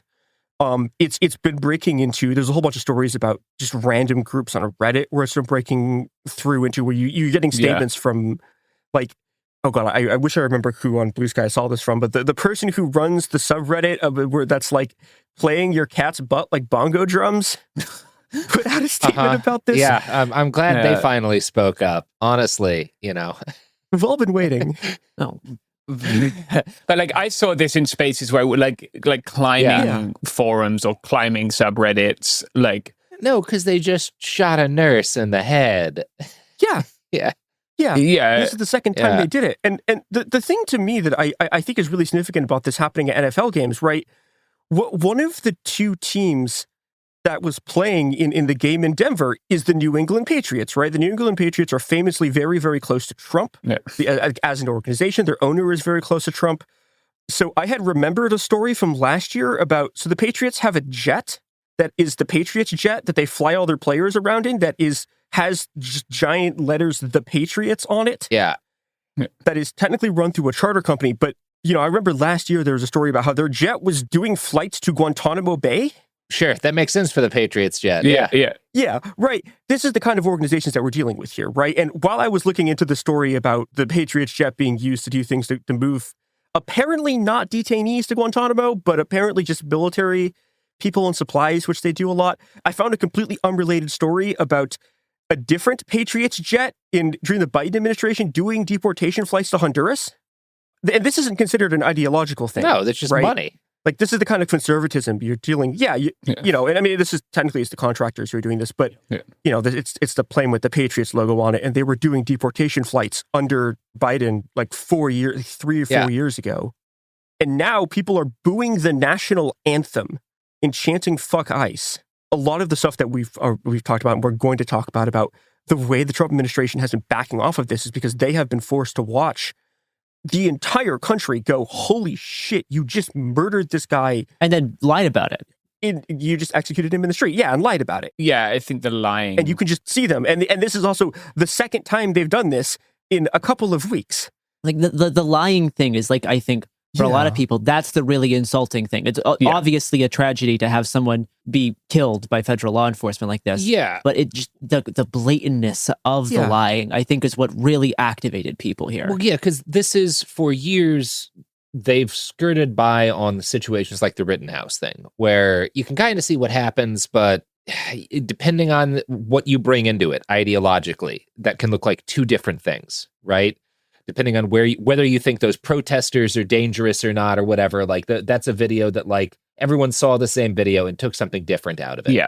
That's not the case with this video, or really with the Renee Good video for most people. Yeah. And it's really jarring for them. Most people who are not political, because that's what we're talking about, is like the sheer number of people who do not normally wade into this stuff who are making a comment. They would see one of these videos that is much more like, if you're just kind of coming in and watching it, it's kind of unclear what's happening. And they would go, oh, it's another big I'm just not going to get involved with it. People are arguing about what this is. Let them argue. I'm going to go on with my life. This is very clear what's happening, very clear that they're lying, and it's just upsetting. It's deeply upsetting to even people who don't normally think about this shit. Yeah. And I think part of that, too, is also, there were a lot of people who didn't get involved with the Renee Good shooting because, even then people were still like, oh, well, maybe it's complicated. But once you've seen the second shooting in 2 weeks where the line from the administration is exactly the same and you have video images again, that's how you get someone like Kurt Warner, who is a faith family football guy. He's very open about being a Christian, is very open about, he doesn't talk about politics, but he's very obviously conservative in a way that he doesn't think is political. Yeah. And he looks at this and goes, holy shit, they murdered this guy and the government's lying about it. Mm-hmm. And that's a kind of breakthrough moment in all of this. I've seen a lot of stuff from like folks in the gun community, like who you wouldn't normally expect to be critical of the Trump administration, being critical because the Trump administration has come out with just like insane, they're repeating like anti-Second Amendment talking points. Yep. I also saw, his name's Tony Thomas, but he was previously the commander of Special Operations Command, right? Has been sharing an unfortunately AI quote unquote enhanced photo of the shooting. God. That, I need to talk a little bit about that, but please continue. Yeah. It's remarkable that you've got someone whose job has been killing people for the United States government, right? Who like retired to a role in investment banking, who doesn't normally make statements in public about immigration policy. But like, again, this one is kind of broken containment, right? Like they saw the police shoot a man in the back multiple times in broad daylight from multiple angles. And this one's been really hard for them to spin. Yeah. One of the things that, when we talk about sort of Reddit as a site of this, right? One of the things on the front page of Reddit for a while that day was just a thing from like r/pics, where it's a picture of a frame in this shooting, and then it's a picture of a Nazi officer like with a gun to the back of the head of a prisoner they're about to shoot, and it's almost identical frame for frame. And that's the kind of thing that's just going around on like the front page of Reddit. Yeah. Part of what I think is happening here is they got very convinced of their ability to kind of just brute force their own reality over what actually happened. And maybe they gambled too hard. Yeah. so much of this story is like the ultimate conservative nightmare of the government physically disarming you, then executing you. Yeah. And that sequence of events is, I think, also in part what has created this pretty consistent turn away from the Trump administration's and the DHS's like initial statement on what happened here, which the administration themselves have started to roll back on after the public rejected this claim that they kept making on him being like a terrorist, him intending to massacre law enforcement, all these things that they have no way to actually prove. On Tuesday, Stephen Miller told CNN that they are, quote, evaluating why the CBP team may not have been following White House approved protocol, and that the initial statement from DHS following the shooting was, quote, based on reports from CBP on the ground, unquote. On Wednesday, the DHS spokesperson, Tricia McLaughlin, repeated this claim on Fox Business. Secretary Noem accused Alex Pretti of being a domestic terrorist. Is the administration standing by that language? So initial statements were made after reports from CBP on the ground. That was a very chaotic scene. We know that our ICE law enforcement are facing rampant violence against them, a highly coordinated campaign. So that is why this investigation is so important, so that we can get accurate facts to the American people. Trump has denied that Pretti was acting as an assassin and has called the shooting a quote-unquote very unfortunate incident. But he has continued to say that Pretti should not have been carrying a gun. Quote, you can't have guns, you can't walk in with guns, you just can't, unquote. Yeah. The Minnesota Gun Owners Caucus has been pretty impressive. Yeah. I'll say that. Like generally, right, like especially organized gun owner groups in the United States tend to align very heavily with conservative politics. They have been like reinforcing that what Pretti was doing was in no way illegal and should no way lead to you being killed. Yeah. As of Wednesday, we do know now that the Border Patrol agents involved in the killing of Alex Pretti have been placed on administrative leave. Around January 26th, Trump struck some kind of deal with local officials, namely Mayor Frey and Governor Tim Walz. Local officials have said that, quote unquote, some federal agents would begin leaving Minnesota. Bonvino is expected to return to California, with The Atlantic reporting that he's been stripped of his quote-unquote commander-at-large title and has been locked out of government social media accounts. Tom Homan has arrived in Minneapolis to take over immigration enforcement operations, and local Minnesota law enforcement have ramped up their policing of protests, especially outside of hotels where ICE and Border Patrol agents have been staying. And it's important to note, as you're seeing a lot of stories about sort of ICE pulling out of Minneapolis and an administration rollback because of the sort of Bovino movement. Everyone that I have talked to in Minneapolis, and this is a fairly large number of people, have all told me that everything on the ground remains the same. The raids are continuing, and they want to make sure that everyone understands that the raids are continuing and that the same kinds of things that ICE and the Border Patrol have been doing up until this point are continuing to happen under, I guess, quote unquote, new management. Yeah, I think they may have withdrawn some Border Patrol agents, right? But the bulk of the people they deployed were actually ICE agents. They, to my knowledge, have not been withdrawn. Homan is not exactly a liberal figure when it comes to deportation, to put it mildly. It might be a change in the outward appearance, but the practice of what's going on, that has not changed. Do we want to just have any kind of final discussion on that AI-enhanced image that's been circulating? Yeah. So, I mean, there's an AI-enhanced image. And this is, when I posted this, I've seen people comment that like, oh, it's more disinformation from the fascists. This is the opposite of that. Yeah. Someone AI-enhanced a still frame from the video, because there's a question as to whether or not when one of the ICE agents disarmed Pretti, did he negligently discharge his firearm into the ground? And did that maybe spook them and cause the remaining chain of events? I don't think it's clear. And the video is not super clear as to whether or not the gun is firing. It's kind of grainy. Yeah, we don't know that yet. So in like the new AI enhanced version, you literally see like a tongue of fire coming out of the barrel of the gun. And then a full round of 5.56 seems to be exiting it. What, like with the casing? I just made shit up. It looks like it has the casing. It looks not like a firing gun looks. And the text on this is from the AI Info Twitter account. An enhanced video of a man who disarmed Alex Pretti shows gun allegedly misfiring as ICE agent runs with it, which has also been said to have spooked other agents into firing. AI video also enhances the visuals of the bullet so it would be clearly visible to the human eye. It's like, I didn't hit shit. You had a fight. You had the digital equivalent of a 5-year-old scribbling on it.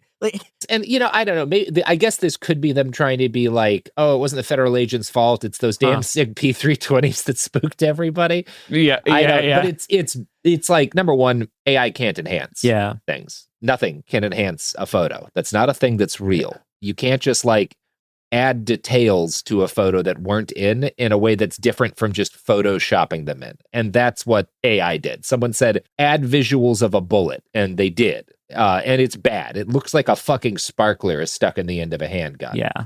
But yeah, it's just shit like this. That's just going to be everything. Like every clash, every murder, every controversial thing that happens, there's immediately going to be a bunch of different AI slop videos and analysis. And what scares me most, or not even scares me, what I think is the biggest problem isn't even just the straight up disinfo videos. It's the stuff where people are claiming, look, I did some research using this AI and it revealed this thing that isn't immediately visible to the naked eye, but this is clearly what really went on. Yeah. And how that's going to supercharge fucking conspiracy theories about stuff, and how the response when people are like, but the AI didn't enhance anything, will just be like, you're not smarter than an AI. You don't know. Like that's the kind of thing where it's just going to be annoying. Yeah. Like the truth ecosystem is already so damaged. I certainly wouldn't say that this is going to definitely make everything worse, but it's going to make everything more annoying. Yeah. Yeah. I don't think I've seen this image that you're talking about, but I've seen a whole bunch of other AI enhanced images of the shooting. It's specifically the moment where or around the time that the agents are firing into the back of Pretti. And it's mostly AI sharpened images, but taken to such an extreme extent that literally one of the heads of the Border Patrol agents is just missing. You know what? I wouldn't call that enhanced, but I'd say it's an improvement. You have to look for it because of how much movement is in the right, image. Of course. Yeah. But I've seen this the AI enhanced still from the pink jacket lady. Oh God, angle of the shooting. I've seen this image spread all around by people showing how brutal this looks, and you don't need to spread this AI sharpened version with the head missing. There is regular stills that maybe are a little bit more fuzzy, but they actually are real. And you've seen a few other AI altered images spreading around this shooting. Specifically, there's been AI altered images of Alex Pretti that slightly changes his facial proportions that have been used at some memorials, have been spreading on the internet. And that sort of stuff has been incredibly frustrating just to see the sort of proliferation of these AI images into the news cycle. I shared the enhanced image. That looks really bad. It's really bad. No, that's cartoonish. Oh, wow. Yeah, I've not seen that. Yeah, it's like a kindergartner. It's unreal. You don't need to do this. The people that have seen the footage knows what happened. You don't need to spread these fake images. Public opinion is already formed on this. We'll go on ad break again, but I think to close this section, I'll play this short clip from the Minnesota Timberwolves game, which is a basketball game, I believe. Yeah. Which they held a moment of silence for Pretti, and people chanted towards the end. I'll shorten the moment of silence for the audience, but you can take a listen here. The tragic loss of Alex Pretti that occurred yesterday in Minneapolis. We extend our love, support, and heartfelt sympathies to Alex's family, friends, and our community during this difficult time. Please join us in honoring the life and memory of Alex Pretti with a moment of silence.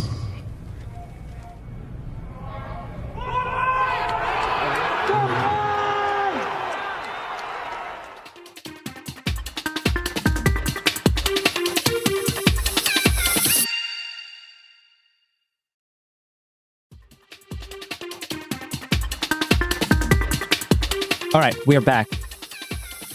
After the shooting on Saturday, Chuck Schumer said that Senate Democrats would not be advancing a House-approved appropriations bill with the currently included DHS funding. Right now, the Senate is considering a 6-bill spending package that was narrowly approved by the House, thanks to 7 Democrats.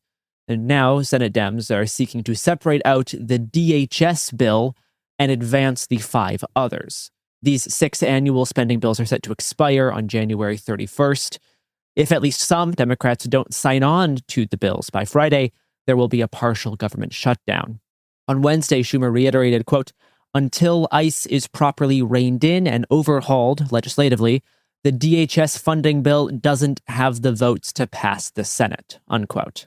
Possible immigration enforcement concessions that Democrats are pushing for include, but are not limited to, independent investigations into the recent shootings, mandating judicial warrants for immigration arrests, mandating body cams, requiring agent identification, no masks, no arrest quotas, no roving patrols, and restricting Border Patrol agents to the U.S. border.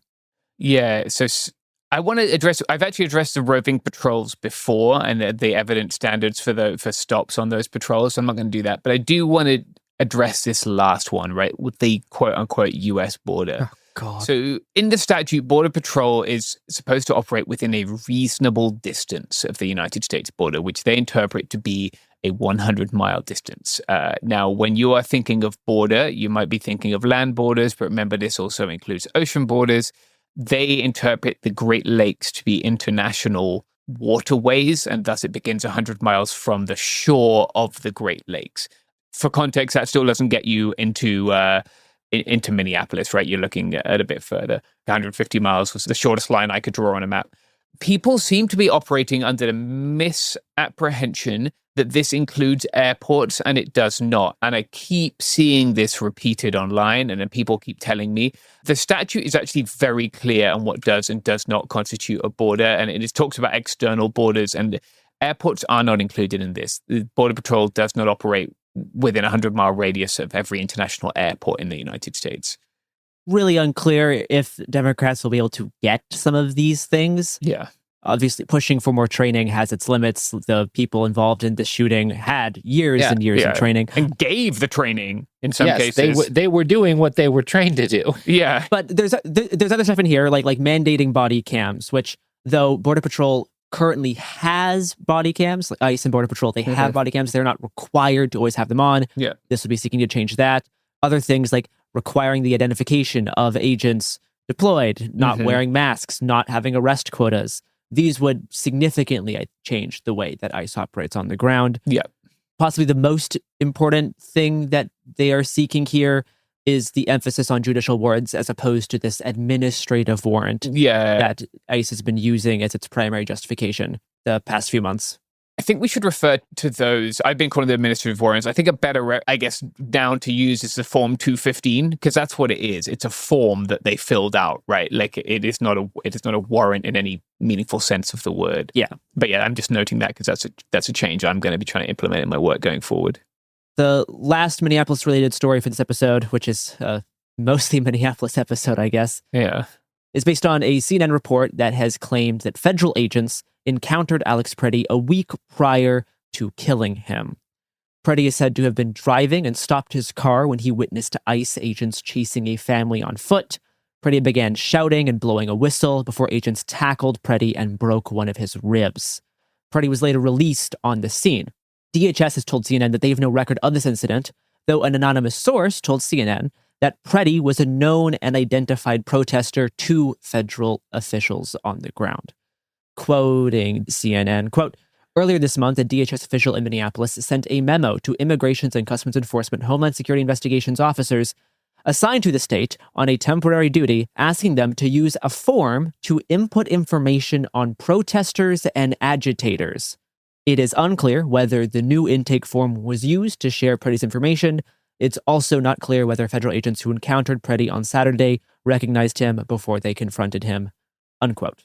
Yeah, it's definitely HSI that has been doing the federal stuff that involves citizens, I guess, right? Like when they are investigating and detaining people. I know Pam Bondi is there today.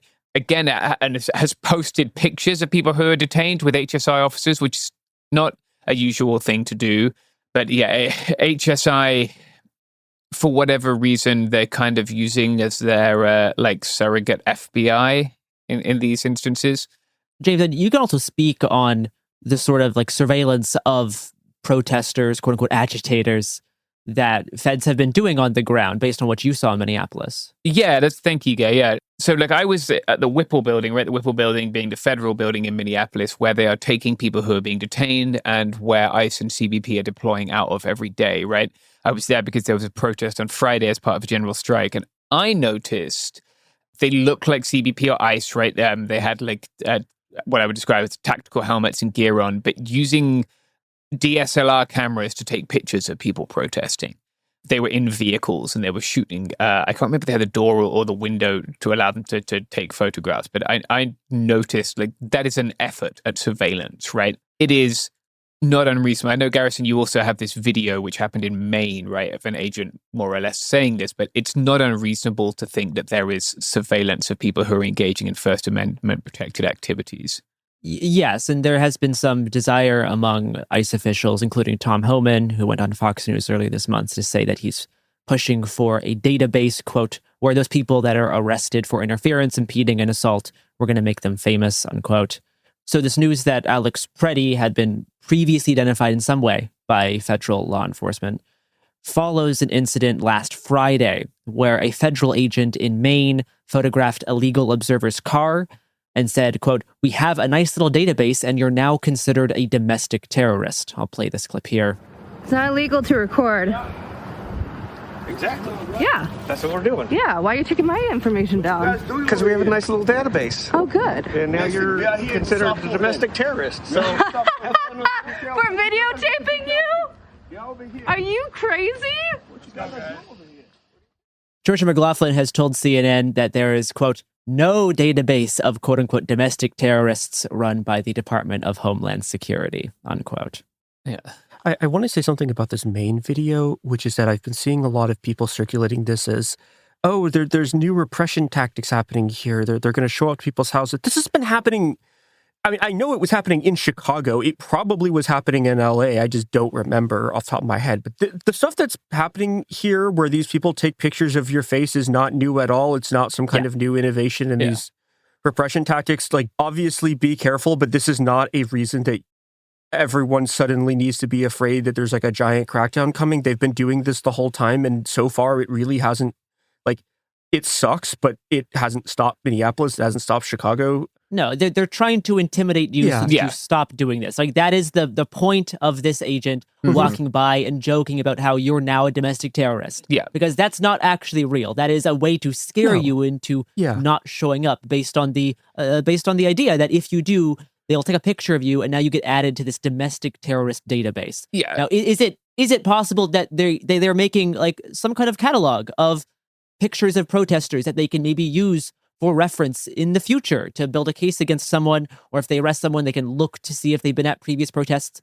No, that's not impossible. That is something that they've been doing for quite a while. It's something that anti-fascists do against like Proud Boys back in the day, where you just document a lot of people at a protest, and then maybe eventually the information will become useful. Right. That is not like surprising, but like I've seen some pretty outrageous claims going viral that like after Pretti had this encounter with law enforcement previously where they broke his rib, that Pretti was then specifically targeted in the following weeks. Like, there is no information for that. Yeah, we have no evidence to prove that. There's no information that this database led to him being intentionally targeted by federal agents on the ground. Yeah. That is just speculation at this point. Yeah. There's no evidence of that, and there's no evidence that this is like a new kind of campaign of repression. And I want to be very clear about this. If you are spreading this as you need to be afraid now because there's a new thing that's happening, you are doing their job. You are spreading the fear that this is an intimidation that this is designed to do. So please stop doing this. Yeah, I think like I understand that for a lot of people, any form of activism is very new and everything seems scary. But this is one of those times when like you need to check what you're doing because, as Mia said, right, this has the legal term is a chilling effect, right? Like the government, generally courts have found the government should not do things that have a chilling effect on First Amendment protected speech. That's absolutely what the government is trying to do. You don't have to help them, or not the government, but that particular agent, I should say, acting at work saying he's building a database, right? That is what that is trying to do, is to have a chilling effect. Well, I mean, I would argue the government's also doing this, calling every legal observer a domestic terrorist, right? Yeah, I guess. Yeah, fair enough. So We should mention this just so we don't leave it out, although we don't have a ton to say at the moment about this. But like the day before we recorded this, on the 27th of January, I believe, Ilhan Omar was doing a town hall in Minneapolis, where she is a representative, and was assaulted by a man named Anthony James Kazmierzak, who was a 55-year-old. He was carrying what looked like a syringe, but without a needle, just like a large syringe, like the kind you'd use to like give medicine to an animal or something. Yeah, like an irrigation syringe. Right. And it was filled with some kind of off brownish yellow liquid. I don't think we know what it was. It apparently was foul smelling, obviously. And he ran up screaming, "You must resign," and sprayed some of it at her. I don't know how much got on her. He was tackled very quickly by a security guard. Omar seemed to be squaring up and ready to fight him, which was, expected given like the kind of shit she's had to deal with, right? She's had to be a very tough person. Yeah. She doesn't seem to be injured. I don't think there's any evidence that the liquid or whatever was something that caused or is likely to cause health issues, which, I mean, doesn't make it not assault. It just, I don't think she's currently in any danger, thankfully. Yeah. There's been a chorus of denunciations about the attack on her from a bunch of other elected leaders. I know people have said that, like, it's been ignored, but at least it hasn't been from other people in the House, right? There's a lot of folks, including some Republicans, who have made comments on it, just because none of them like the thought of having shit sprayed on them, I think. Yeah.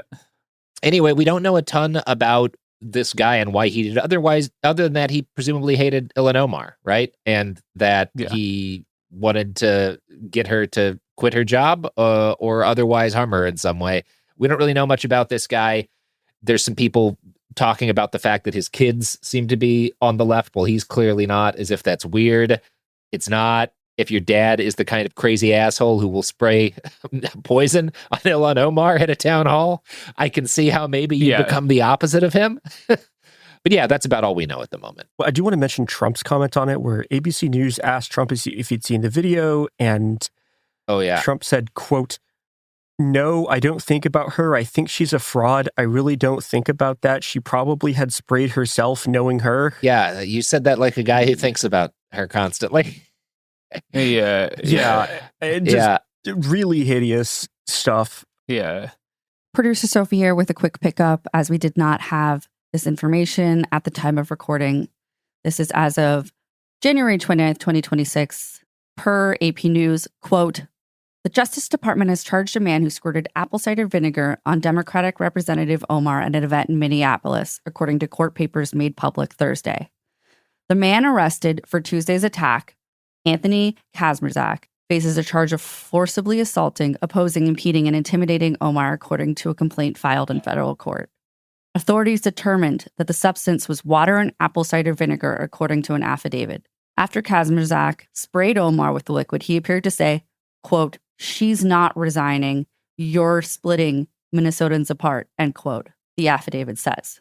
Authorities also say that Kazmierzak told a close associate several years ago that, quote, "Somebody should kill," end quote, Omar, court documents say. Kazmierzak appeared briefly in federal court Thursday afternoon. His attorney told the judge her client was unmedicated at the time of the incident and has not had access to medications he needs to treat Parkinson's disease and other serious conditions he suffers from.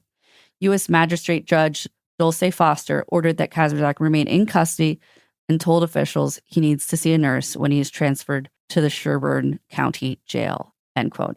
Again, that is via AP News. So I want to very briefly update people on Rojava. People keep asking for a whole episode. We will do one. I've been in Minneapolis. There's kind of a lot going on right now. Yeah, and you may have noticed, but this is all very important, right? Like, horrible things are happening. So the STG, that's the Syrian Transitional Government, Ahmed al-Shara Gilani's government, right?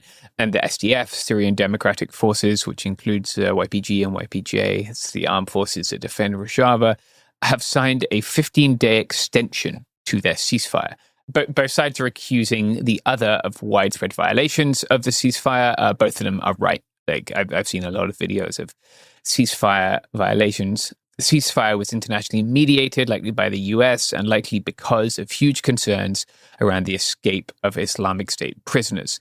There was an attempted IS suicide bombing in Iraq yesterday as we record this. That's the first time I can remember one of those happening in a while.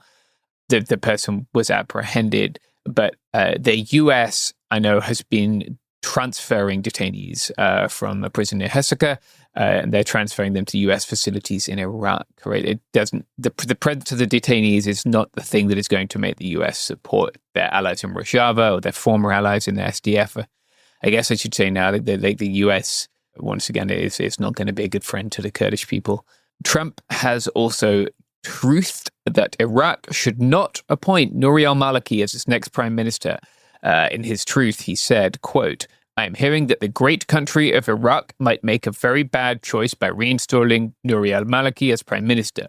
Last time Maliki was in power, the country descended into poverty and total chaos. That should not be allowed to happen again.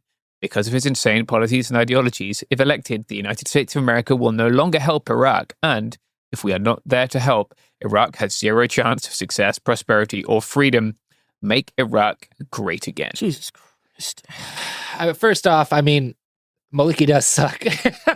Like, he's a really bad guy. Yeah, this is not a yay Maliki post, but this ain't the way to go about doing that. No, I mean, just the whole we will cut all ties and support to Iraq thing when everything happening there is still downstream of us fucking with them. Yeah, we did this. We spent 20 fucking years killing people in Iraq. Like, you don't just get to be like, oh yeah. And like the idea that we were doing regime change, but when the regime isn't and the one that we like, that people elect, then I was like, we're doing regime change again. Like, obviously the whole thing was a fraud and a lie. Yes, yeah, Still is. Yeah, very concerned for my friends. All the parts of Kurdistan, actually, the peace process between the PKK and Turkey is falling apart, and state violence in Iran is still absolutely repugnant scale, right? Yeah, pretty tough time in that part of the world. I'm thinking of them. So finally, I want to give a brief update on my story from last week about this attempt to end Fed independence and this attempt to sort of do an investigation into the chairman of the Federal Reserve. So earlier today, as we were recording this, we got the result of the Fed's vote about what they were going to do with interest rates. There's a whole episode about that. Go listen to that if you want to understand what this is. But the Fed, instead of cutting rates as the administration has wanted, has decided to hold interest rates at the same level, which was what was expected out of the Federal Reserve before Trump started putting even more pressure on them. However, we did not get any updates from anyone at the Federal Reserve about this Department of Justice investigation or any of the Trump pressure that's been being put on the Federal Reserve. So we'll keep you updated as the situation evolves, but all we got was a very normal interest rates are being held at the same level. We will include our list of mutual aid fundraisers for Minneapolis again in the show notes for this episode, should you like to donate. Put a transfer on your couch. Yep, and if you want to email us, coolzonetips@proton.me. Use the Proton mail address to send it. We reported the news. We reported the news.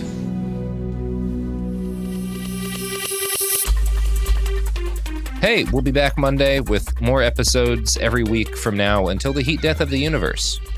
It Could Happen Here is a production of Cool Zone Media. For more podcasts from Cool Zone Media, visit our website, coolzonemedia.com, or check us out on the iHeartRadio app, Apple Podcasts, or wherever you listen to podcasts. You can now find sources for It Could Happen Here listed directly in episode descriptions. Thanks for listening.